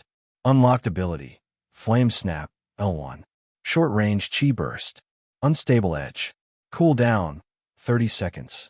You poked the machine god. Now survive it. I stood. Sword in one hand.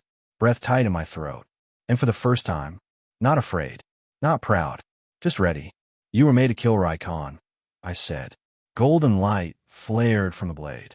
But I'm not him. I raised it. I'm the version that finishes what he started. The moment it happened, the mountain felt it. A pulse. Low. Golden. Sharp as a blade and deep as buried thunder.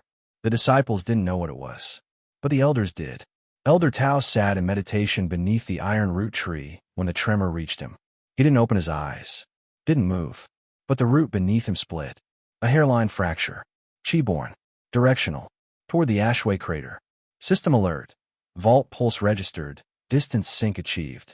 Energy signature. Unknown weapon class. Flame tier. Activation level. Threat class 3. Estimated source. Gene. Inside the Hall of Inquiry, the other elders reacted faster. Unauthorized vault activation. Again. Did Tao give permission? No. Then he's gone too far. 3 elders stood in council. Only one remained seated. A woman in violet, sleeves laced with silver thread. She said nothing, just turned her eyes toward the horizon, the direction Jean had gone, and whispered, "He's not alone anymore." Meanwhile, in the training yard, Yinfay was mid-form, sweat down her back. Flames curled around her blade as she pushed through her 5th set of combat drills. And then, she froze. Not from pain. From a sound no one else heard. A flinch in the fire. Her fire. His fire. System thread ping. Resonance detected. Bond signature activated. Source. Gene. Status. Engaged in combat. Distance. 74 kilometers. Chi thread. Unstable but alive. She dropped her stance. Sword still in her hand. Didn't say goodbye. Didn't explain. Didn't wait. Just grab a travel pack, 2 emergency chi crystals, and walk straight past the outer guards. 1 step forward. Disciple Yin. Where are you going? To retrieve a mistake, she said. Then paused. Corrected herself. To save a friend. The guard hesitated. Looked ready to stop her. But the heat in her eyes said enough. So he stepped back. And she stepped through. Elsewhere, in Iron Root's inner hall, Lime stood at the balcony above the archives. Watching. Still. Quiet. She didn't move. Didn't speak. But when Tao entered the chamber behind her, she finally asked. You knew he'd go. Tao exhaled. I knew the vault would call. You knew he'd answer. Yes. And you let him. A pause. Then he said, gently, would you have stopped him? She didn't answer. Because she didn't know. System commentary. Sect division in progress. Yinfay. Status, acting without authorization. Lime. Status, silent observer. Tao. Status, shield or traitor, depending on perspective. Iron Root no longer speaks with one voice. That evening, Iron Root lit its lanterns early. The elders prepared for political damage. The outer disciples whispered about vault echoes. And in the distance, far past the safe roads, far below the memory of the summit, Jean stood beneath the ash sky with a burning blade in hand, and something very old was coming for him. The Guardian didn't speak again, not in words. It let its steps do the talking, each one a hammerfall, each one shaking the earth, as if the crater itself was bracing for what came next. System alert. Relic Guardian, true form, engaged. Designation, Class 0, Vault-bound Warden. Origin, Reichon's Vault Fire Directive. Purpose, contain or eliminate corrupted successors. Current status, adaptive assault mode. Translation, it learns. Fast. I didn't move yet. Not because I was calm, because I was listening. The Guardian's chi didn't spike. Its killing intent didn't waver. It wasn't acting from rage or vengeance. It was operating, like Reichon programmed it to. Whispers hard commentary, limited voice. That thing, it's not an enemy. It's a failsafe. I gripped Sun Grave Fong tighter. The blade's light curled along my arm, flickering with each heartbeat. Then why is it trying to kill me? Whispers hard pulsed weakly. Because you're starting to succeed. The Guardian's chest plate shifted, its core flaring gold as heat vents opened along its spine. Its right arm reshaped, forming a curved blade. Its left unfolded into a shield that pulsed with ancient chi signatures. Flame. Void. Time. It was built to match Reichon in every stage of evolution. And now, it was adjusting to me. It charged. Faster than before. I barely sidestepped, lashing Sun Grave Fong across its chest. The blade sparked, then hissed. The Guardian didn't flinch. It adapted. Its next strike flowed with my rhythm. It mimicked my form. And worse, it countered it. I dropped, rolled, struck at its knees. The blade scraped, not against metal, against a mirrored version of my own chi. It was teaching me. Too quickly. System update. Combat analysis. Guardian AI adapting. 23%, 51%. Estimated time to overrun host patterns. 90 seconds. You're running out tricks. Unless you become unpredictable. I backed up, breath shallow, vision flaring from the chi strain. Okay, fine. No more dueling. No more pattern play. I focused, felt the weight in my blood, the pull in my spine, and let Reichon's echo flare. Sun Grave Fong ignited fully for the first time. Not just gold. White hot. A streak of dying sun. Unstable. Brilliant. Mine. I stepped forward and attacked wrong. Not with form. Not with flow. With chaos. Jumps in tempo. Twisted footwork. Moves I hadn't trained. Just felt. It staggered. Slightly. I pushed in, blade to shield, spun wide and slammed the edge of my foot into the joint of its arm. The shield dropped. For a moment, its balance faltered. For a moment, I saw something in its core. A recording. The Guardian froze mid-motion. A voice echoed. Not out loud. Straight into my head. Reichon, if you're hearing this, then I failed. System interruption. Memory seed unlocked. Vault trigger condition met. Guardian's true purpose revealed. You're not the target. You are the successor. This trial was never to stop you, but to see if you could survive what he cannot. The Guardian retracted its blade, stood, and bowed. Bowed. Once. Slow. Then powered down, falling to one knee like a knight waiting for orders that would never come. I stood there, panting, sweating, burning, blade dimming my hand, and for the first time I realized Reichon didn't leave behind enemies. He left behind questions, and this was just the first one that tried to kill me. I don't remember falling. One moment I was standing over the Guardian's still frame. The next, the floor gave way, and the world became stone and dark and memory. I woke to pain. Everywhere. Muscles screaming, skin torn, chi coils frayed like shredded cloth. Sun gray fong had gone dim in my grip. Whispers hard buzzed faintly in its sheath, like it was dreaming beneath the pain. And all around me, silence. No echo. No sound. Just stillness. And something waiting. System status. Physical condition, critical. Chi pool, 23%. Mental load, elevated. Memory layer, shifting. Vault response detected. Residual energy field active. The chamber I had fallen into wasn't just a ruin. It was a memorial. Stone walls etched with spirals. Fragments of broken steels. Carvings of names that hadn't been spoken in lifetimes. And at the center, a single platform. Just high enough to kneel on. Just wide enough for one man to die on. I approached it slowly. Not because I was afraid of what it was, but because I knew who it belonged to. Reichon. This was where he made his last stand. But it wasn't a battlefield. Not a throne. A coffin. Systems sync. Memory residue detected. Initiating echo transfer. Brace for overlap. The moment my fingers touched the platform, the world disappeared. And I was Reichon. I stood beneath a broken sky. Smoke in the air. The vault behind me. Cracked and bleeding golden light. And all around, corpses. Friends. Enemies. It didn't matter anymore. They were gone. A voice whispered from the wind. You were supposed to save us. I turned. A figure in white robes. Face hidden. Eyes gold and empty. Another guardian? No. A shadow of who I used to be. Reichon fell to his knees. Not from defeat. From choice. He pressed a scale, gold, perfect, uncracked, into the earth, and spoke words the world never heard. Let me carry it alone. Then he reached in his own chest. Not physically, spiritually, and tore free a fragment of himself. Not power. Intention. He split it. 7 pieces. Scattered them with one final breath. And whispered, one day, they'll return. Not to finish what I began, but to correct what I couldn't. System alert. Memory echo complete. Vault fragment resonance achieved. 3 of 7. You've seen his end. Now you must decide what yours will become. I gasped awake on the chamber floor, drenched in sweat, breath shallow, but alive. And in my hand, a broken scale. Cracked. Flickering. But real. Item acquired. Reichon's fragment. Weight of intention. Allows access to suppressed vault pathways. One-time use. Triggers hidden memories when exposed to other echoes. I sat in silence for a long time, then rose. Not fully healed. Not entirely whole. But different. Because now I knew something no one else did. Reichon didn't die because he lost. He died because he chose to leave something behind. Not a kingdom. Not a power. A question. And I was the only one still willing to answer it. The walk back through the ruin wasn't a walk. It was a crawl.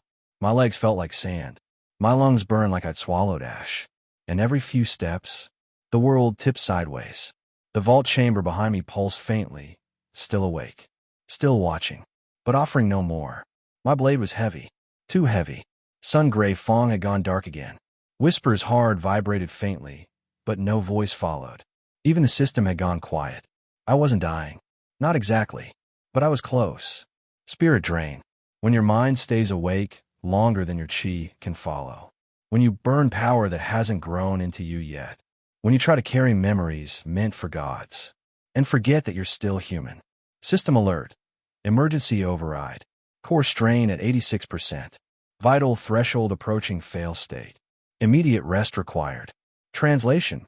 Sit down or fall, genius. I collapsed beside a broken pillar. Let my back hit the stone. Let my breath come in shudders. My vision blurred. My fingers twitched.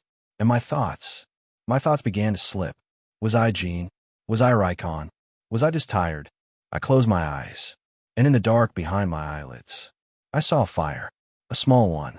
Warm. Alive. And angry. Something exploded nearby. A flash of orange across the ruins black. Footsteps. Fast. Confident. Familiar. Jean. A voice cut through the silence like a blade through frost. Don't you dare fall asleep right now. I blinked. Vision hazy. Flames danced into view.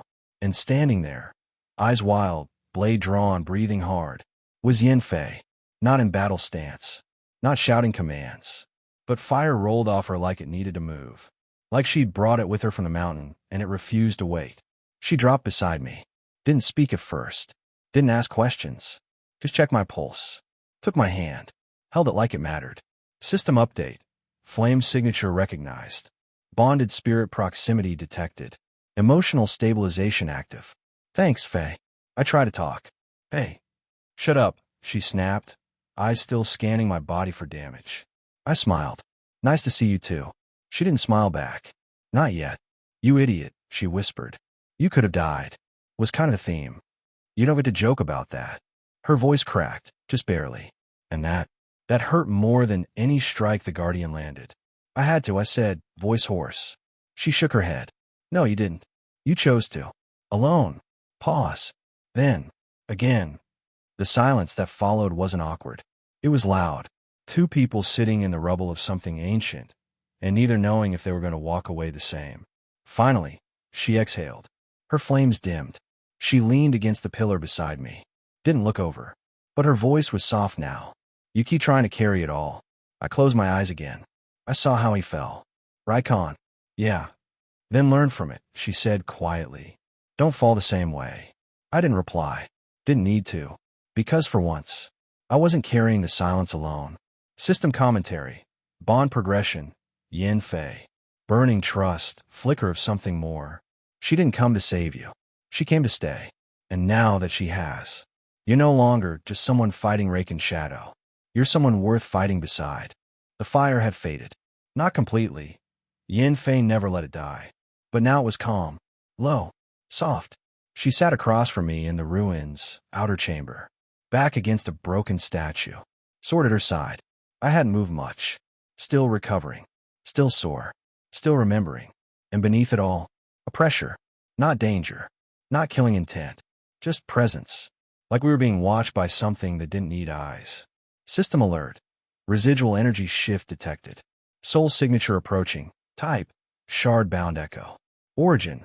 Vault-bound general. Classification. Unknown. Aggression. None. Recognition. Threshold active. Something remembers you. Yinfay noticed it first. She sat up straight. Hand her blade.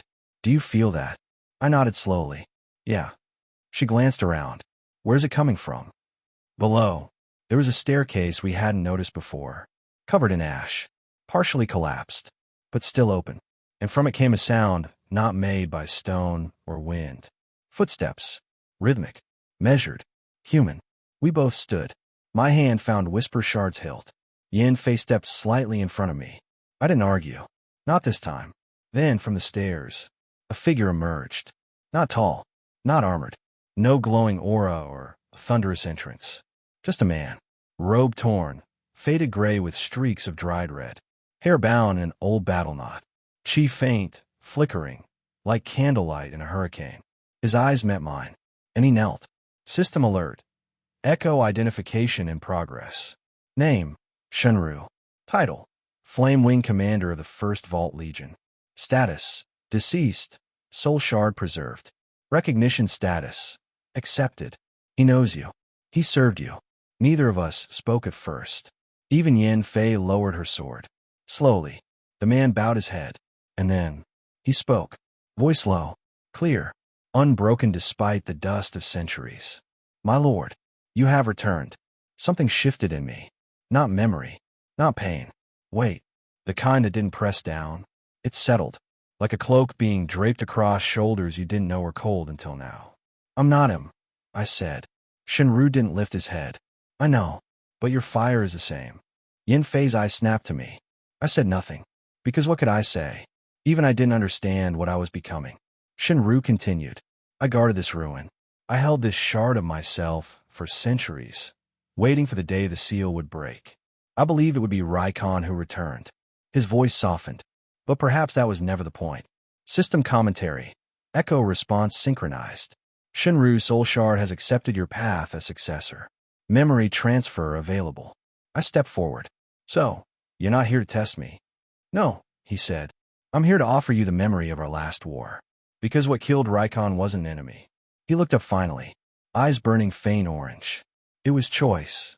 He reached forward, placed a single coin-sized brand into my palm, etched with a 7-pointed star. Then, he faded. Not in pain, not in fear. Just done. Item acquired. Ember Sigil, Commander's Oath. Can be burned to access battlefield memory, or temporarily boost squad coordination through Chi-Link. Shard released. Echo returned to the vault. Yinfay looked at me. You didn't flinch. I nodded. Didn't feel like I had to. You're starting to act like him. Is that a good thing? She didn't answer. Instead, she took a step closer and quietly said, I don't know yet. The fire behind us crackled once, and I realized I hadn't survived the ruin. I hadn't conquered it. I had joined it. The mist rolled in just after nightfall. It wasn't dangerous, at least, not like the things we'd fought already. Just cold, silent, and heavy enough to make every breath feel like it had weight. We were camped near the edge of the ruin, just beyond the lowest ridge of Ashway Crater. The vault was quiet behind us. No more pulses. No more fragments. For now, I was staring into the fire, back against the stone wall, hands resting on my knees, mind drifting. Sun-Grave Fong lay beside me. Whisper's Hard was sheathed but warm, and the coin-sized ember sigil from Shun-Ru flickered faintly in my pocket.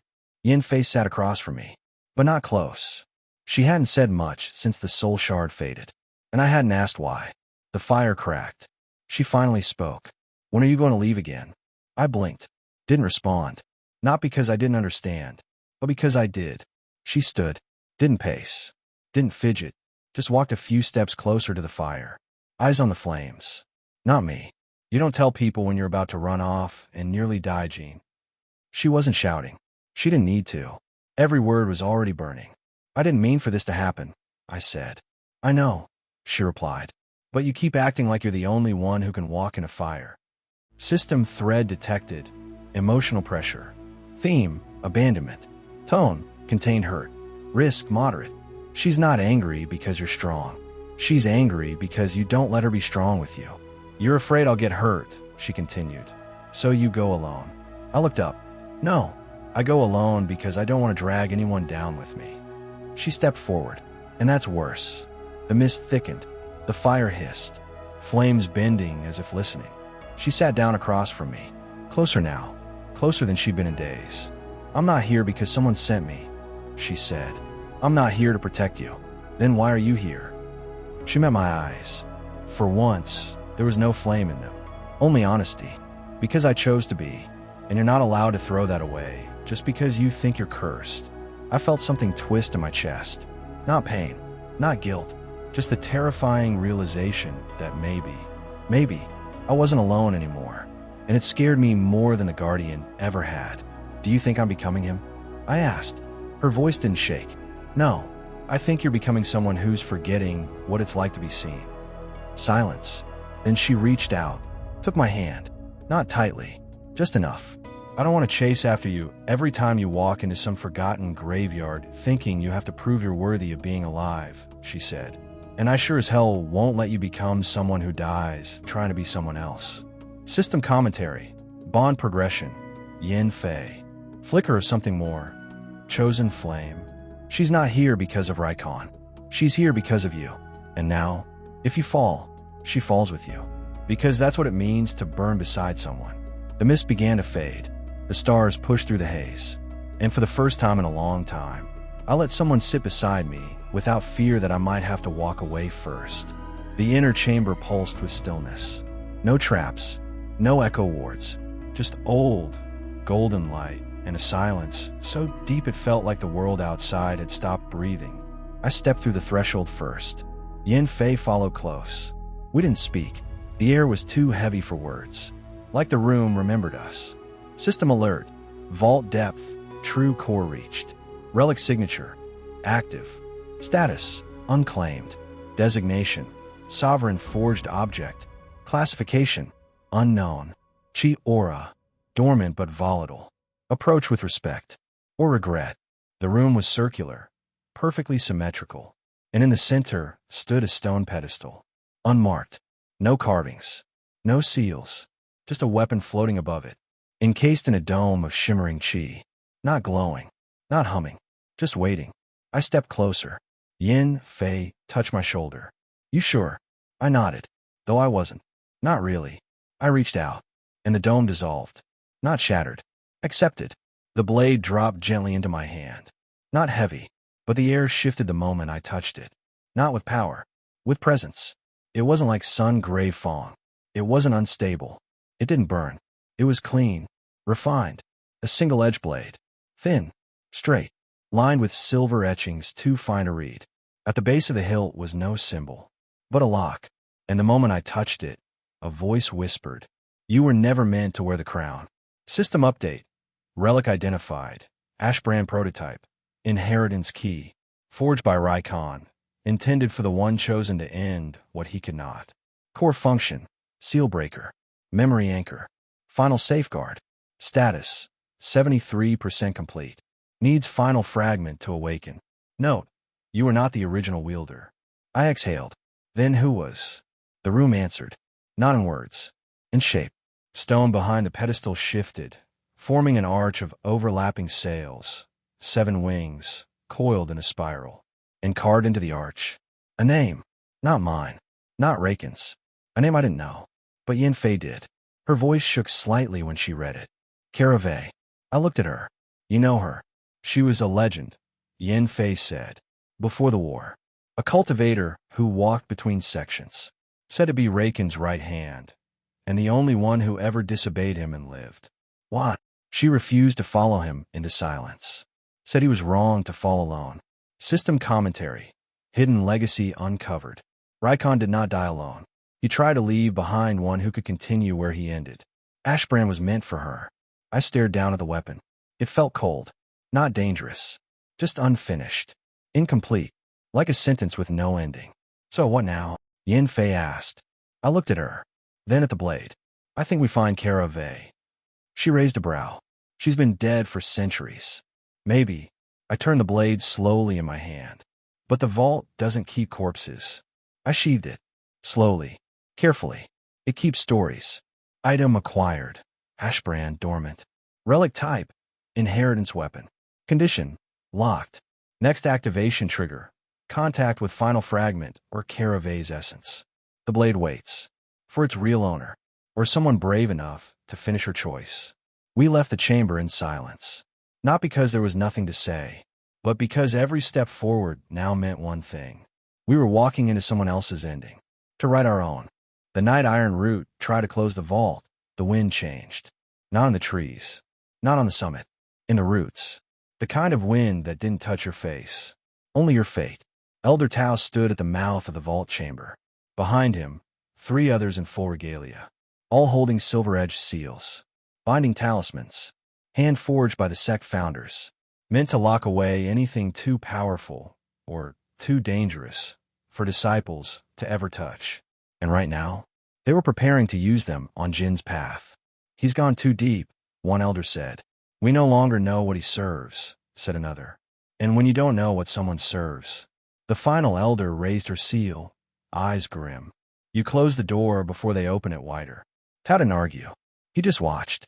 But behind them, unseen by the circle, stood someone else. Lime. Silent. Still. Wrapped in the dark like it had agreed to obey her. She listened. She watched. And for once, she didn't wait for permission. System alert. Cultivation signature detected. Lime. Action. Unauthorized seal interference. Chi flow. Suppressed. Intent. Intervene. She isn't doing this for the sect. She's doing it for the truth. The elders began the formation. Seagulls rose in the air. Lights flared between pillars. And at the center, the vault's edge began to glow, then shudder, as if resisting, as if the vault itself didn't want to be silenced. Li stepped forward. Fast, precise, blade still sheathed, but her eyes burned with something that no elder present had ever seen from her. Defiance. Stop, she said. Calm. No tremble. No echo. Just finality. The elders turned. One frowned. You are out of place, disciple Li. She nodded. I know. Another elder spoke, tone sharp. You would disrupt a sealing ritual? Li didn't blink. I'm not disrupting it. She reached into her sleeve, pulled out a folded talisman, her own sect seal. She held it out, then set it on fire. It burned slow, bright, blue, like frost licking through flame. And when it was gone, so was her place in the sect hierarchy. System update. Status, Li Mei. Sect seal, revoked. Standing, unknown. Authority, nullified. Autonomy, achieved. She is no longer bound.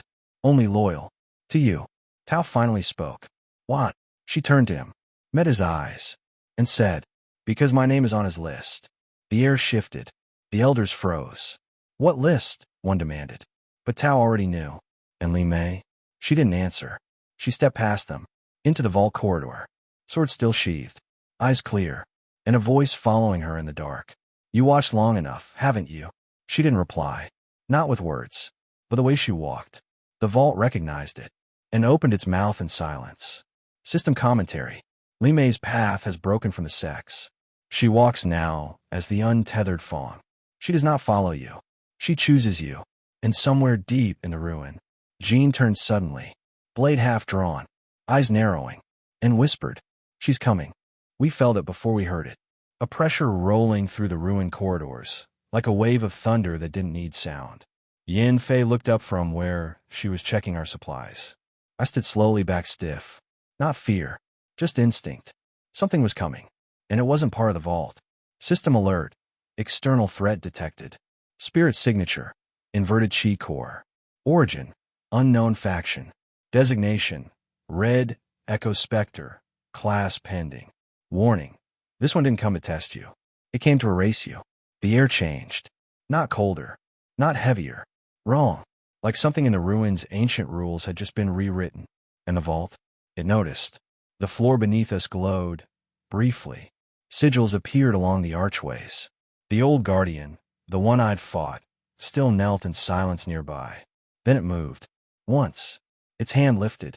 Palm pressed the wall. And the stone shifted. A new chamber opened. One we hadn't seen. One even the system hadn't registered. Inside was a massive platform, half buried in gold and blackstone. And chained to it, another guardian. But this one was different. It was smaller, barely my height. Slimmer. Built not like a juggernaut, but like a duelist. Its body was laced with mirrored metal, reflective to the point of vanishing.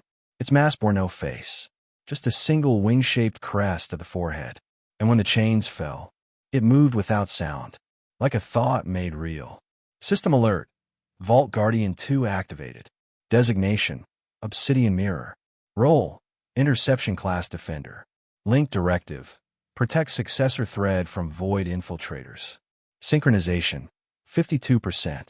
You didn't call it. Reichon did. Yinfay stepped closer to me. What's it doing? I shook my head slowly. I think it's going to intercept whatever's coming. Should we help? A pause. Then I said no. I think we're the thing it's protecting. Then it happened. The far wall cracked, exploded inward, and through the dust stepped a shape like black static given bones. No face, no feet, just hands, and too many joints. The air bent around it, and every time my eyes tried to lock onto it, they slid off, like it wasn't meant to be remembered. System alert. Target confirmed. Class. Spectre engine. Chi thread. Inverted. Directive. Eradicate Reichon lineage. Status. Rogue construct. Not vault authorized.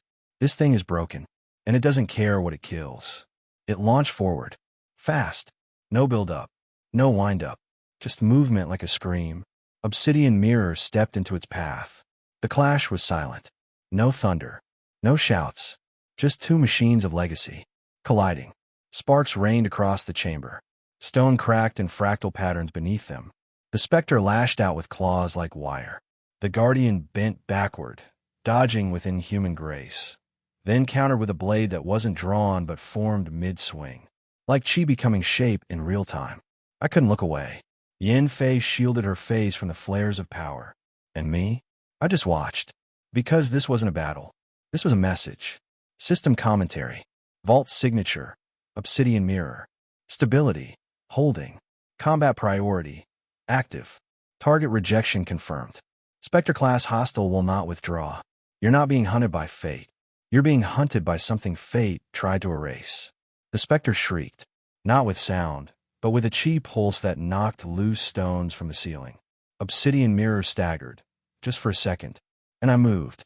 Not because I could help, but because I had to be seen. Enough. I shouted, stepping forward. The spectre turned, just slightly. That was all the mirror needed. It slipped inside the gap. One clean strike. Upward. The specter's body collapsed inward, like paper folded by fire. Gone. Not dead, but denied. The chamber fell still. Obsidian mirror turned to me. Didn't kneel. Didn't speak. Just inclined its head. And stepped backward into the shadows. Faded. Gone. System update. Guardian intervention. Complete. Spectre class threat. Neutralized. Echo alignment. Increased. The vault will protect you. But it will not protect you forever. Yinfay exhaled slowly. You okay? No. But I'm learning. She nodded. Then pointed at the place where the spectre fell. That wasn't the last one. No, I said. I don't think they've even started yet. The specter's body hadn't even cooled. Not that it really had one. But the stone where it fell was still smoking. Tiny embers dancing across the cracked floor like sparks from a broken memory. Yinfay knelt beside the impact crater, hand outstretched, feeling the chi residue. Still inverted, she murmured. But there's something else. Then we heard it. Stone shifting. Not breaking. Revealing. Behind the impact site, the wall began to tremble. Dust fell. Runes lit in sequence. One after another, forming a spiral. The vault responding. Not in aggression. In recognition. System alert. Inheritance layer triggered. Vault memory seal, broken by Spectre class interaction. Revealing. Successor contingency slate. Warning. Contents may alter emotional stability. Great. That's never ominous. A panel slid back. And behind it, a wall. Not carved. Not chiseled. Groan. Threads of chi spun through it like veins. And etched into its face. Names. Dozens. Then hundreds. Some glowing faint gold. Others crossed out in black flame. But at the top, 7 names. And right in the center, in glowing amber. Reichon, primary seed. I stepped forward. My name was below his. Glowing. Simple. Jin, Yu Satoshi. Beside mine, 2 others pulsed faintly. Yinfay. Li Mei. I felt Yinfay step up beside me. Her breath caught. I didn't think it'd be us, I said. Do you think it means chosen? I shook my head. No. I think it means watched. Further down the wall, the names changed color. Some flickered. Some cracked. Some glowed red. And beneath them, a heading, barely readable. Contingency. Eradicate if corrupted. I swallowed. Hard. These are people Reichon marked, just in case. Just in case of what? She asked. I answered without meaning to. Just in case they couldn't handle what came next. System commentary. You have been recognized as part of the successor web. Status. Active. Risk high. Influence. Growing. Survivability. Dependent on choices. Yinfay was quiet for a long time. Then, my name's here. Yours too. But Wiley Mays. Before I could answer, a voice echoed behind us. Because I knew him. We turned. She stood just inside the threshold. Sword sheathed. Eyes sharp. Breath steady. Li Mei. No cloak. No badge. No sigil on her robe. She'd burned all that. What remained was just her. And a vault. Let her in. She stepped forward. Didn't touch the wall. Just stared at her name. Then at mine. Then softly. He didn't trust easily. Reichon. You met him? I asked. I saw him once. Years ago. In a dream that wasn't mine. Her hand touched her chest. He left something inside me. I didn't know what it meant until now. Systems sync. Triad forming. Names linked. Jean, Yinfay, Li Mei. Legacy web branch activated. Passive trait gained. Bonded chi anchor. L1. When near one another, spiritual backlash is reduced by 8%. Synchronization. 3 of 7 potential bearers awakened. Not a team. A tether. Yinfay crossed her arms. So what now? I looked up at the wall again. The names. The list. The ones crossed out. I think this is just the start. We may turn to go. We'll need to leave soon. If that specter found us, there could be more. I finished. She nodded. And next time, we might not be the ones standing when the wall cracks. We stepped away. But as I left, I glanced back once more, just to look at my name. Not glowing with pride. Not marked with power. Just lit, like a candle in a room full of burned-out names. And I realized, being on the list wasn't an honor. It was a countdown. We slept beside the wall of names. No campfire, no conversation, just the sound of our breathing and the faint pulse of the vault beneath us. Li stood watch. Yinfay curled close to the stone, hands still wrapped around her blade. And me? I just stared at the sigils. Not reading. Listening. System notice. Emotional stabilization achieved. Cognitive load. Settled. Memory path. Accessible. Vault Fragment 3 is no longer sealed. Because this time, you asked the right question. I stood and stepped toward the altar at the center of the chamber. A low pedestal. Simple. Square. No runes this time. Just a small crystal. Dull gray. Faintly warm. It pulsed once as I approached. No visions. No explosions. No ancestral scream of prove your worth. Just a whisper. Sit. So I did. Cross-legged on the stone. Palms open. Breath steady. And I'll let the vault show me. Not what it wanted, but what it had always tried to protect. The light came slowly. A soft glow, rising in bands like a sunrise held underwater. I saw children training beneath a hollow tree. Reichon laughing with no crown on his head. A woman standing beside him, taller than him, flicking his forehead for saying something stupid. Carave. And then, a door. Reichon stood before it, and chose not to walk through. System transfer. Fragment 3 received. Vault memory. The door he didn't open. This memory does not show what happened. It shows what didn't, and what that cost. In the memory, Reichon turned from the door. He placed one hand on it, spoke a phrase I couldn't hear, then sealed it. Behind that door was not power. It was freedom, a path that would have let him leave. Abandon the vault. Abandon the weight. Live. And he said no. I came back to myself with tears on my face. Not because it hurt, because he had the chance to walk away, and still chose the burden. Vault Fragment 3. Acceptance of weight. Acquired. You now understand the path is not fate. It is choice. You may now stabilize internal chi flow when facing vault-linked enemies. Mental backlash reduced. Vault sync. 65%. You did not pass a trial. You understood a man, and in doing so, stepped beyond him. I stood. Yinfay stirred. Another piece. I nodded. No pain this time. I smiled faintly. Just truth. Li turned from the arch. We leave tomorrow. I looked to the far exit. Beyond it, wind. Sky. Iron roots, watchful cliffs. And beyond that, whatever door I'm supposed to open. As we prepare to rest again, I glanced at the crystal one last time. And for a brief second, I swore I saw Reichon. Not as a ghost. Not as a judge. Just a man. Sitting where I just sat. Looking out toward the future. And wondering if someone would finish the story he chose not to escape. It started in my sleep. No pull. No system alert. No chi distortion. Just stillness. Then, light. Not warm. Not blinding. Just gray. Like dawn before the world decides whether to wake up. I was standing at the edge of a cliff. Above me, nothing. No clouds. No wind. No stars. Just an endless void of flat silence. And in front of me, a man, clad in white robes, sword driven into the stone at his feet. And around him, 7 broken seals. I knew his name. Didn't need a guess. Didn't need the system to confirm. Reichon. He didn't turn to face me. Didn't acknowledge me. But I could hear his thoughts. Not in words. In weight. I tried to carry it. I tried to seal it alone.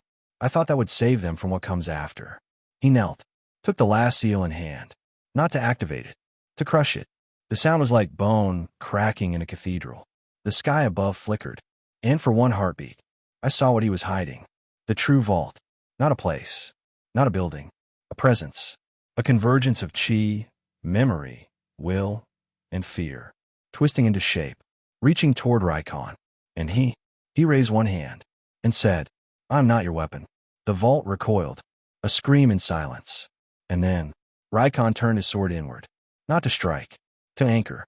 He drove it into the heart of the seal, locked himself in place, body becoming ruin, will becoming wall. And as the sky began to fold in, I heard him speak, for the first time, directly to me. "This was not your burden, but it is now your choice. I fail not because I was weak, but because I sealed everything but hope." System override, forbidden memory accessed. Source, Reichon's final anchor. Fragment type, uncut thread. Seal status, broken. Memory locked for 324 years. Now released. I gasped awake, heart pounding, breath ragged. Yinfay snapped up beside me. Limei was already standing. "Another one?" she asked. I nodded slowly. "No, the one." I rose to my feet, and for the first time I understood. I'm not just collecting Reichon's fragments. I am the piece that was never meant to exist. System update. New trait unlocked. Anchorborn. You inherited Reichon's final seal, without being bound by its rules. You may now resist legacy corruption effects. Warning. You are no longer just a successor. You are his unfinished intention. Vault sync. 69%. Directive update. Find Carave. Only she holds the other half of Reichon's choice. Asterisk. Limei stepped forward. "What did you see?" I looked at her, at Yinfay, at the ruins behind us, and said, "The stars aren't gone. They're just waiting for someone to give them back their names." We left before the sun rose. Didn't speak. Didn't linger. There was nothing left to learn down there. Only things waiting for us to stay. The vault behind us pulsed once. Not a warning. A farewell. Like it understood we weren't abandoning it. Just carrying it forward. System status. Ashway crater. Exit approved. Vault resonance. Stable. Warning. External attention detected. You're not alone. Something's watching. But it's not ready to speak yet. The stone paths up the crater were steep, cracked from old battles and time. Yinfay led. Silent. Focused. Limei stayed at the rear, eyes scanning the ridgelines.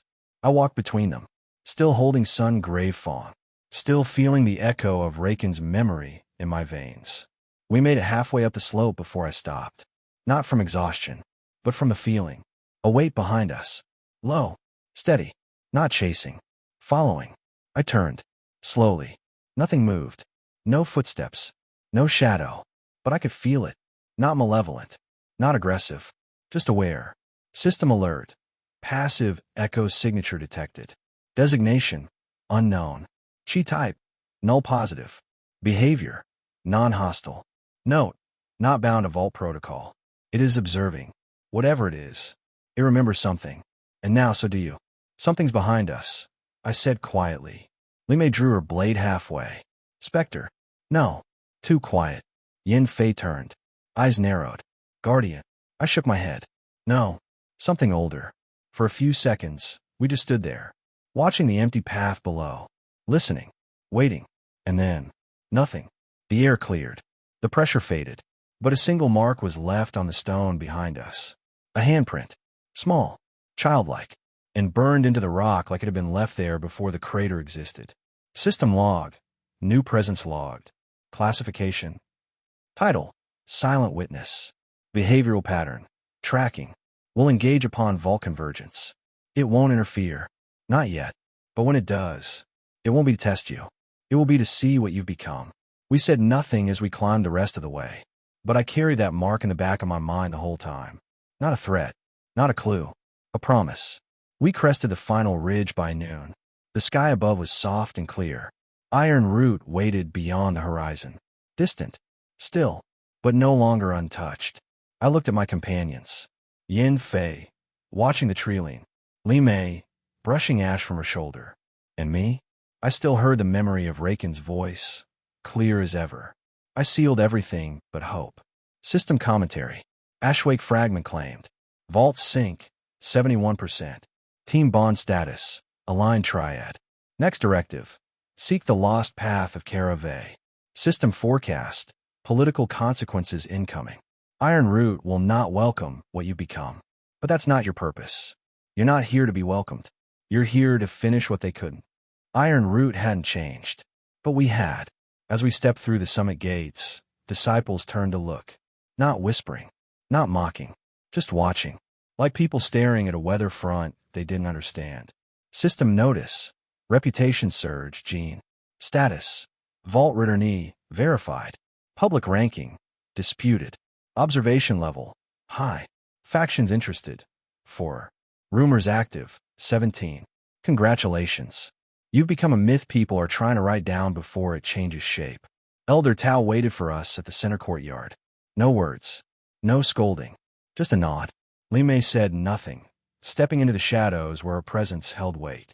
Yinfay lingered beside me, arms crossed, chin tilted in that you better not act dramatic way she perfected. Then Tao gestured for me to follow. To the inner chamber. Inside it was quiet. 7 elders sat in a crescent. All present. All watching. The kind of room where decisions become labels. And today, they were offering me one. Elder Lin spoke first. Gene, you have returned from Ashwake. You carry vault fragments, wield a living relic, and have been acknowledged by ancient mechanisms not bound to any sect. She paused. You are a problem. The others murmured. Then she smiled. But you are a problem, for now. So we offer you this. A place. A name. Formal recognition as a legacy-bound disciple of Iron Root. A scroll was brought forward, tied in green thread, sealed with sect wax, waiting for me to sign. System prompt. Recognition title offered. Emerald Flame Disciple. Iron Root Legacy Holder. Perks. Resource access. Formal ranking. Immunity to outer trials. Cost. Bound to sect hierarchy. Vault independence restricted. Do you wish to accept? Yes. No. I stared at the scroll. Felt the weight of every step that led to this moment. Ashwake. The Guardian. Reichon's memory. The list. The specter. The blade that wasn't made for me. I looked up and smiled. No. Silence. Then voices. Half outraged, half confused. Tao raised a hand. They quieted. You decline the name? I nodded. I'm not here to be named after someone else's fire. Pause. But I will give you mine. I stepped forward, took the scroll, tore the thread, and wrote one word in bold black ink across the title box. Gene. No title. No rank. Just the name I chose. System update. Identity recast. Chosen title. Gene. Sect affiliation. Autonomous. Recognition path. Unaligned successor. Legacy independence. Confirmed. You are now walking without a banner. But everywhere you step becomes new ground. The elders didn't speak again. Some nodded. Some looked troubled. One, Tao, just smiled behind his sleeve. And I walked out without a crown on my head. Only the weight of not needing one. Outside, Yinfay raised an eyebrow. Well, they offer me a name. And I looked up at the sky. Blue. Open. Didn't fit. Yinfay appeared beside us without a sound. Iron Root won't protect you now. I turned to her. Good. System commentary. The name, Gene, has been written into the sect records as its own branch. Some will respect it. Some will challenge it. All will remember it. It started with silence. Not the peaceful kind. The coiled kind. Tension hanging in the air like unsheathed swords that hadn't moved. Yet, I was halfway through reorganizing the vault notes in my courtyard when I felt it. 2 presences. Behind me. Too quiet. Too deliberate. I turned. Yinfay. Yinfay. Standing 5 paces apart. Facing each other. And me in the middle. I opened my mouth. Then closed it again. Because no version of, hey, let's all be reasonable was going to work here. Not today. Yinfay crossed her arms. Not in defense. In warning. You're following him again, she said to Yinfay. Every step. Every ruin. Every breath. Yinfay didn't blink. Didn't shift. I'm watching his path. No. Yinfay said. You're waiting for him to fall. The wind picked up. My system pinged softly. System alert. Emotional tension elevated. Primary threads. Loyalty, fear, protective instincts. Collateral damage risk. Medium. Sit still, Gene. Or duck. Yinfay stepped forward once. Calmly. If he falls, I'm the one who must be ready to end it. That's what Reichon's legacy means. Yinfay's eyes narrowed. I'm not letting that happen. Not to him. You're not strong enough to stop it. Maybe not yet. But I'm not standing behind him like a shadow with a knife. I stood. Okay. No. Yinfay snapped, glaring at me. You don't get to talk right now. I blinked. She turned back to Li Mei. You act like you're the only one carrying the weight. But you don't even try to help him carry it. You just measure it. Watch it. Prepare for the worst. Li Mei's voice was soft. And you let yourself hope too much. That landed. Harder than I expected. Even Yinfay hesitated for a second. But she didn't back down. I'd rather hope too much than stand there pretending emotion is weakness. Li Mei finally looked at me. You don't need two people to walk with you, she said. You need someone to catch you if you lose yourself. Yinfay didn't even turn. Then try catching him when he's alive for once. System commentary. Emotional threshold reached. Bond conflict initiated. Theme. Purpose versus presence. No side victorious. Only deeper truth revealed. You're not a prize. You're a path. And both are trying to figure out if they can walk it without losing themselves. I finally spoke. Enough. They both looked at me. I took a breath. You're both right. And you're both wrong. Pause.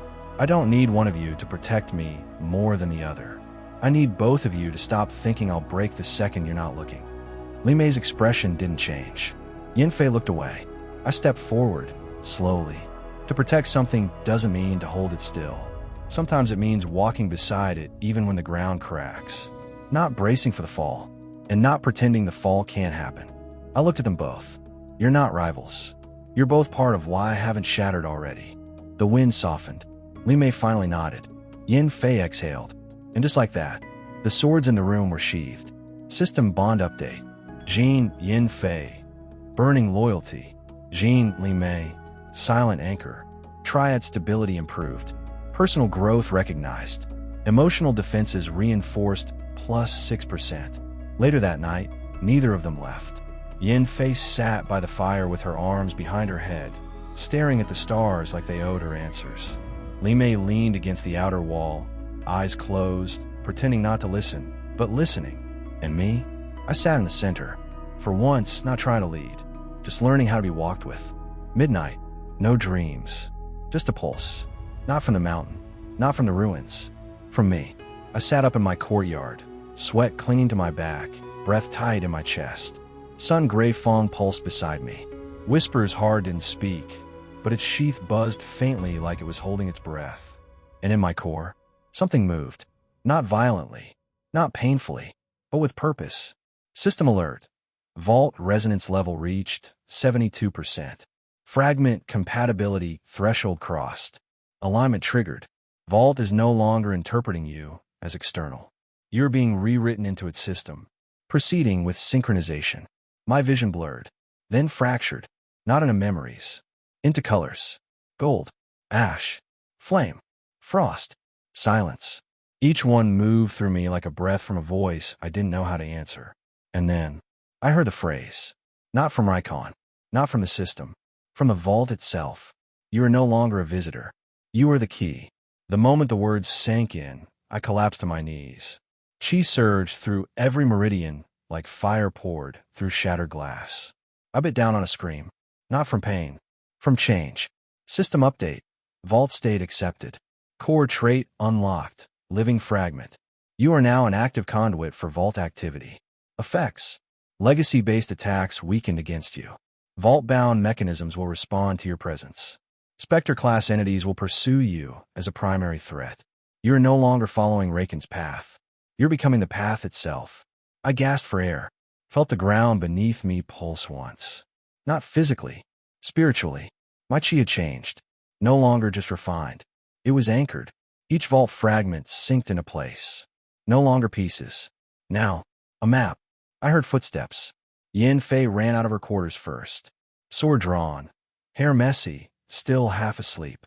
Li Mei emerged seconds later, silent as always, but her blade was already unsheathed. Both froze when they saw me. I looked up, eyes glowing faint gold in the dark. My voice came out like thunder wrapped in whisper. It's awake. System commentary. Vault state, active. Successor thread, confirmed. Warning. Your presence will now change vault behavior. Final lock remains sealed. Carave holds the last piece. Yinfay rushed to my side. Are you okay? Define okay. She punched my shoulder lightly. Didn't stop looking relieved. Li Mei didn't speak, but she lowered her sword. That was enough. We sat in silence for a while, and I finally asked the question that had been in my throat for hours. If I'm the key. Yinfay looked at me. Limei tilted her head. What's behind the last door? System prompt. Final vault gate status. Locked. Synchronization. 74%.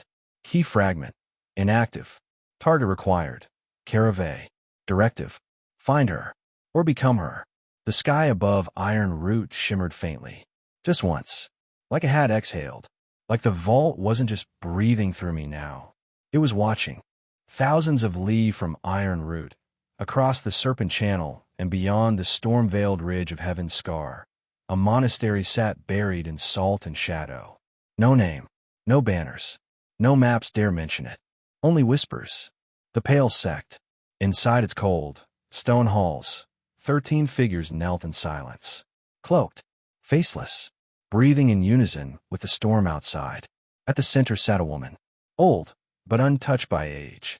Her hands rested on a sealed scroll, bound in gray string, marked with a single sigil, a spiral of wings. System alert, remote detection. Ancient lineage scroll, status, opening. Location, classified. Vault response, muted. Interference probability, high. Someone's reading your story from the outside. She untied the string. Let the scroll unroll. Dust lifted. A faint pulse echoed through the stones. On the parchment, Reichon's symbol, not drawn, burned, and below it, a list of names, mostly faded, but one glowed. Jean. The woman smiled, softly, like a hunter hearing the first cry of prey in the forest, or a mother recognizing her child's footsteps, just in the wrong house. Finally, she whispered. One of the kneeling monks spoke. Shall we wake the folded one? She shook her head. Not yet. He's still finding the key. A pause. Then calmly. But send the first veil. Far below the monastery, in a hall of mirrors and flame, something opened its eyes. No pupils. No color. Just reflection. A face that wasn't its own. A voice that echoed in whispers across water. The seal has cracked. And it began to move. System commentary. Global response triggered. Pale sect status. Active. Veiled agent dispatched. Target, Jean. Objective. Observe. Measure. Delay. You've lit the torch. Now the things hiding from the light start walking toward it. Meanwhile, back at Iron Root, I stood on the outer cliffs. Wind in my hair. Chi quiet in my veins. Yinfay sat nearby, sharpening her blade absently. Limei was perched on the wall, reading a small leather-bound book. No title. And me? I was thinking about her. Carave. Where's she gone? Why she hadn't answered.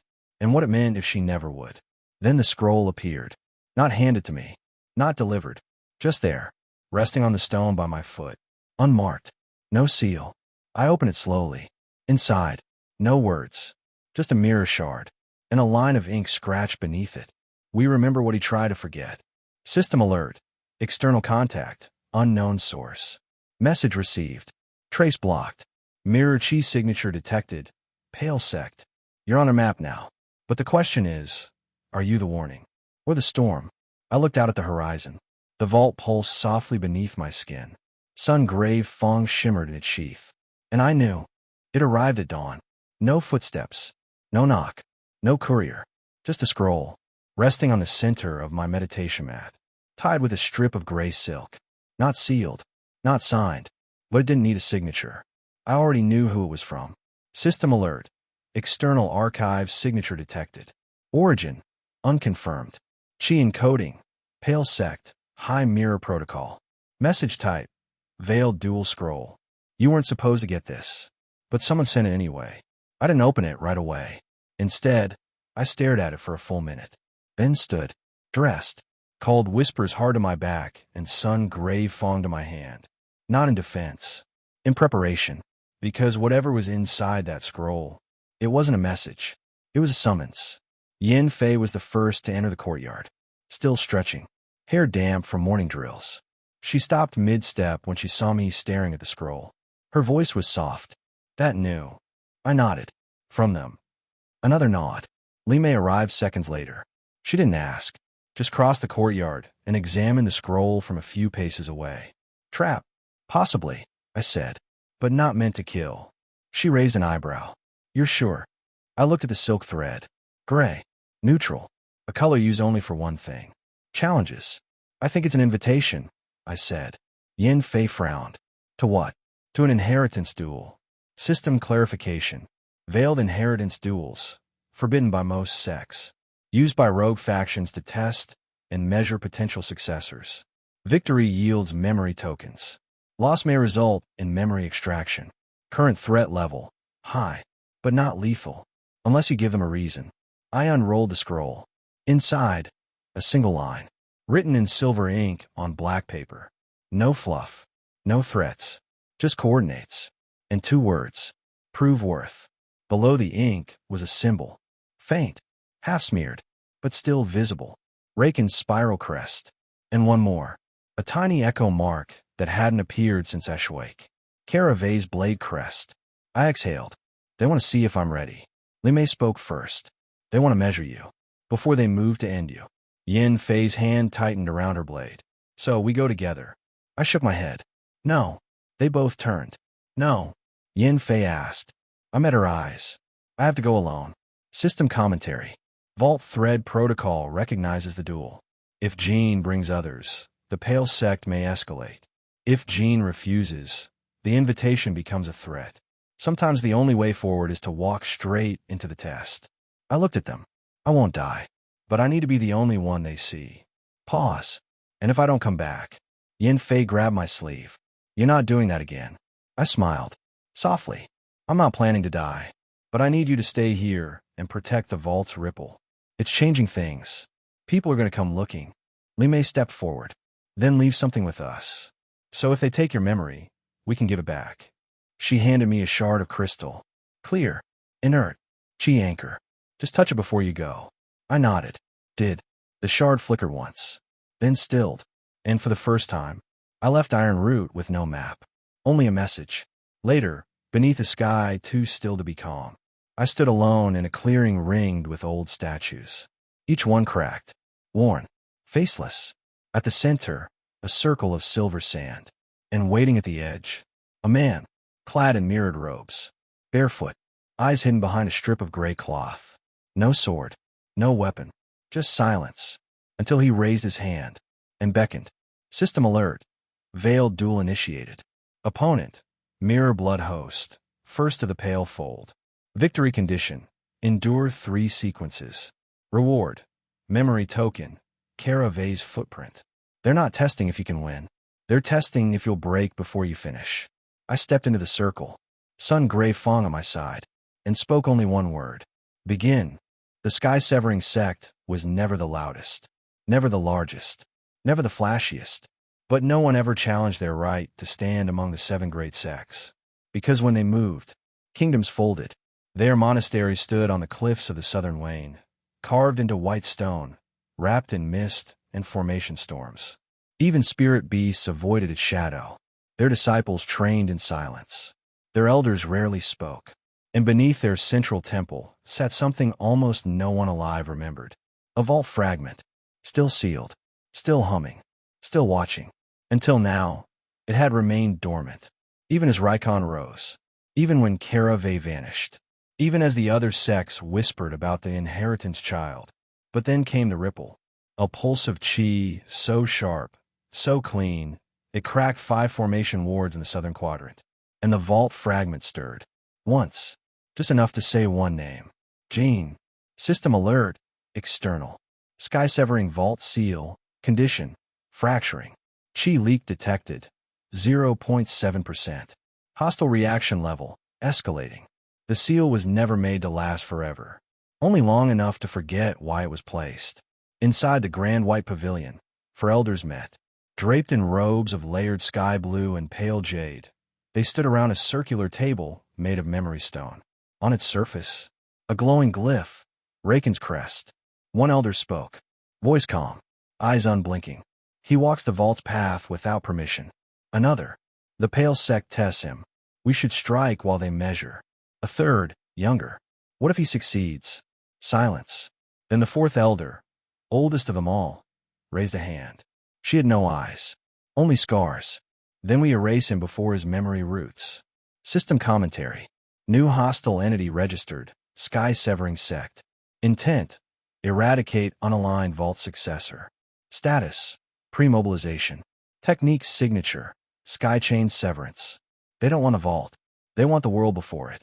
Meanwhile, back at Ironroot, Yinfay sat on the outer wall, wind whipping through her hair. The chi crystal Jean had touched earlier rested in her palm, glowing faint gold. Limei stood beneath her, reading a coded message recently intercepted via Spirit Crow. She looked up slowly. They're moving. Yinfay tensed. Pale sect. No. Limei folded the scroll. Sky severing. System alert. Iron root status contested. Allied sects withdrawing. Neutral sects observing. Sky severing agents sighted within 3 provinces. The sky isn't falling. It's being cut open.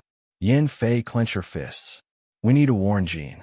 Limei was already preparing her sword. No, she said. We need to meet him halfway. Final scene. Within the duel. Jean stood within the silver sand circle. Breathing steady. Shirt torn. Chi bruised, but intact. The mirror bloodfighter had just finished the second sequence. His body was cracked glass, barely holding form. But his voice came calm and low. You're stronger than the last one. Jean exhaled. Encouraging. Not praise, the man said. He stepped back, raised a hand, and for the first time, bowed, then whispered. They're coming. System ping. Message embedded in duel. Memory token acquired. Carave's footprint. New objective. Locate final shard. New threat. Sky-severing sect response team en route. They won't test you.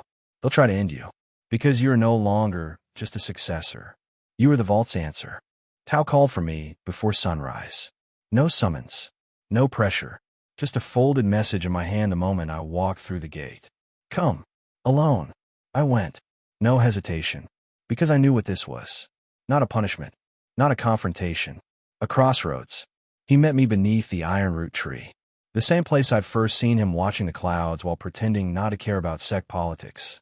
Today, he wasn't watching the clouds. He was watching me. You came back walking different, he said, still sitting cross-legged. Everyone says that. They're right. Pause. He tapped the stone next to him. Sit. I did. No guards. No elders. Just 2 cultivators and the weight of everything I wasn't saying yet. System alert.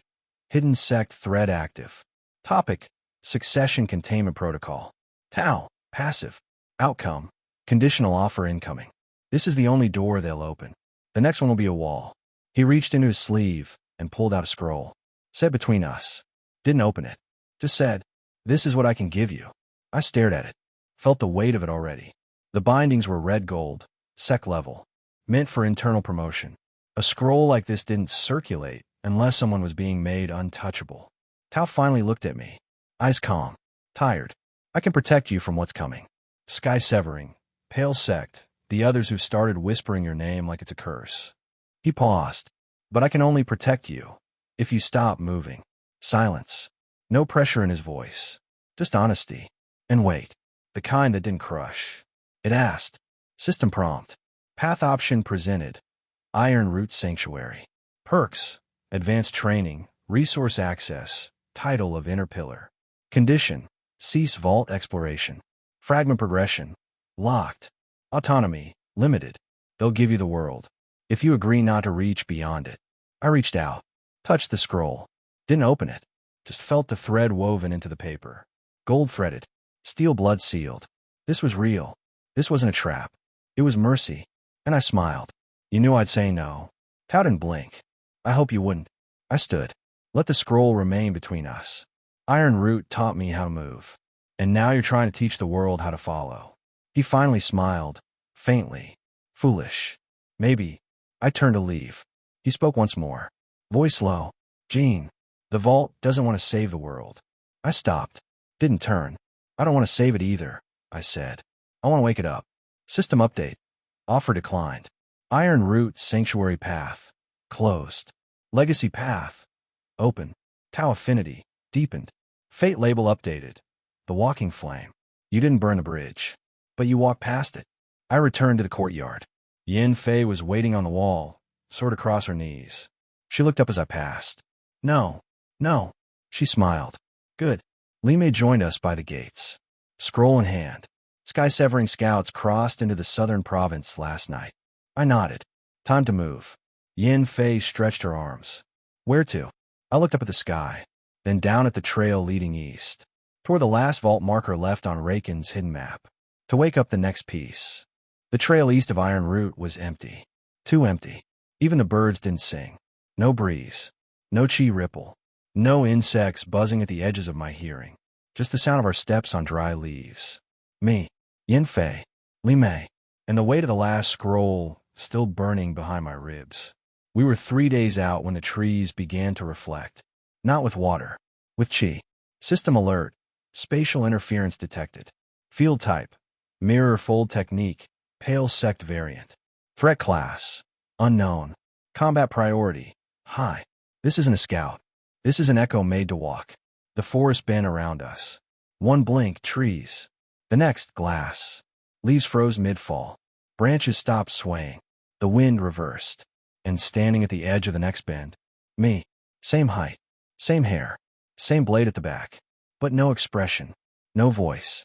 Just a mirrored reflection of my stance. Down to the breath I was holding.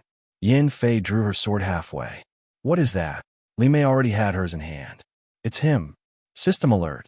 Identity match. 97%. Designation. Pale. Echo construct. Class. Spectre of the Folded One. Behavior. Adaptive mimic. Mission. Copy, measure, overwrite. It's not here to test your power. It's here to see if you'll forget who you are. I stepped forward. The spectre did the same. Left foot. Weight shifted. Perfectly mirrored. I drew Sun Gray Fong. So did it. Same grip. Same angle. But its blade didn't glow. It drained light.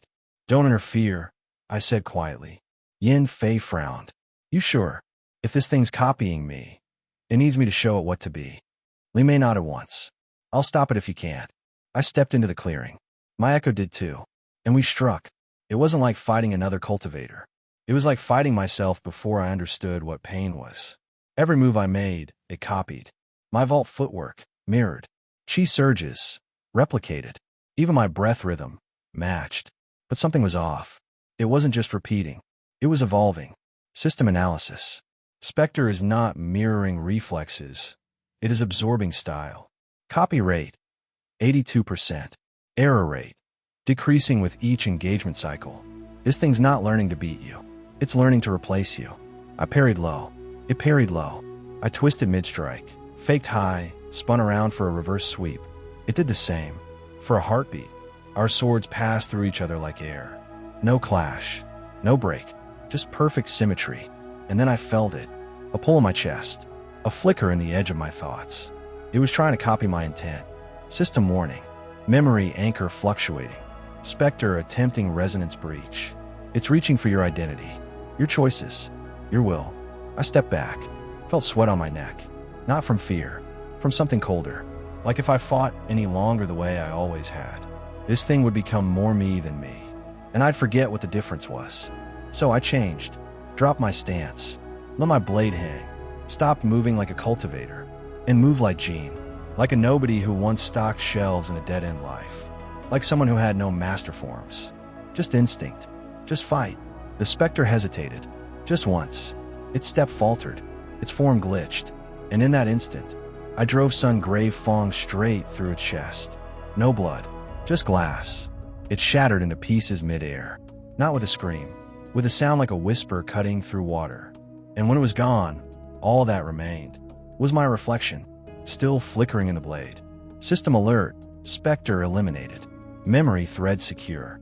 Vault echo stable. Item acquired. Pale remnant. Shadow glass shard.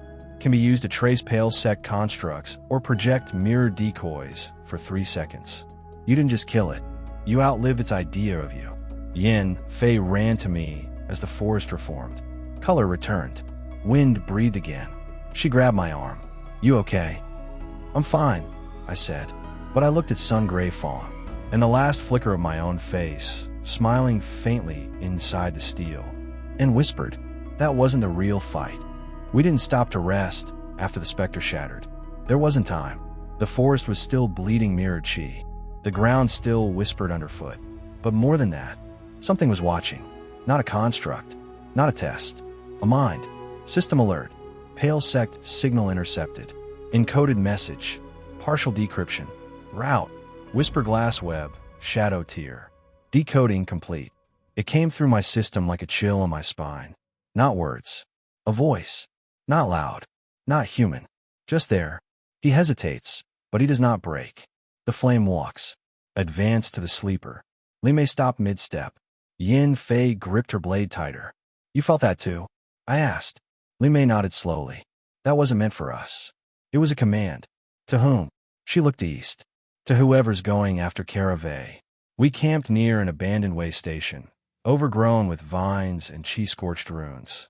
Yinfay unfolded a small silver map, a network chart of known and unknown vault thread locations. She pointed to a hidden marker buried beneath an uncharted ravine.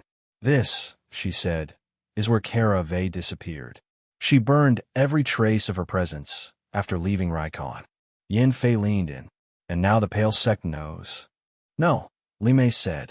They always knew. They were just waiting for someone like Jean to get close enough to make a move worth responding to. System commentary. Pale sect movement detected. High priority. Agent deployed. Code title. No name. Role. Vault Hunter. Chi type. Reversed flame. History. Former Vault Initiate. Known survivor of Reichon's mercy. He once failed to kill Reichon. Now he's coming to kill what Reichon left behind. I sat back. Mind racing. They're going for her. Yinfay looked at me. Then we go first. Yinfay's voice cut clean. No, you don't just race the pale sect. You walk ahead of them, knowing they'll follow. We need to bait him. I blinked. Wait, bait who? She looked at me with that calm that felt like winter wrapped in logic. The man with no name. Night fell hard, but none of us slept. Instead, I focused on the shard the specter had left behind. The pale remnant. It pulsed when I activated it. Not forward, but down. A small ripple, tracing a tether. And in the reflection of the shard's glass-like surface, I saw a face without a face. Cloaked. Robes gray-white. Skin etched with mirrored ink. No mouth. No eyes. Just scars. As if he'd carved himself clean. And behind him, the vault's crest. Cut in half. He didn't speak, but the reflection did. I failed Reichon once. I won't fail the mistake he left behind. Then the shard shattered, and my system screamed. System alert. Trace completed. Codename. No name. Location. 12 kilometers south. Status. Hunting Carave. Directive. Secure mind. Secondary. Terminate successor if reached. He doesn't care about becoming a legacy. He only wants to erase it. I stood. Yinfay didn't ask. She already had her blade in hand. Yinfay didn't speak. Just nodded. We moved before the light returned. Because whatever this man was, he wasn't a guardian. He was a broken question Reichon never answered.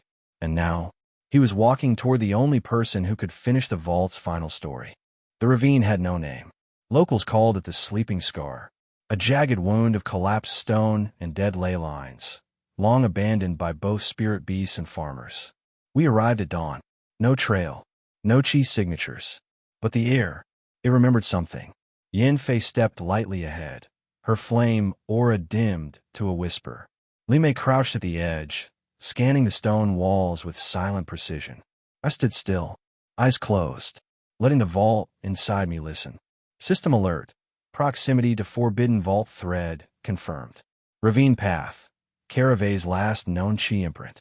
Vault fragment sync level, 74%. New condition met. Chain reversal protocol. You are no longer a vessel. You are a node. A source.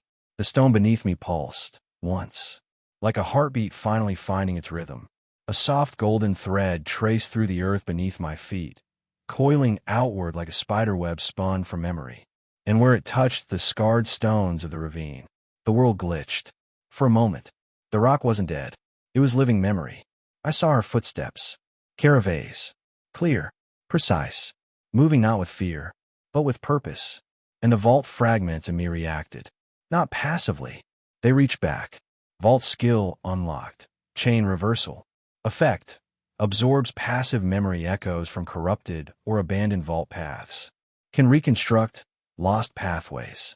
Warning. May trigger shadow feedback from opposing threads. I dropped to one knee. pressed my palm to the stone, and whispered, "Show me what she erased." The air cracked. Flashes of light seared across my vision. And then, I was her. Carave, moving fast, bleeding from her side. One blade sheathed, one hand outstretched. She passed through this ravine like she'd been here before. Not fleeing, leading something. And at the far end, a stone gate, half buried, marked with Reichon's crest, cut in two. Then the vision fractured. A second presence flared. Cold, perfect, empty. I felt it even now, as me, like a shadow watching from a mirror that hadn't cracked yet. System alert. Chain reversal complete. Fragment path reconstructed, 2.4 kilometers ahead. Gate status, dormant. Threat detected, no name. Approaching fast. He's following your echo. The more you reveal, the closer he gets. I gasped awake. Yinfay knelt beside me. You opened something. I nodded. Kara didn't hide. She left the path open. Yinfay frowned. Why? To lure someone, I said. But not me. I turned to the ravine's eastern edge. The threads were glowing now, subtle golden lines only I could see, cutting through the dead stone like veins under skin. They led to the gate Kara left behind. And behind that, a memory she never wanted to forget. But someone else wants to claim first. System prompt. Next objective. Reach the gate. Protect the thread. Confront approaching entity. Vault control level. Rising. Synchronization. 78%. Warning. No name will reach you before the final lock. Prepare for confrontation. We started walking. The ravine narrowed. The silence deepened. Even the system went quiet. Because this wasn't about inheritance anymore. It was about command. And, for the first time, I wasn't walking inside the vault. The vault was walking through me.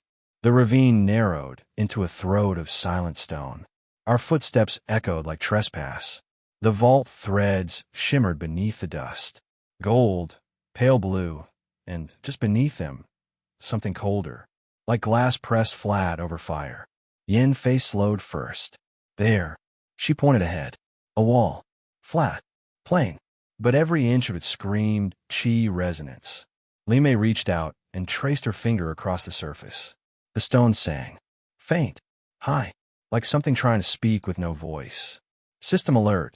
Vault echo node detected. Source. Carave. Method. Burn seal inscription. Chi memory trace. Message contained in flame form. Activating. The wall pulsed once. Then lit up with writing. Not in ink. Not in paint. In seared chi. The lines curved in delicate spirals. Jagged where her hand must have trembled. Fluid where her conviction held strong. I stepped forward. Let the system translate the sequence. Line by line. Reichon sealed himself. But I walked away. Not out of fear, but to wait for someone who could open the gate without losing themselves to it. If you made it this far, you are either him reborn, or worse, a shadow pretending to be a flame. If it's you, Jean, don't come looking for me yet. Not until you're strong enough to decide what I wasn't. If it's him, then know this. I'm not afraid to fall again. I just won't fall for you. The words stopped burning. The wall dimmed, but it left behind stillness. Not peace. Not closure. Just knowing. System update. Carave's echo registered. Legacy memory. The one who walked away. Emotional tag. Regret/resolve. Next thread location. Hidden. Requires direct trace through fault line authority. You've seen her choice. Now you must make yours. Yinfay touched the wall again. She wasn't hiding, she said. No, I whispered. She was watching. Just like Reichon. That's when the sky darkened. Not with clouds. With presence. Yinfay turned fast. Blade drawn.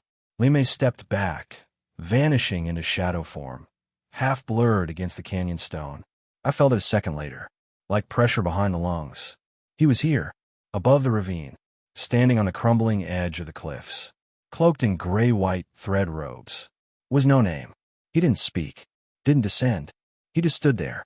Watching. Then his voice rang across the stone. Not loud. Not shouted. Just spoken like the world owed him its ears. You were the vault-like armor. I looked up. Met the space where his face should be. His mask was simple. Flat. No eyes. No mouth. Just a mirrored surface etched with slashes. One for each name he had discarded. I'm not wearing it, I said. I'm walking it. A pause. Then, then you'll break. He stepped forward, off the cliff, and fell. Not like a man, not like a fighter, like a judgment. System alert. Combat not yet initiated. No names directive. Assess, confront, cleanse. Chi type, reverse flame, class, vault banishment style. He isn't here to test your power. He's here to see if you're a mistake that needs deleting. Yinfay lit her flame, stepped in front of me. Limei flickered to the right, already flanking. I raised Sun Grey Fawn, but no name just landed, calm as snowfall. Then he said, "You should not exist." I exhaled slowly. Good. And drew my blade. Because I'm not here to be understood. I'm here to open what you couldn't. No name's first strike didn't shake the ground. It folded it. Stone rippled beneath his feet like paper creased by a master's hand. Chi reversed. Air turned inside out. And I had one thought as Sun Grey Fong met his blade. So, this is what Reichon was afraid of. System alert. Technique recognized. Form. Unbinding steps. Pale sect origin. Vault classification. Forbidden echo. Usage rate. 3% in recorded duels. He doesn't fight to win. He fights to erase the fight before it begins. Our blades clashed. Then his form blurred. I struck at his ribs. But he wasn't there. My blade went through a shimmer. Then his palm hit my back from an angle I hadn't even seen. I hit the ground. Rolled. Recovered. Barely. Yinfay moved in. Flames bursting. Sword spinning in twin arcs. He caught her by the wrist mid-strike. Not harshly. Almost gently. Then flipped her over his back and placed a foot on her shoulder. But didn't press. Just looked at me. Your flame is borrowed. Give it back. He let her go. Turned to Limei. You hide behind silence. But even that can be stolen.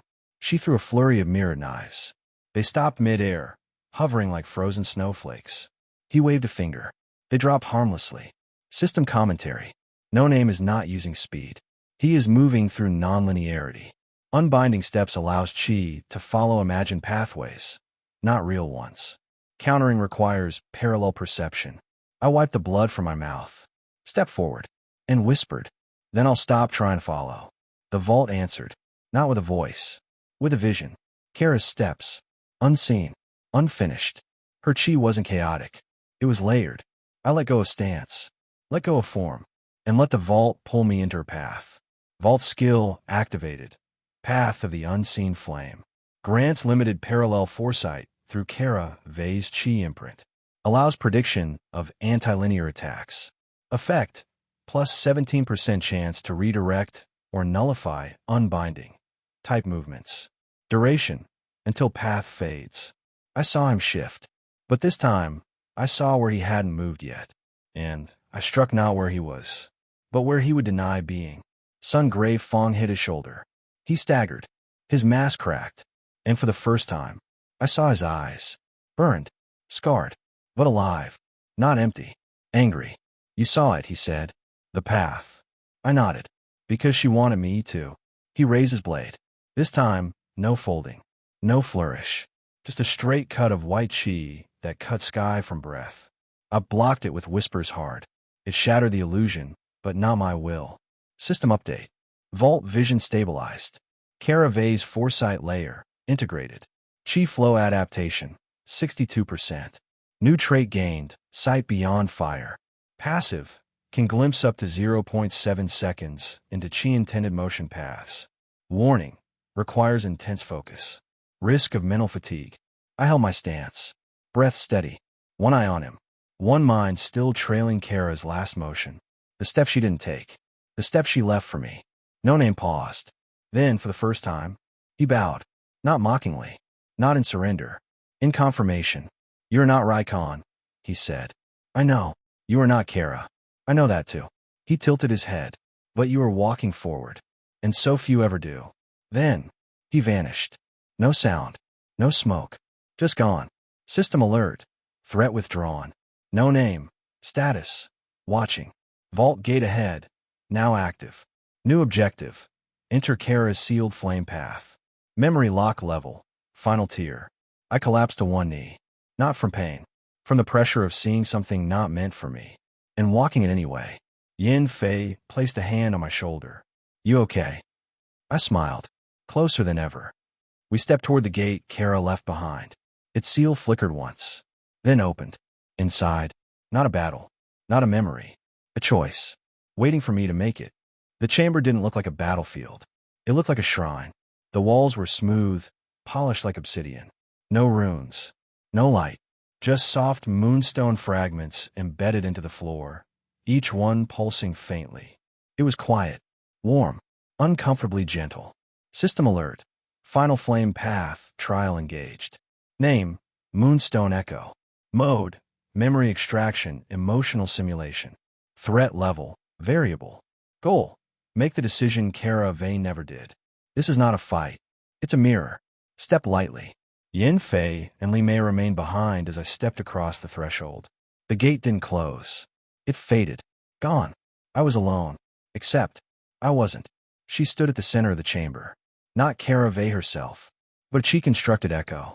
Elegant. Still. Eyes half lowered like she was waiting for something she already knew wouldn't come.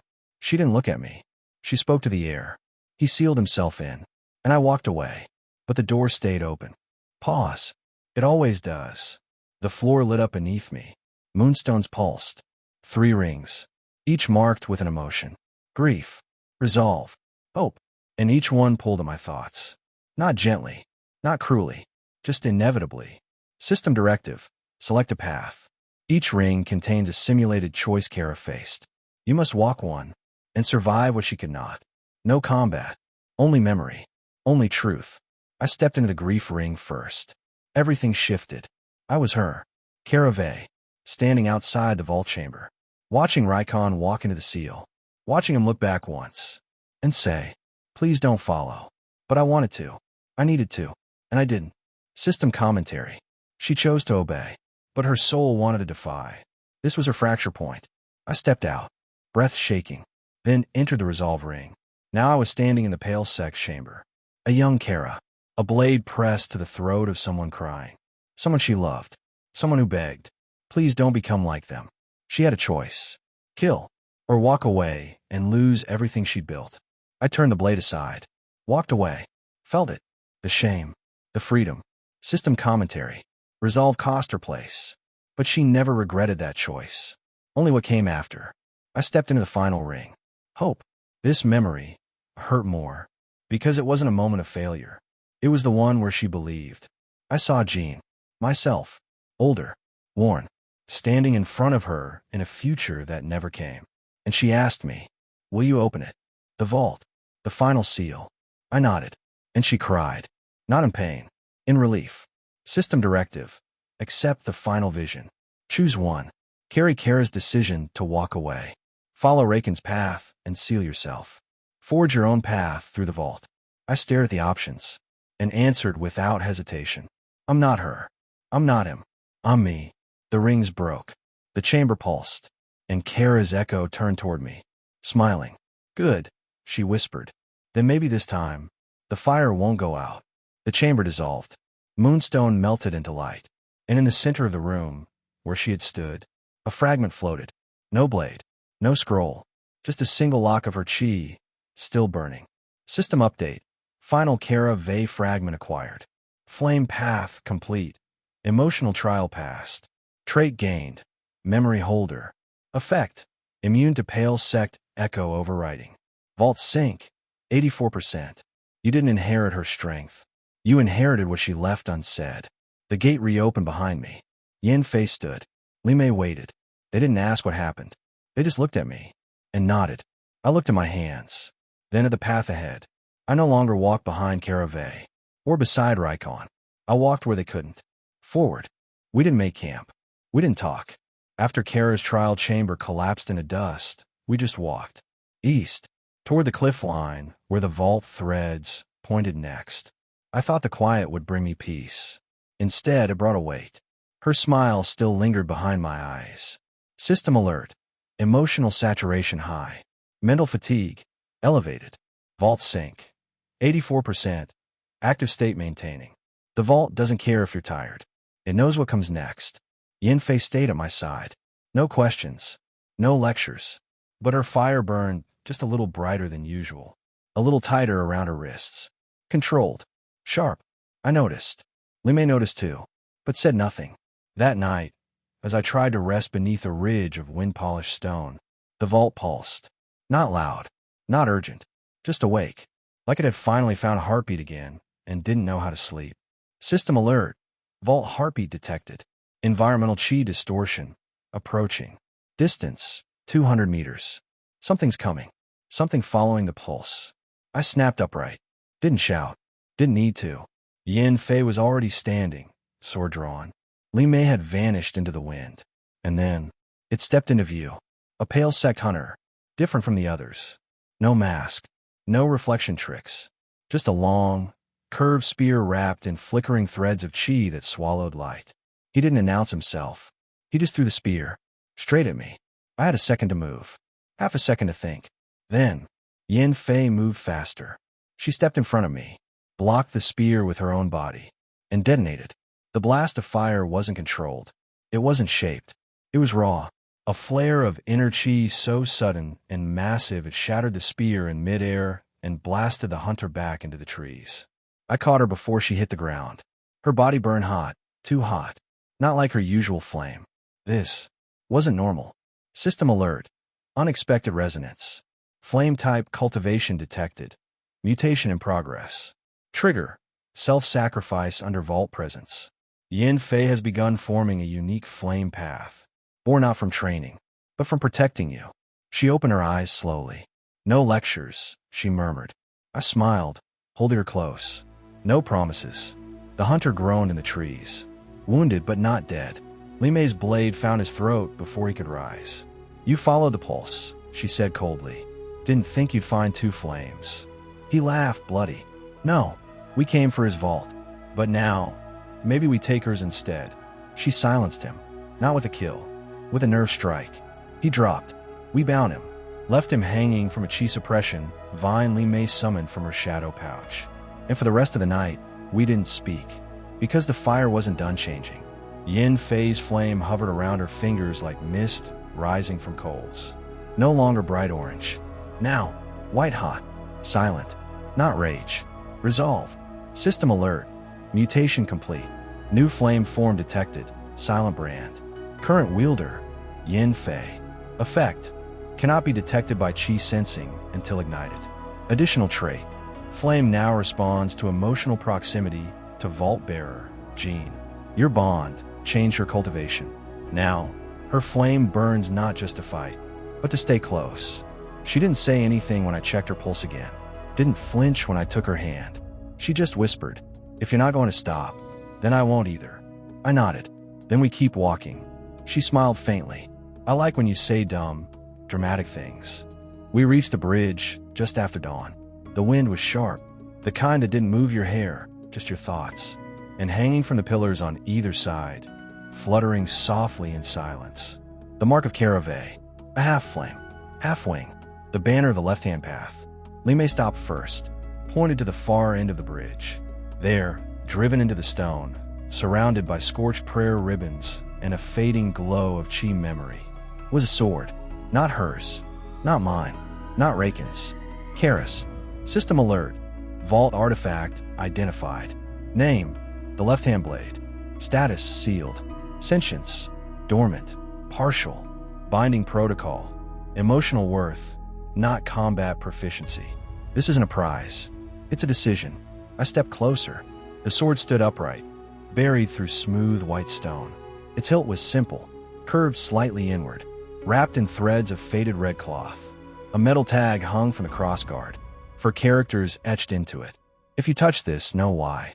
Yinfay narrowed her eyes. You can pull out? I looked at the blade. Felt nothing from it. No pressure. No weight. Just stillness. A question without a voice. System commentary. This sword doesn't need a wielder. It waits for one who chooses not to take it. If you walk past it without touching it, you inherit Kara's final message. If you draw it, you inherit her regret. Li Mei tilted her head. She left it here on purpose. To test. I asked. To warn. I stood before the blade, close enough to hear the wind curling around the metal. And for a moment, I could almost hear her voice. Not a whisper, not a command, just a memory. A sword that's drawn out of fear becomes a chain. I looked at my hands. Felt sun gray fawn on my back. Whispers hard at my hip. I didn't need another blade, especially not one she left behind for the version of her that couldn't put it down. So I smiled and walked past it. The moment I did, the sword flared, not with flame, not with violence, with recognition. System update. Left-hand blade trial, passed. Action, sword not claimed. Result, Carave's final memory sequence unlocked. Chi echo received. The choice that made me her. Vault sync, 88%. New trait gained, weightless step. Passive, immune to burden effects from sealed vault weapons or relic pressure fields, asterisk asterisk. You didn't claim the blade. You claimed her trust. The bridge behind us stilled. The sword remained, untouched, unmoved, but no longer alone. Yinfay exhaled slowly. You just walked past it. It wasn't mine to hold. Lime didn't speak, but I saw the faintest flicker of a nod. We kept walking, and the vault kept pulsing inside my chest. Brighter, lighter, like every step I didn't take toward power took me one step closer to being ready for it. It began with a pause. No threat, no echo, no enemies lurking, just a stretch of road beside a shallow creek, where the wind bent gently through grass. The vault pulsed inside me, slow and rhythmic, and then it whispered something new. Ready. System prompt. Advanced vault technique available. Name, Vault Shadow Step. Type, movement/displacement. Activation requirement, self-reflection memory lock. Internal sync 85% or higher. To master the vault's movement, you must walk the memory you've buried. I sat down. Lime and Yinfay exchanged a glance. Both had seen that look in me before. They gave me space. I closed my eyes, and the world fell away. It didn't drop me into a battlefield. No trial, no blade, just a convenience store. Fluorescent lights, a humming cooler, a half-filled shelf of instant noodles. And behind the register, me. Not the me holding sun-gray fawn. Not the me who stood against pale sect specters. Just Jean, slouched, dead-eyed, name tag crooked, waiting for a customer who never came. System directive. Shadow acknowledgement required. Face the version of yourself that stopped believing. Only then can you move forward without being pulled back. I stepped up to the counter. He looked at me, sighed. Great. Even my hallucinations have better posture than me. Not a hallucination, I said. Memory. Something like that. He looked at my clothes. The sword. The chi flowing steady through my veins. Nice cosplay. You still running from the part where none of it means anything. I didn't answer. He leaned back in his chair. You think just because you change a setting, you're not still that guy. I looked him in the eye. No, I said. I think because I kept walking, I proved he was never worthless. That hit him. Not hard. Not angry. Just deep. He looked down. At his hands. His nails bitten short. His fingertips stained from stocking shelves. I wanted to believe something would change. And it did, I said. Not for you. No, I agreed. But because of you. He stood, walked around the counter, stared at the floor tiles. Then slowly, he pulled off the name tag, held it out to me. You want to move like a shadow. I took the tag. You have to carry the part that didn't believe in light. System alert. Shadow memory integrated. Name tag added. Satoshi. Origin. Earth gene identity marker. Unlocked technique. Vault shadow step. Initiated. The world shifted. The lights dimmed. The floor rippled. And when I stepped forward, I moved. Not quickly. Not through speed. But through absence. I appeared beside the counter. Then in front of the cooler. Then back in the aisle again. Like a thought drifting between shelves. Like a shadow moving behind light. Vault technique. Shadow step. Stage 1. Effect. Instantly reposition within 7 meters. Requirements. Must break line of sight. Cool down. For seconds. Passive trait gained.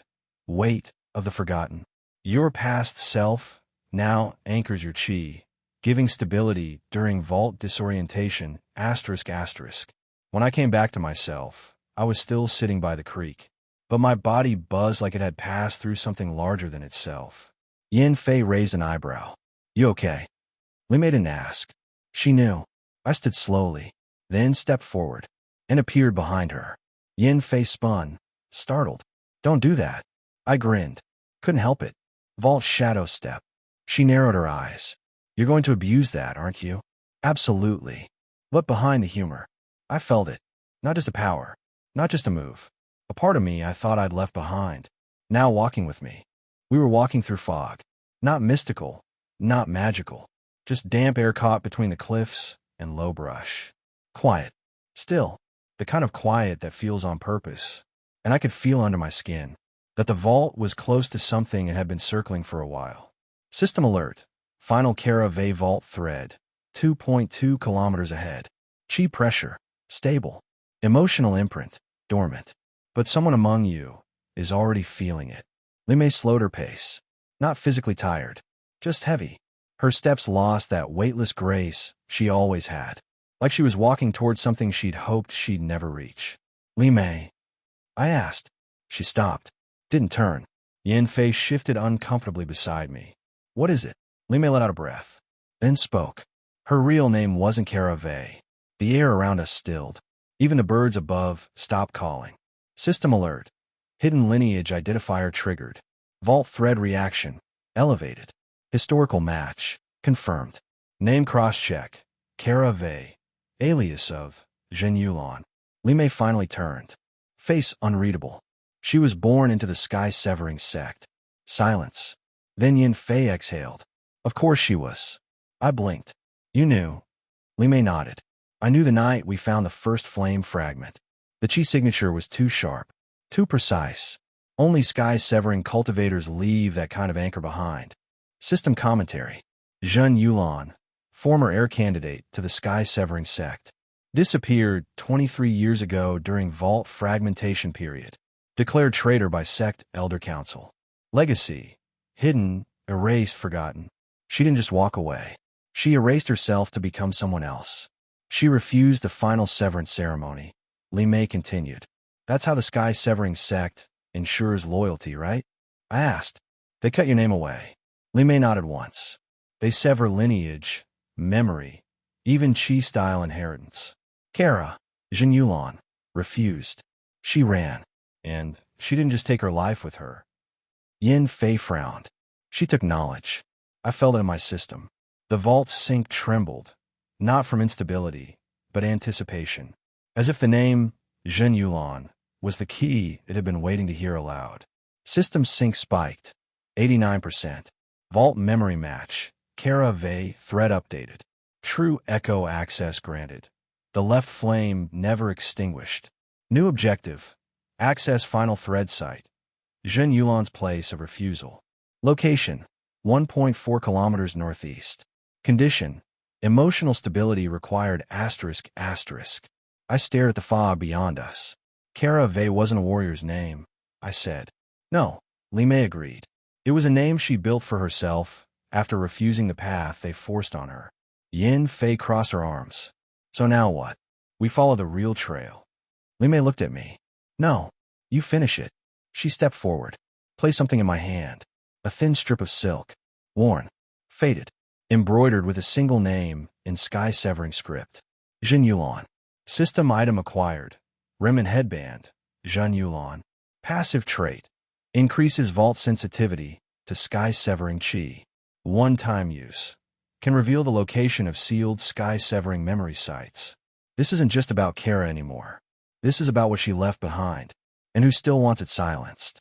I tied it to my wrist. Let the name settle into my chi.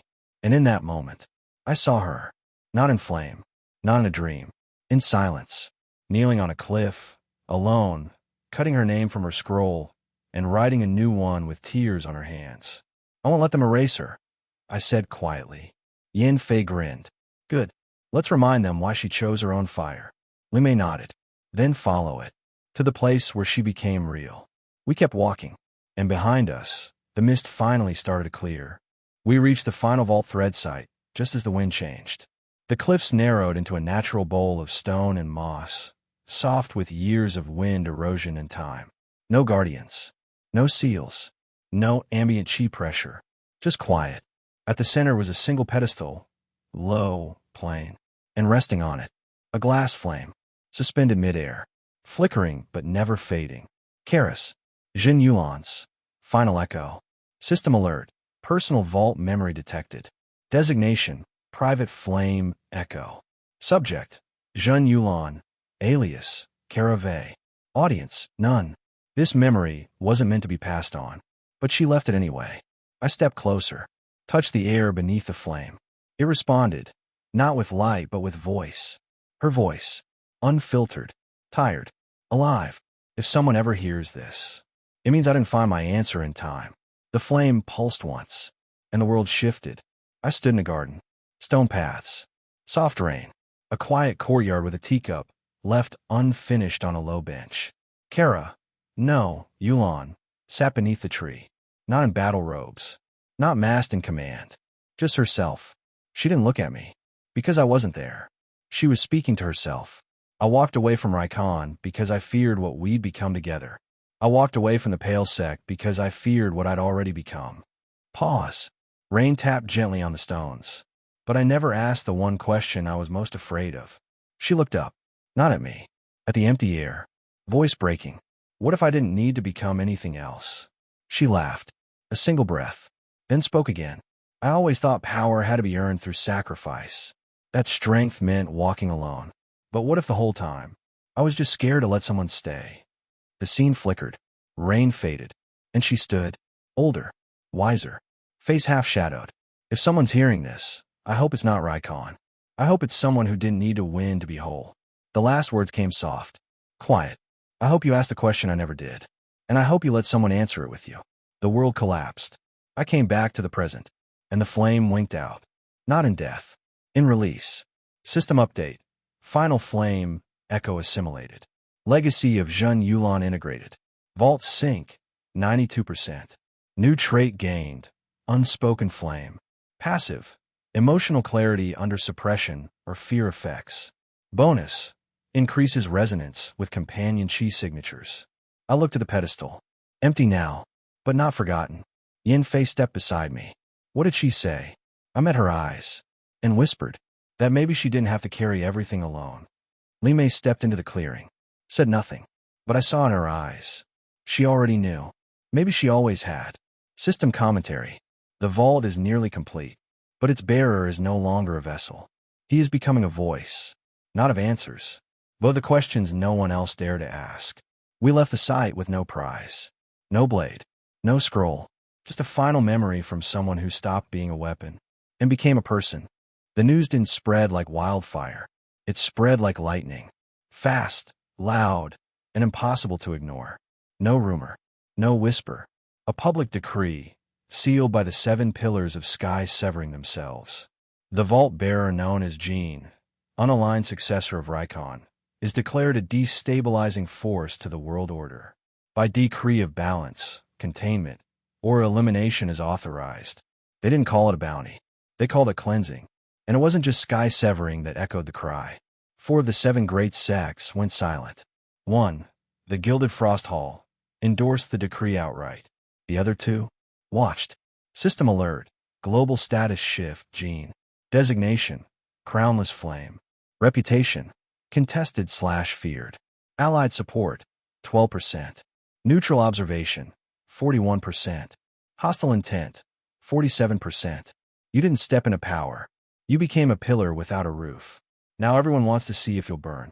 Or stand. In the sky above the world, storm banners were unfurled. Thousands of them. Not physical. Chi-marked scrolls drifting in wind-formed spirals, landing in sect halls, cities, merchant roads, and even remote villages. Each one carried an image. Not a portrait. Just a single sigil burned in flame. A sword behind a sealed gate, surrounded by broken crowns. Meanwhile, at the edge of the coastal forest, I stood, not knowing yet what had changed. Yinfay was sharpening her blade. Limei was checking the map. And me? I was staring at the sea, wondering if Kara's echo had been the last thing I was meant to hear. Wondering if Reichon's silence meant the vault was finally done speaking. It wasn't. System alert. External chi wave detected. Direction, north. Distance, 127 kilometers. Intensity, sect-wide broadcast level. Incoming message. Forced reception. Source, sky-severing sect. The air around me turned cold. The clouds above thickened. Not natural, not storm-forged. This was a message made of pressure. A warning written in weather. Then the sky spoke. A voice projected through chi thread resonance. Calm. Sharp. unquestionable. To the one who walks the vault, you do not bear the crown, you do not speak for the seal, and you do not inherit the right to decide the world's shape. But you have moved it, you have shaken it, and for that, the 7 pillars now name you. Crownless flame. The clouds split, light poured down, and across the horizon, a flare of chi shot upward like a signal fire. A challenge, and a declaration. The hunt begins. System commentary. Global faction shift. Engaged. Enemies will now seek you openly. Allies will be tested by association. Vaults sync. 92%. Active state locked. You didn't finish a story. You started one. And now, the world is no longer sleeping. Yinfay stood, watching the sky fade. Well, she muttered. That's not ominous at all. Li turned to me. Crownless flame. I didn't smile. Didn't flinch. I just whispered. Good. Then I don't have to burn for anyone but me. We turned east, toward the final vault gate. And behind us, the first shadow of war followed.